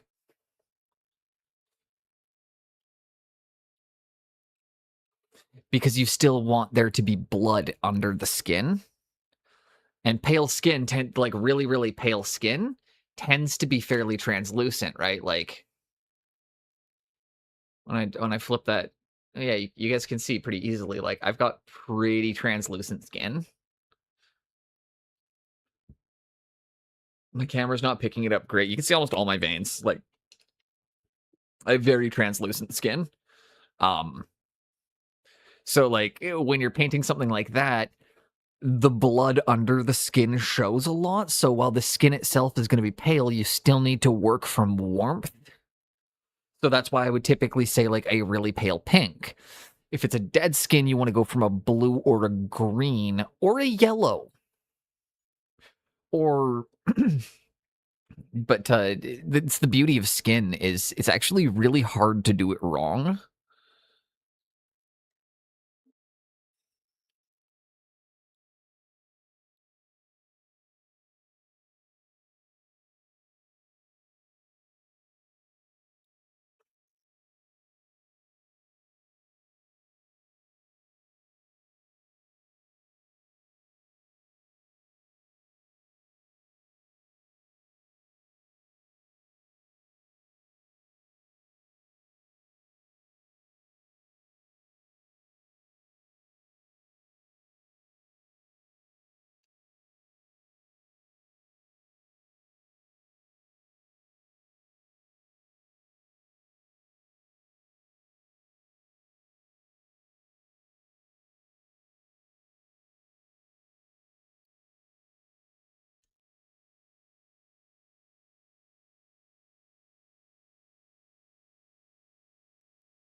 There we go. A couple highlights on the skin. Green also works for live skin. Yes, that it would be if you're painting Greek skin. I want to choose a good metal color. The skin is pale. Okay. Gold. If you're wanting to do that, I would, if you're going to go with a pale skin and lots of leather, I would, that's a slightly bluish gray, you're going to want to avoid anything steel. No steel, no silver, because they're going to have a lot of blue tones in them. You're going to want to lean into copper, brass, gold, or some kind of magical colored metal. But I would be avoiding or I personally would be avoiding silver. I would be avoiding steel. I'd be avoiding cobalt.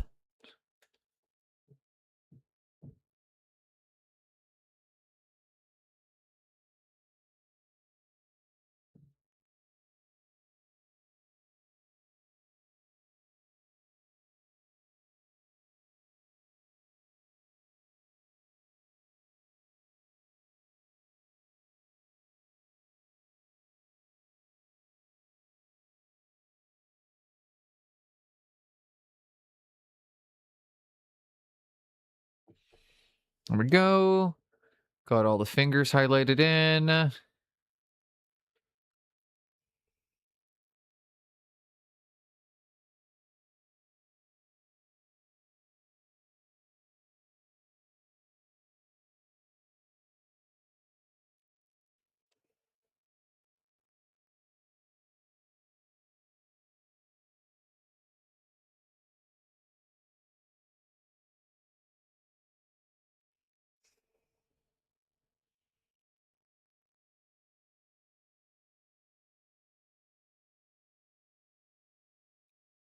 And lastly, I need one final color in there, which is I'm thinking about a greenish grim dark steel.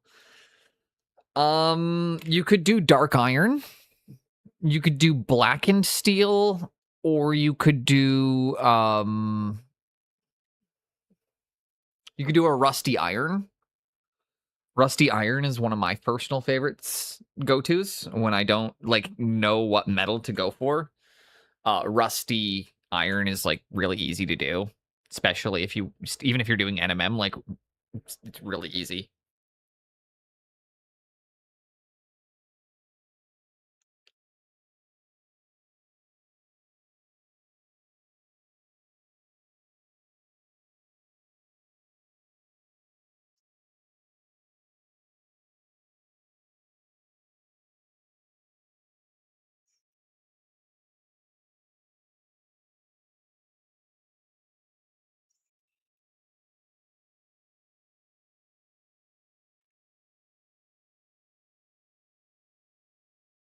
But this is the leader of my Orlock gang.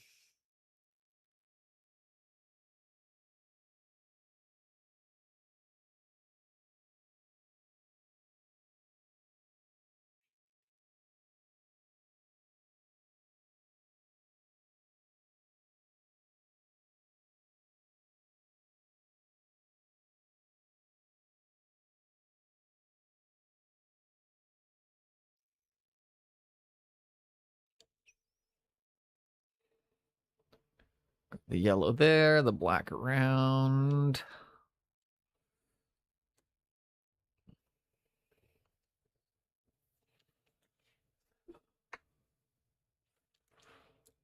I'm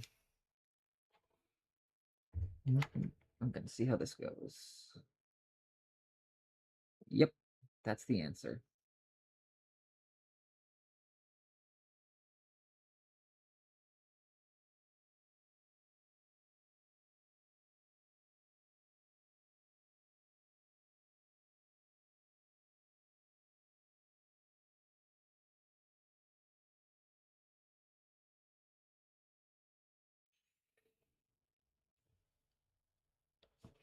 Do the blackout on this.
There we go.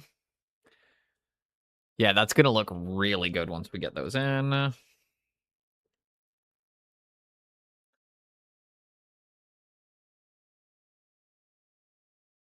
Take our time and make sure we just get all the details.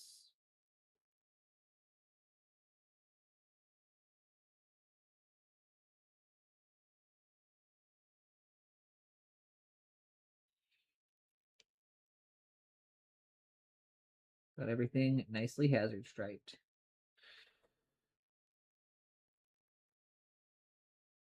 And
there we go.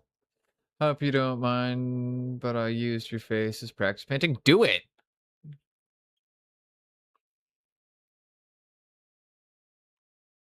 I love that. I've had a couple friends that I've texted or I've had to message when they've posted like a picture on Facebook or something and straight up been like, hey, I'm going to draw that because like you're making a really expressive face there. And yeah, no, that's rad. Depending on how it turns out, Berserk, I will see what I can do with it.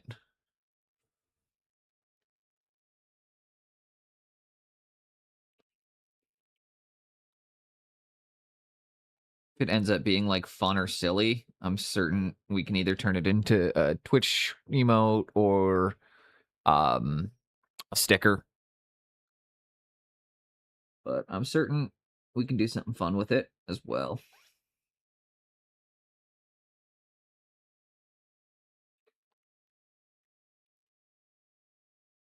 Absolutely, I do not mind.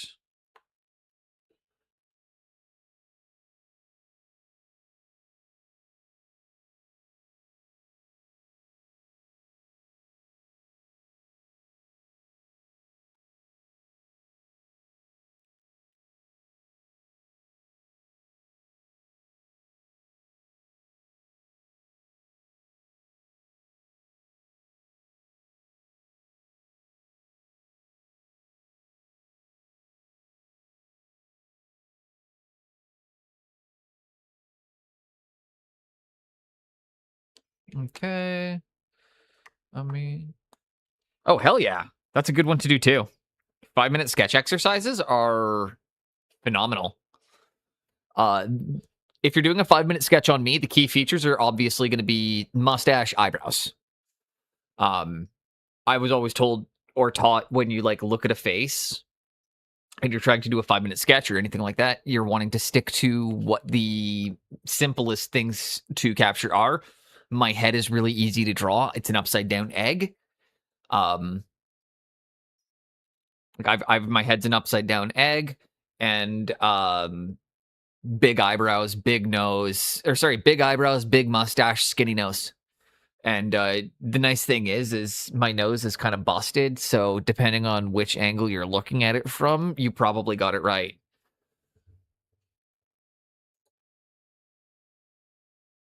That's not bad, dude. Honestly, for how quick you grabbed that, you could refine it a bit, but like I like that you've got your color. I like that the shape's right.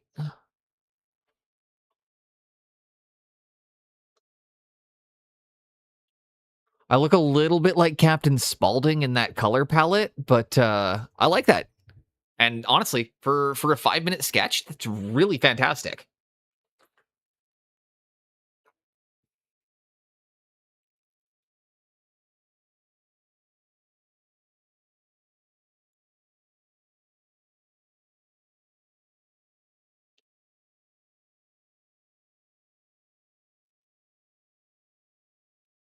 I'm pretty impressed with the amount of refining you got in, because again, like it's pretty much following the exact principle of what I was saying. Is like you got the big eyebrows, you got the mustache, you got the head shape correct. You can get no, like, honestly though, like, you can guess the rest if you get the nose fairly accurate, you get the shape of the head right, and you get one or two of the features. Wait, you did that mouse and keyboard as well?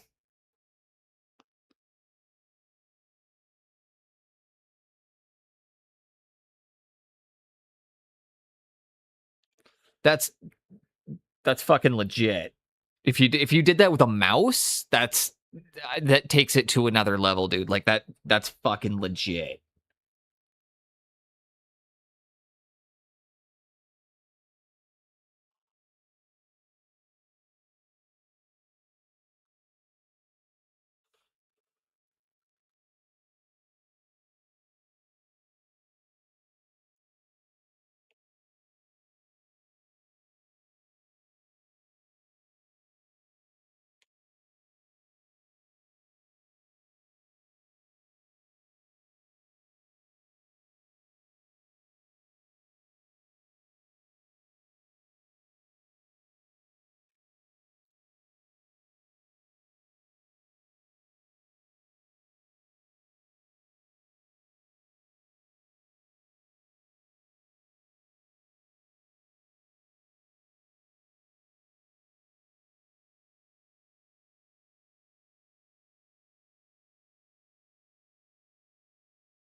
Clean up the hazard stripes.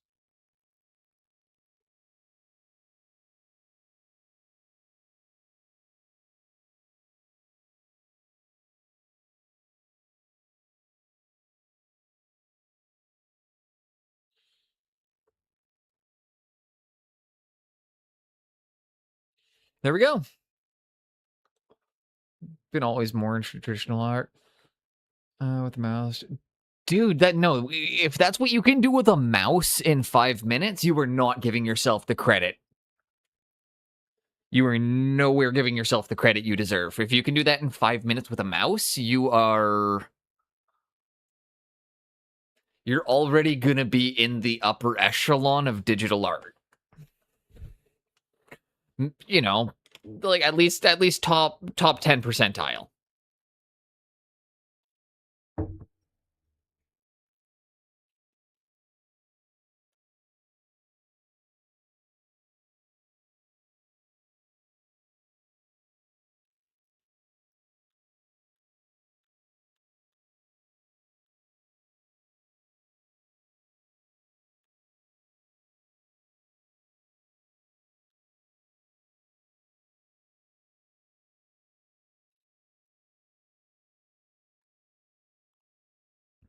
And I'm just trying to figure out when my wife is going to be home, because she left at like 8 a.m. this morning, and almost 3, and it's her day off. Like, she was just going out to meet a friend, and that was 7 hours ago. So I'm kind of wondering, you know.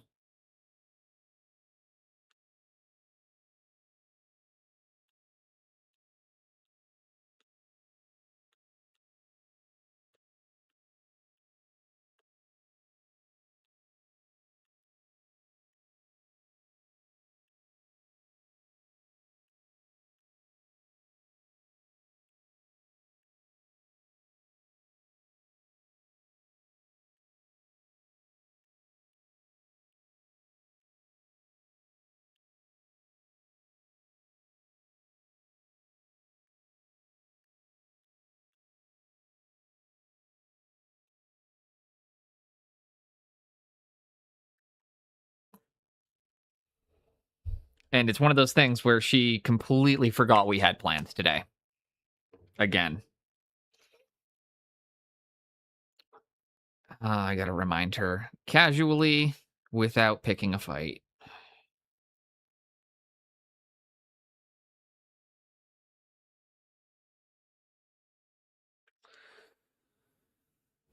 It's always fun.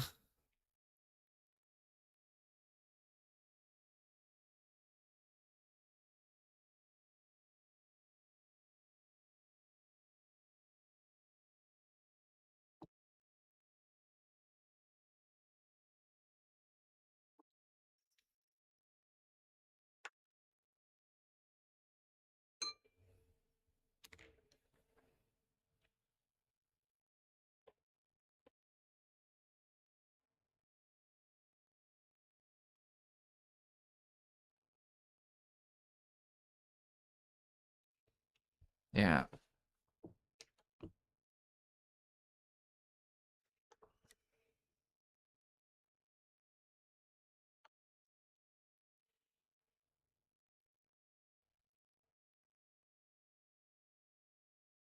That's mildly infuriating, but I will cope.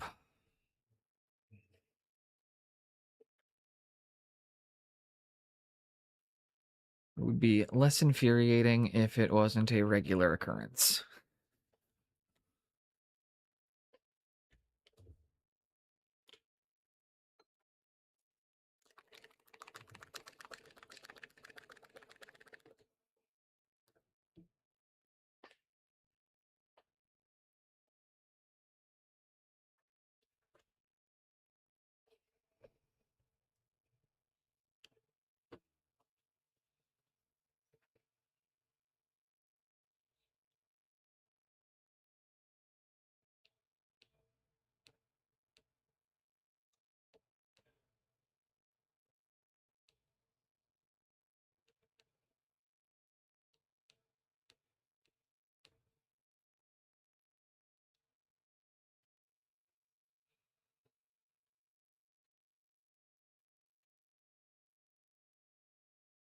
And just take a touch of the skin tone in with the blue. Give myself a bit of a highlight color here.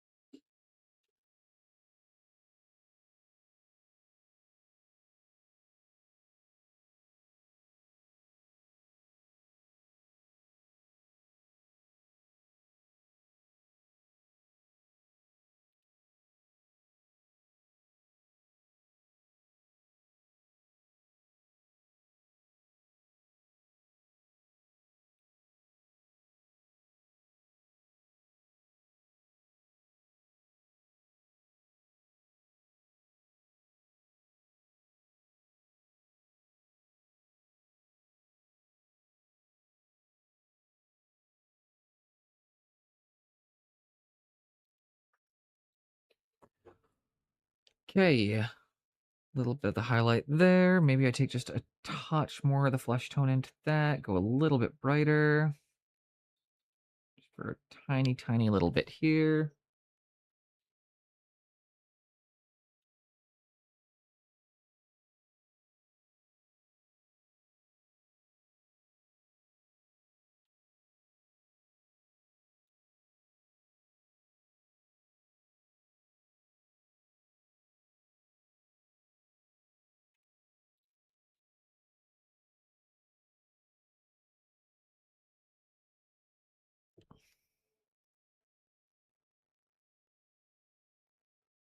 And we could take that blue that we have here now.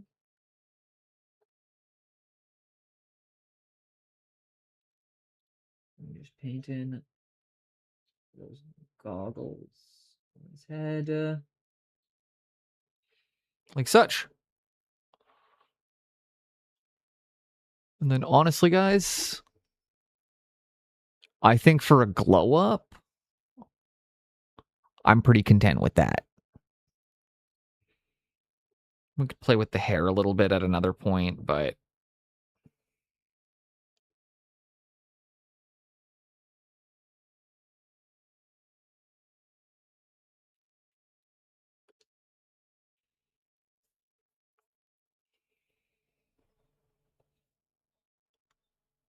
I'm going to go back to the old blue, and I'm going to do all the genes really quickly before I forget to.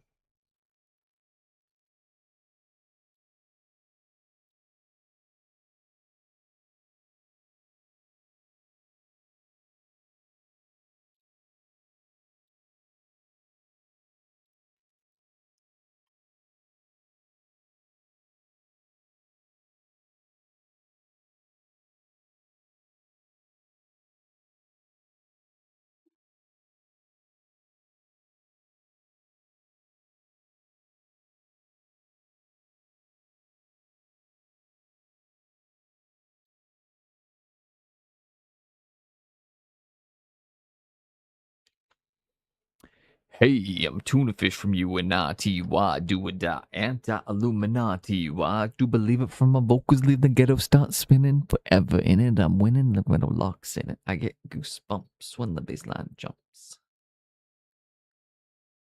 Mark 7, get you open like an attache. Hey. On the lyric with the academy battling, anatomy, gotta be J5s, fake. That'll be the day when labels pave our way. Tuna, what you say when MCs come to blend Munfin, cause we take it back like Spinal Tap. Prepare your intellect before your final nap. So I take it back to the concrete street. Original beats to real live MCs. Playground tactics, no rabbit in a hat trick. Just that classic rap shit from Jurassic. Let's take it back to the concrete streets. Original beats and real live MCs. Playground tactics, no rabbit in a hat trick. Just got beef. Well, watch how I'll settle it.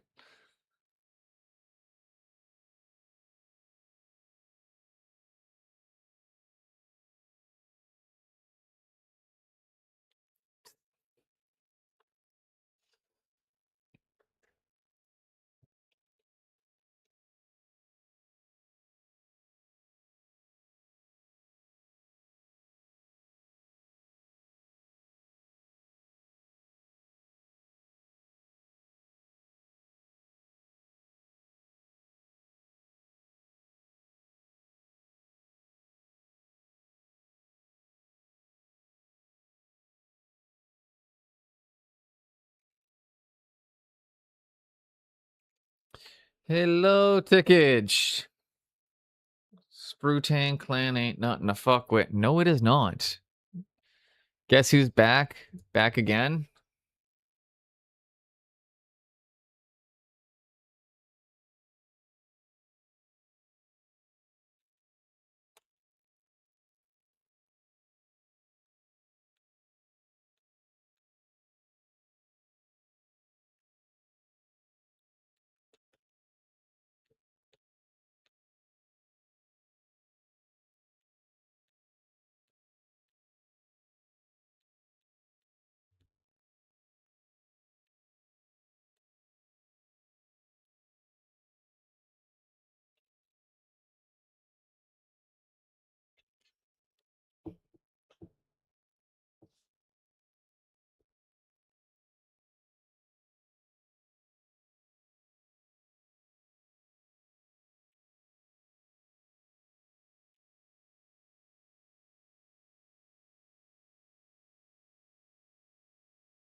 Getting the final blue highlights done in here. But welcome back, Stolitzer. Welcome in, Tickage.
So we're just going through, getting the highlights on the pants.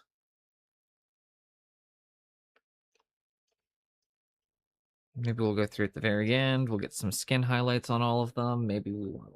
Who knows? We'll probably have time.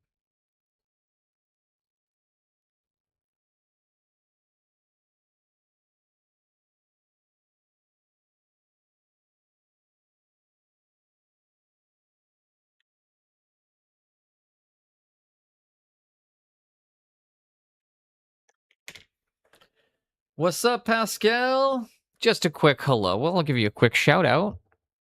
Hope you're having an amazing day. You've only come up in conversation like 6 or 7 times.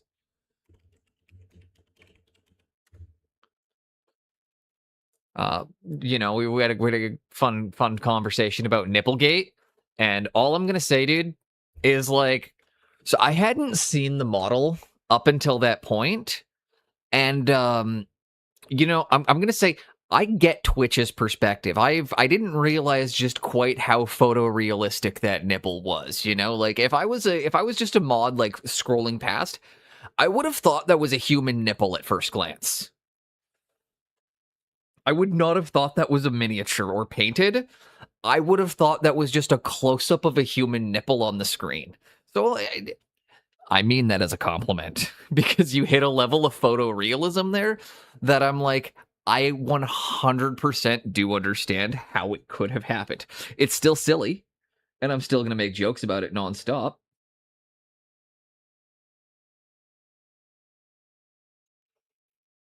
Because I also think it's hilarious, but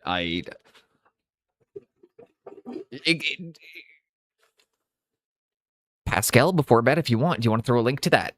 I can't bring it up on screen, obviously, or for obvious reasons. So if you want, you can throw a link to the model in Instagram.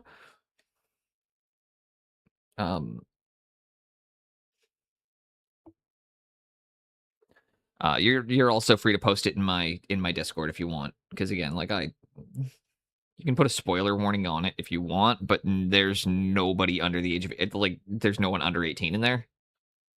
We don't allow people under 18 in the Discord, so I'm not going to be too worried. If it's tasteful nudity, I'm not mad. If it's like, see, the hard part with opening nudity in artwork up is like you run the risk, right? Like there is a massive difference between like the tasteful nudity in models and the not tasteful nudity. And you know, that's always my fear with saying it's okay, because like I'm okay with a boob or, you know, like a wiener hanging out or something, but I'm not really okay with, like, you know, the more pornographic side of miniatures. Like I'm like, I just no, keep that to yourself.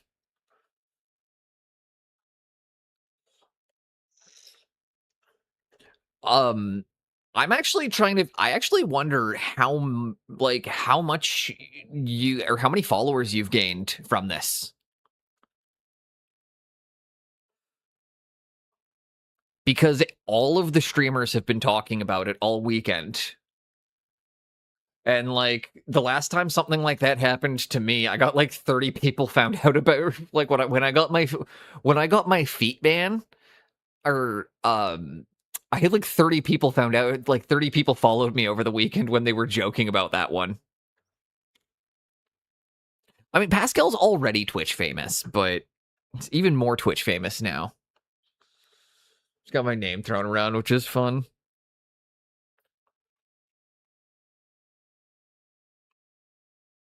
I think I tried to explain this one in passing really quickly. Is you guys remember how I have you can redeem for exercise. The reason the alert says what lovely feet is because of this old story here.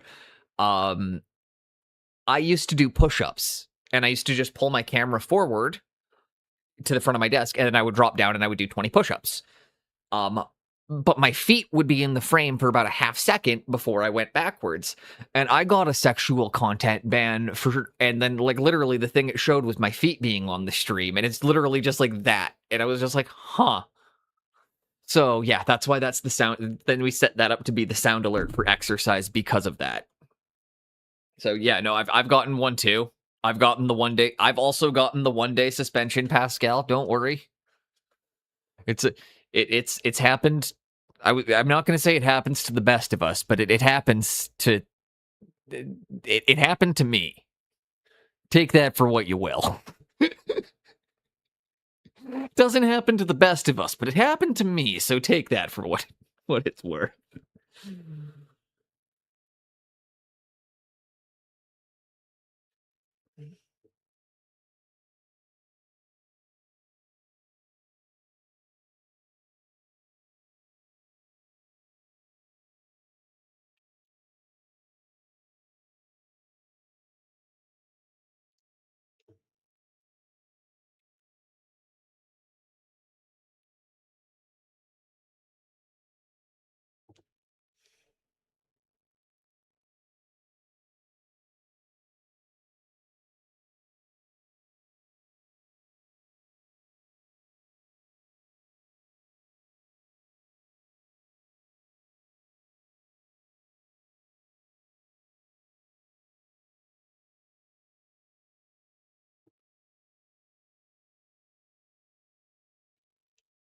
I'm fighting an overloaded brush right now, and it was one of those things where, like, I know the easiest thing would just be a slight dab, surrounded by deviants.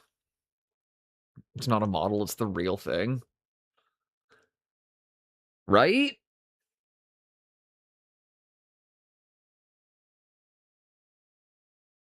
See, Mark, that's what I was saying, is I was like, at least with Pascal's, I could understand how a Twitch how like a Twitch staffer could, at a glance, think it was a human nipple. The one that gave me my timeout. that was less, a little less justified. But yeah, it's funny. I'm fighting like the paint not like running away where I don't want it to go. And like the whole time I'm like trying to fight. And it's like, why don't I just do this and remove the excess moisture? Right? Right. I got away with literally my orc riding a giant dong. That didn't set anybody off. I've shown that on stream I don't know how many times, and that has not gotten me in trouble.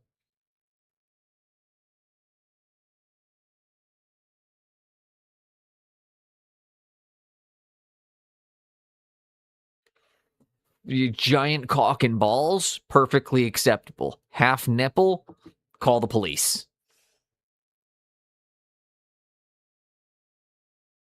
Human feet, definitely call the police.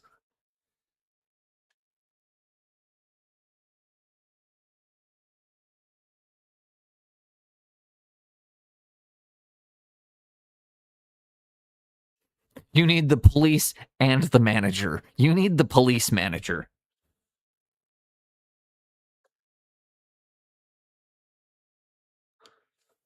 Because the artist getting a movie things, right?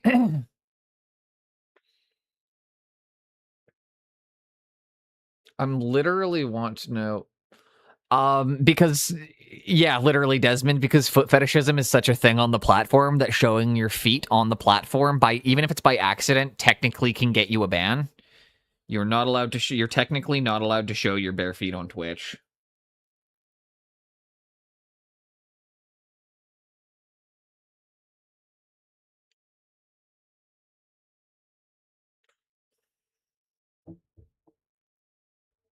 I'm running free, yeah. I'm running free. Because there are disgusting people out there who make everything awful. At the end of the day, Desmond, do you want the answer? Can't shame them. Can't shame them.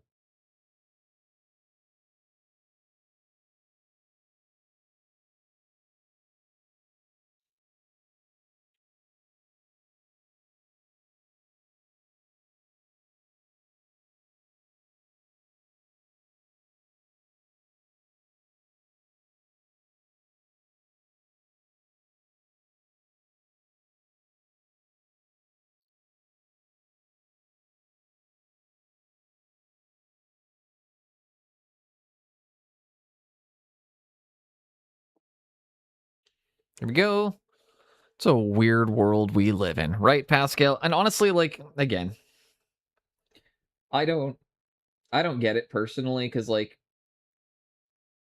I think artists are typically significantly, honestly, no, it's not a typically. Artists are significantly more comfortable with nudity than most people are. And I really do think that's what it comes down to. But then there's also the traditional Western puritanical viewpoint surrounding nudity, where it's significantly more taboo than it is in Europe. But yeah, we're more into giving people shit for playing lizard men. What's wrong with the lizard men?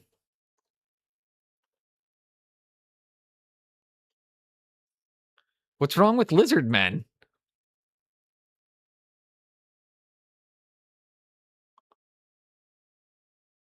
Skink shaming?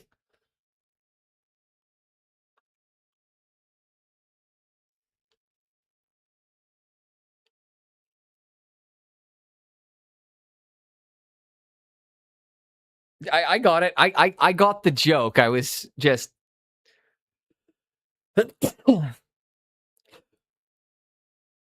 I just wanted a chance to show off my skink. I'm not sure if you noticed, the model I grabbed was a skink that was labeled skink.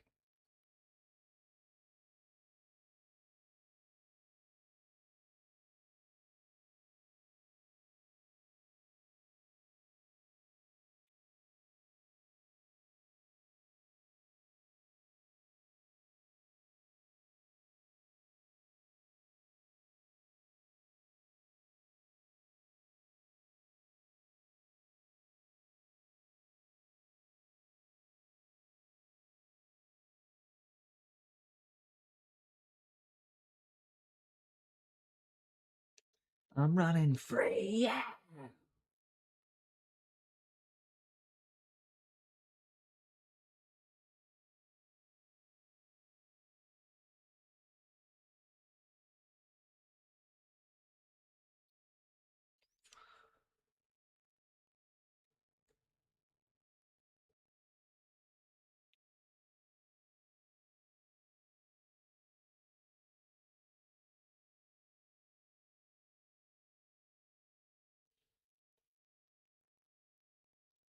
A little bit on the wrist where we got that bit showing. And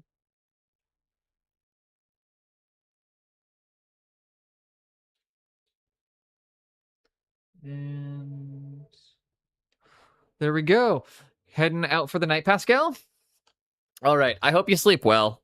It's always a pleasure having such a fucking legend coming around.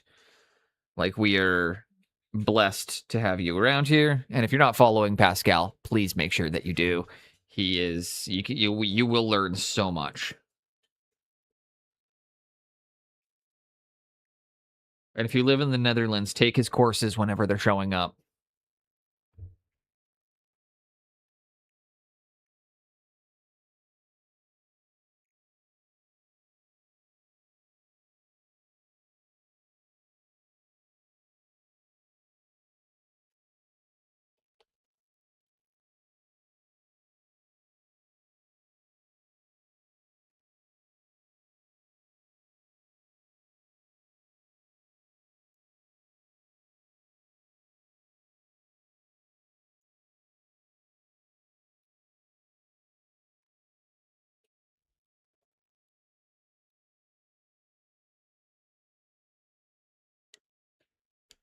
And Fangirl Army.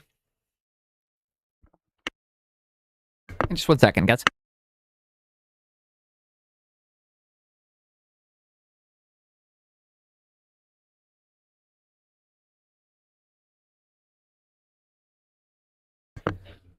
Awesome. I'm gonna be wrapping up in about 15 minutes here. So thank you, because then if you do that, then I can do a quick little unboxing to wrap up today. Yeah, sounds good. That or we'll just have a slip in the mail and I'll have to go and pick it up tomorrow.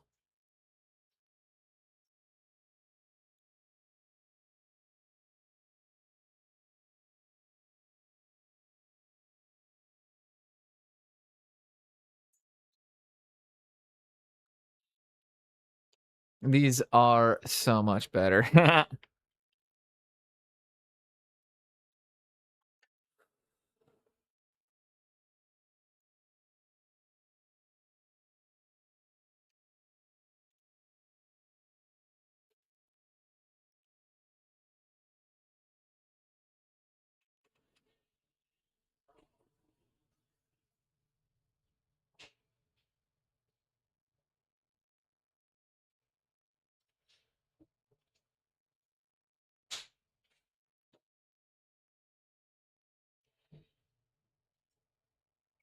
Thankfully, these guys don't have a lot of. I know you mean Mrs. Boneless when you say that one. I know that Lagatha.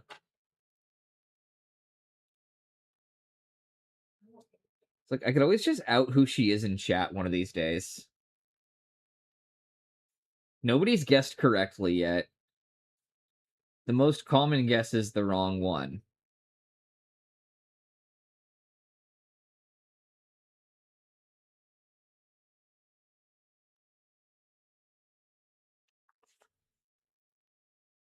Other people might not.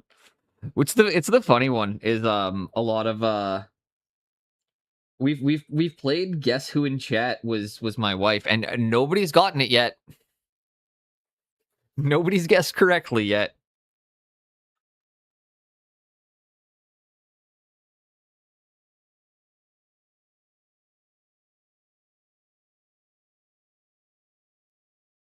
It's fun for me.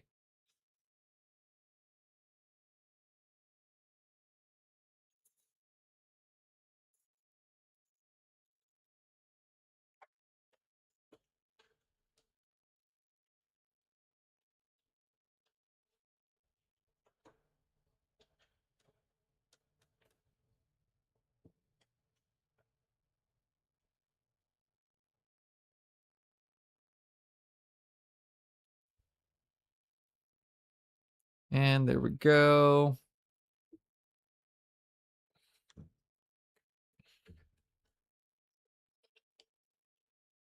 You know what's funny, guys, is I think I need to apply some more. I need to do something to get this yellow all a bit more interesting. So maybe I'll do a bit of a magenta wash over it, and then re-highlight it.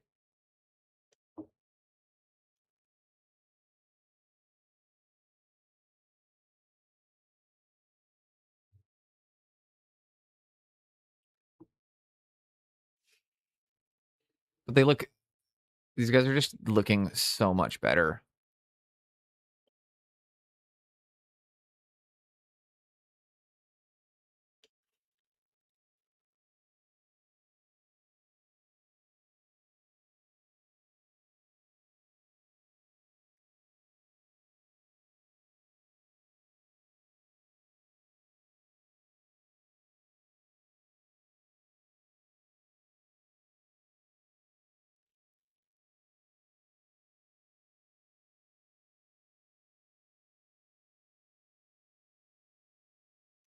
Top of the head. Oh, goodness gracious. We got the 3 more to go. 3 more to go. And this whole project started by deciding I was going to give somebody a power shield.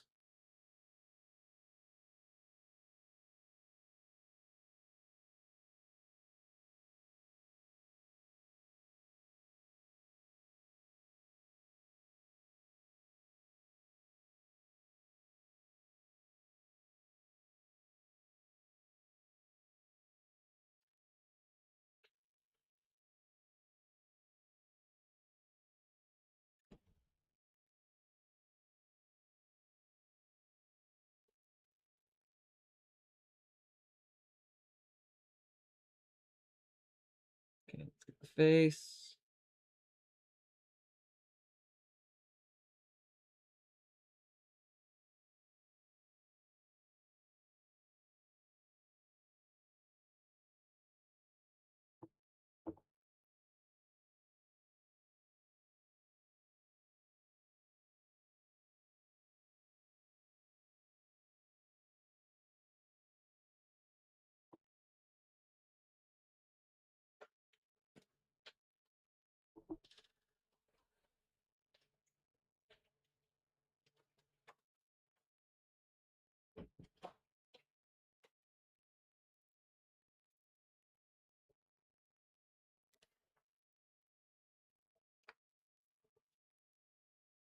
Just pass that over here.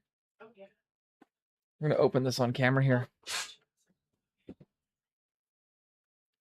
We're gonna wrap up these skin tones, and then everybody gets a little sneak peek of the upcoming projects.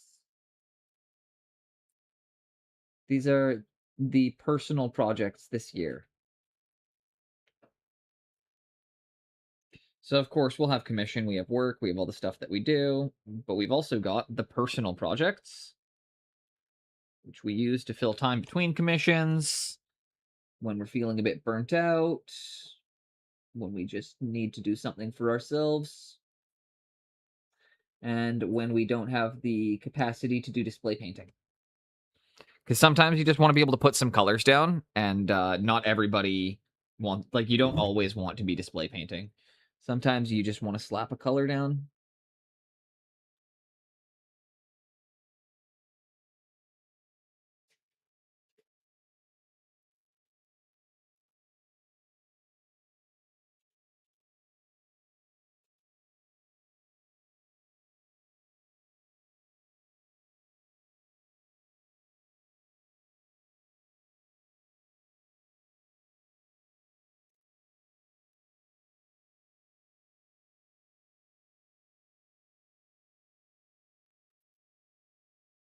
And there we go. Got the skin. Getting half decent looking skin will improve all of these models drastically. Once the skin looks, oh, well, like once you have passable skin, you've got a passable army.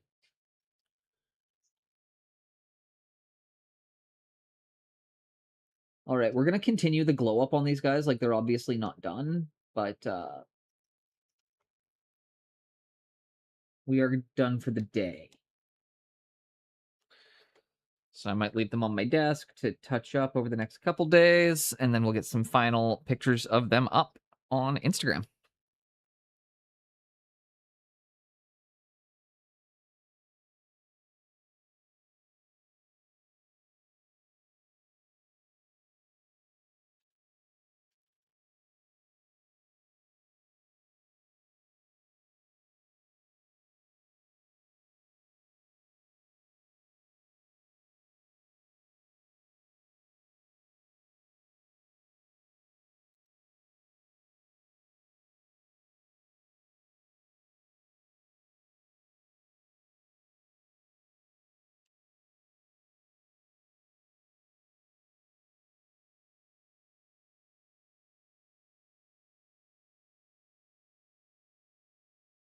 Okay, almost. Last one to hit the skin on.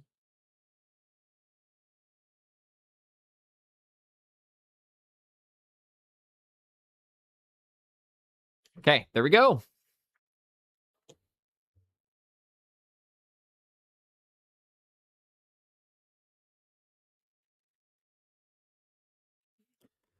There we go. We got these guys with way more juice in them. Way juicier. These Orlocks are way juicier than they were before.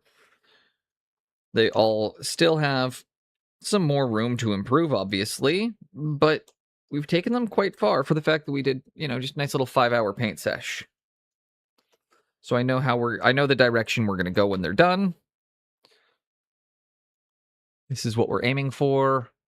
We might even go a little bit further on them than this. But I really like that.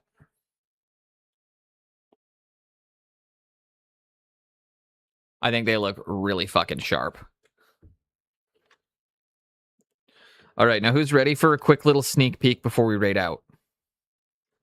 Who is ready for the sneak peek of the upcoming projects?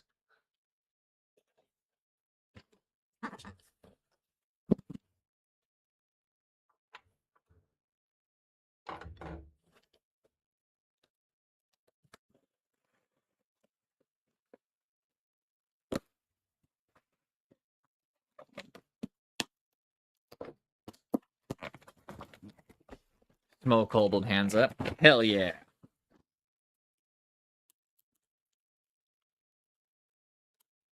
Yeah. There we go. All right. We got loose paper.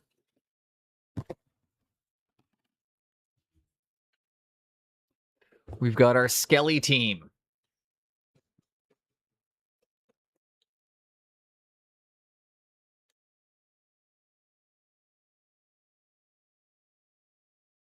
Apparently, I'm supposed to do free-handed flames on these.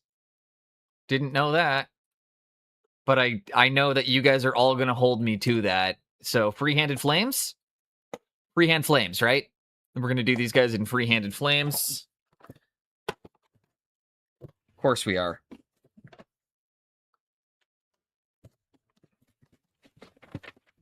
Next up, we've got an expansion for my squats.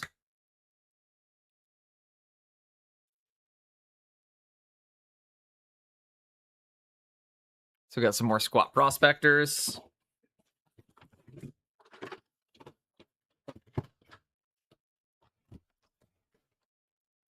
More Palanite enforcers. It's the Palanite enforcers, captains and sergeants box. And it comes with, mostly it's because of the robo doggies. That kind of drew me in on that one a lot. Okay. We're still going. We're still going. We've got the Palanite subjugators. So again, another expansion to the Palanites. So I'll have 3 boxes worth, or I'll have 3 of the unique Palanite boxes. And lastly, squats. More squats. These are these are going to be the upcoming personal projects. We're going to be very much expanding our Necromunda, and we're going to be expanding the Necromunda. We're going to be expanding our Blood Bowl some more. Let's go see who's live, because I need to use the washroom. I need to get some breakfast. I need to shower, and I got errands I need to run. So who are we going to go and see? Who are we going to go and see that is live? We're going to go see, and does anybody know? We can go see Painty Paint Paints. Or if anybody else has a suggestion, because I don't know that many people live right now. We can always go and we can always do a random one. Let's do same category. Who's somebody I don't know? Wait. There we go. Let's raid Grave Paints. Just realized they follow me. I don't follow them. So let's raid in here. Let's go say hello.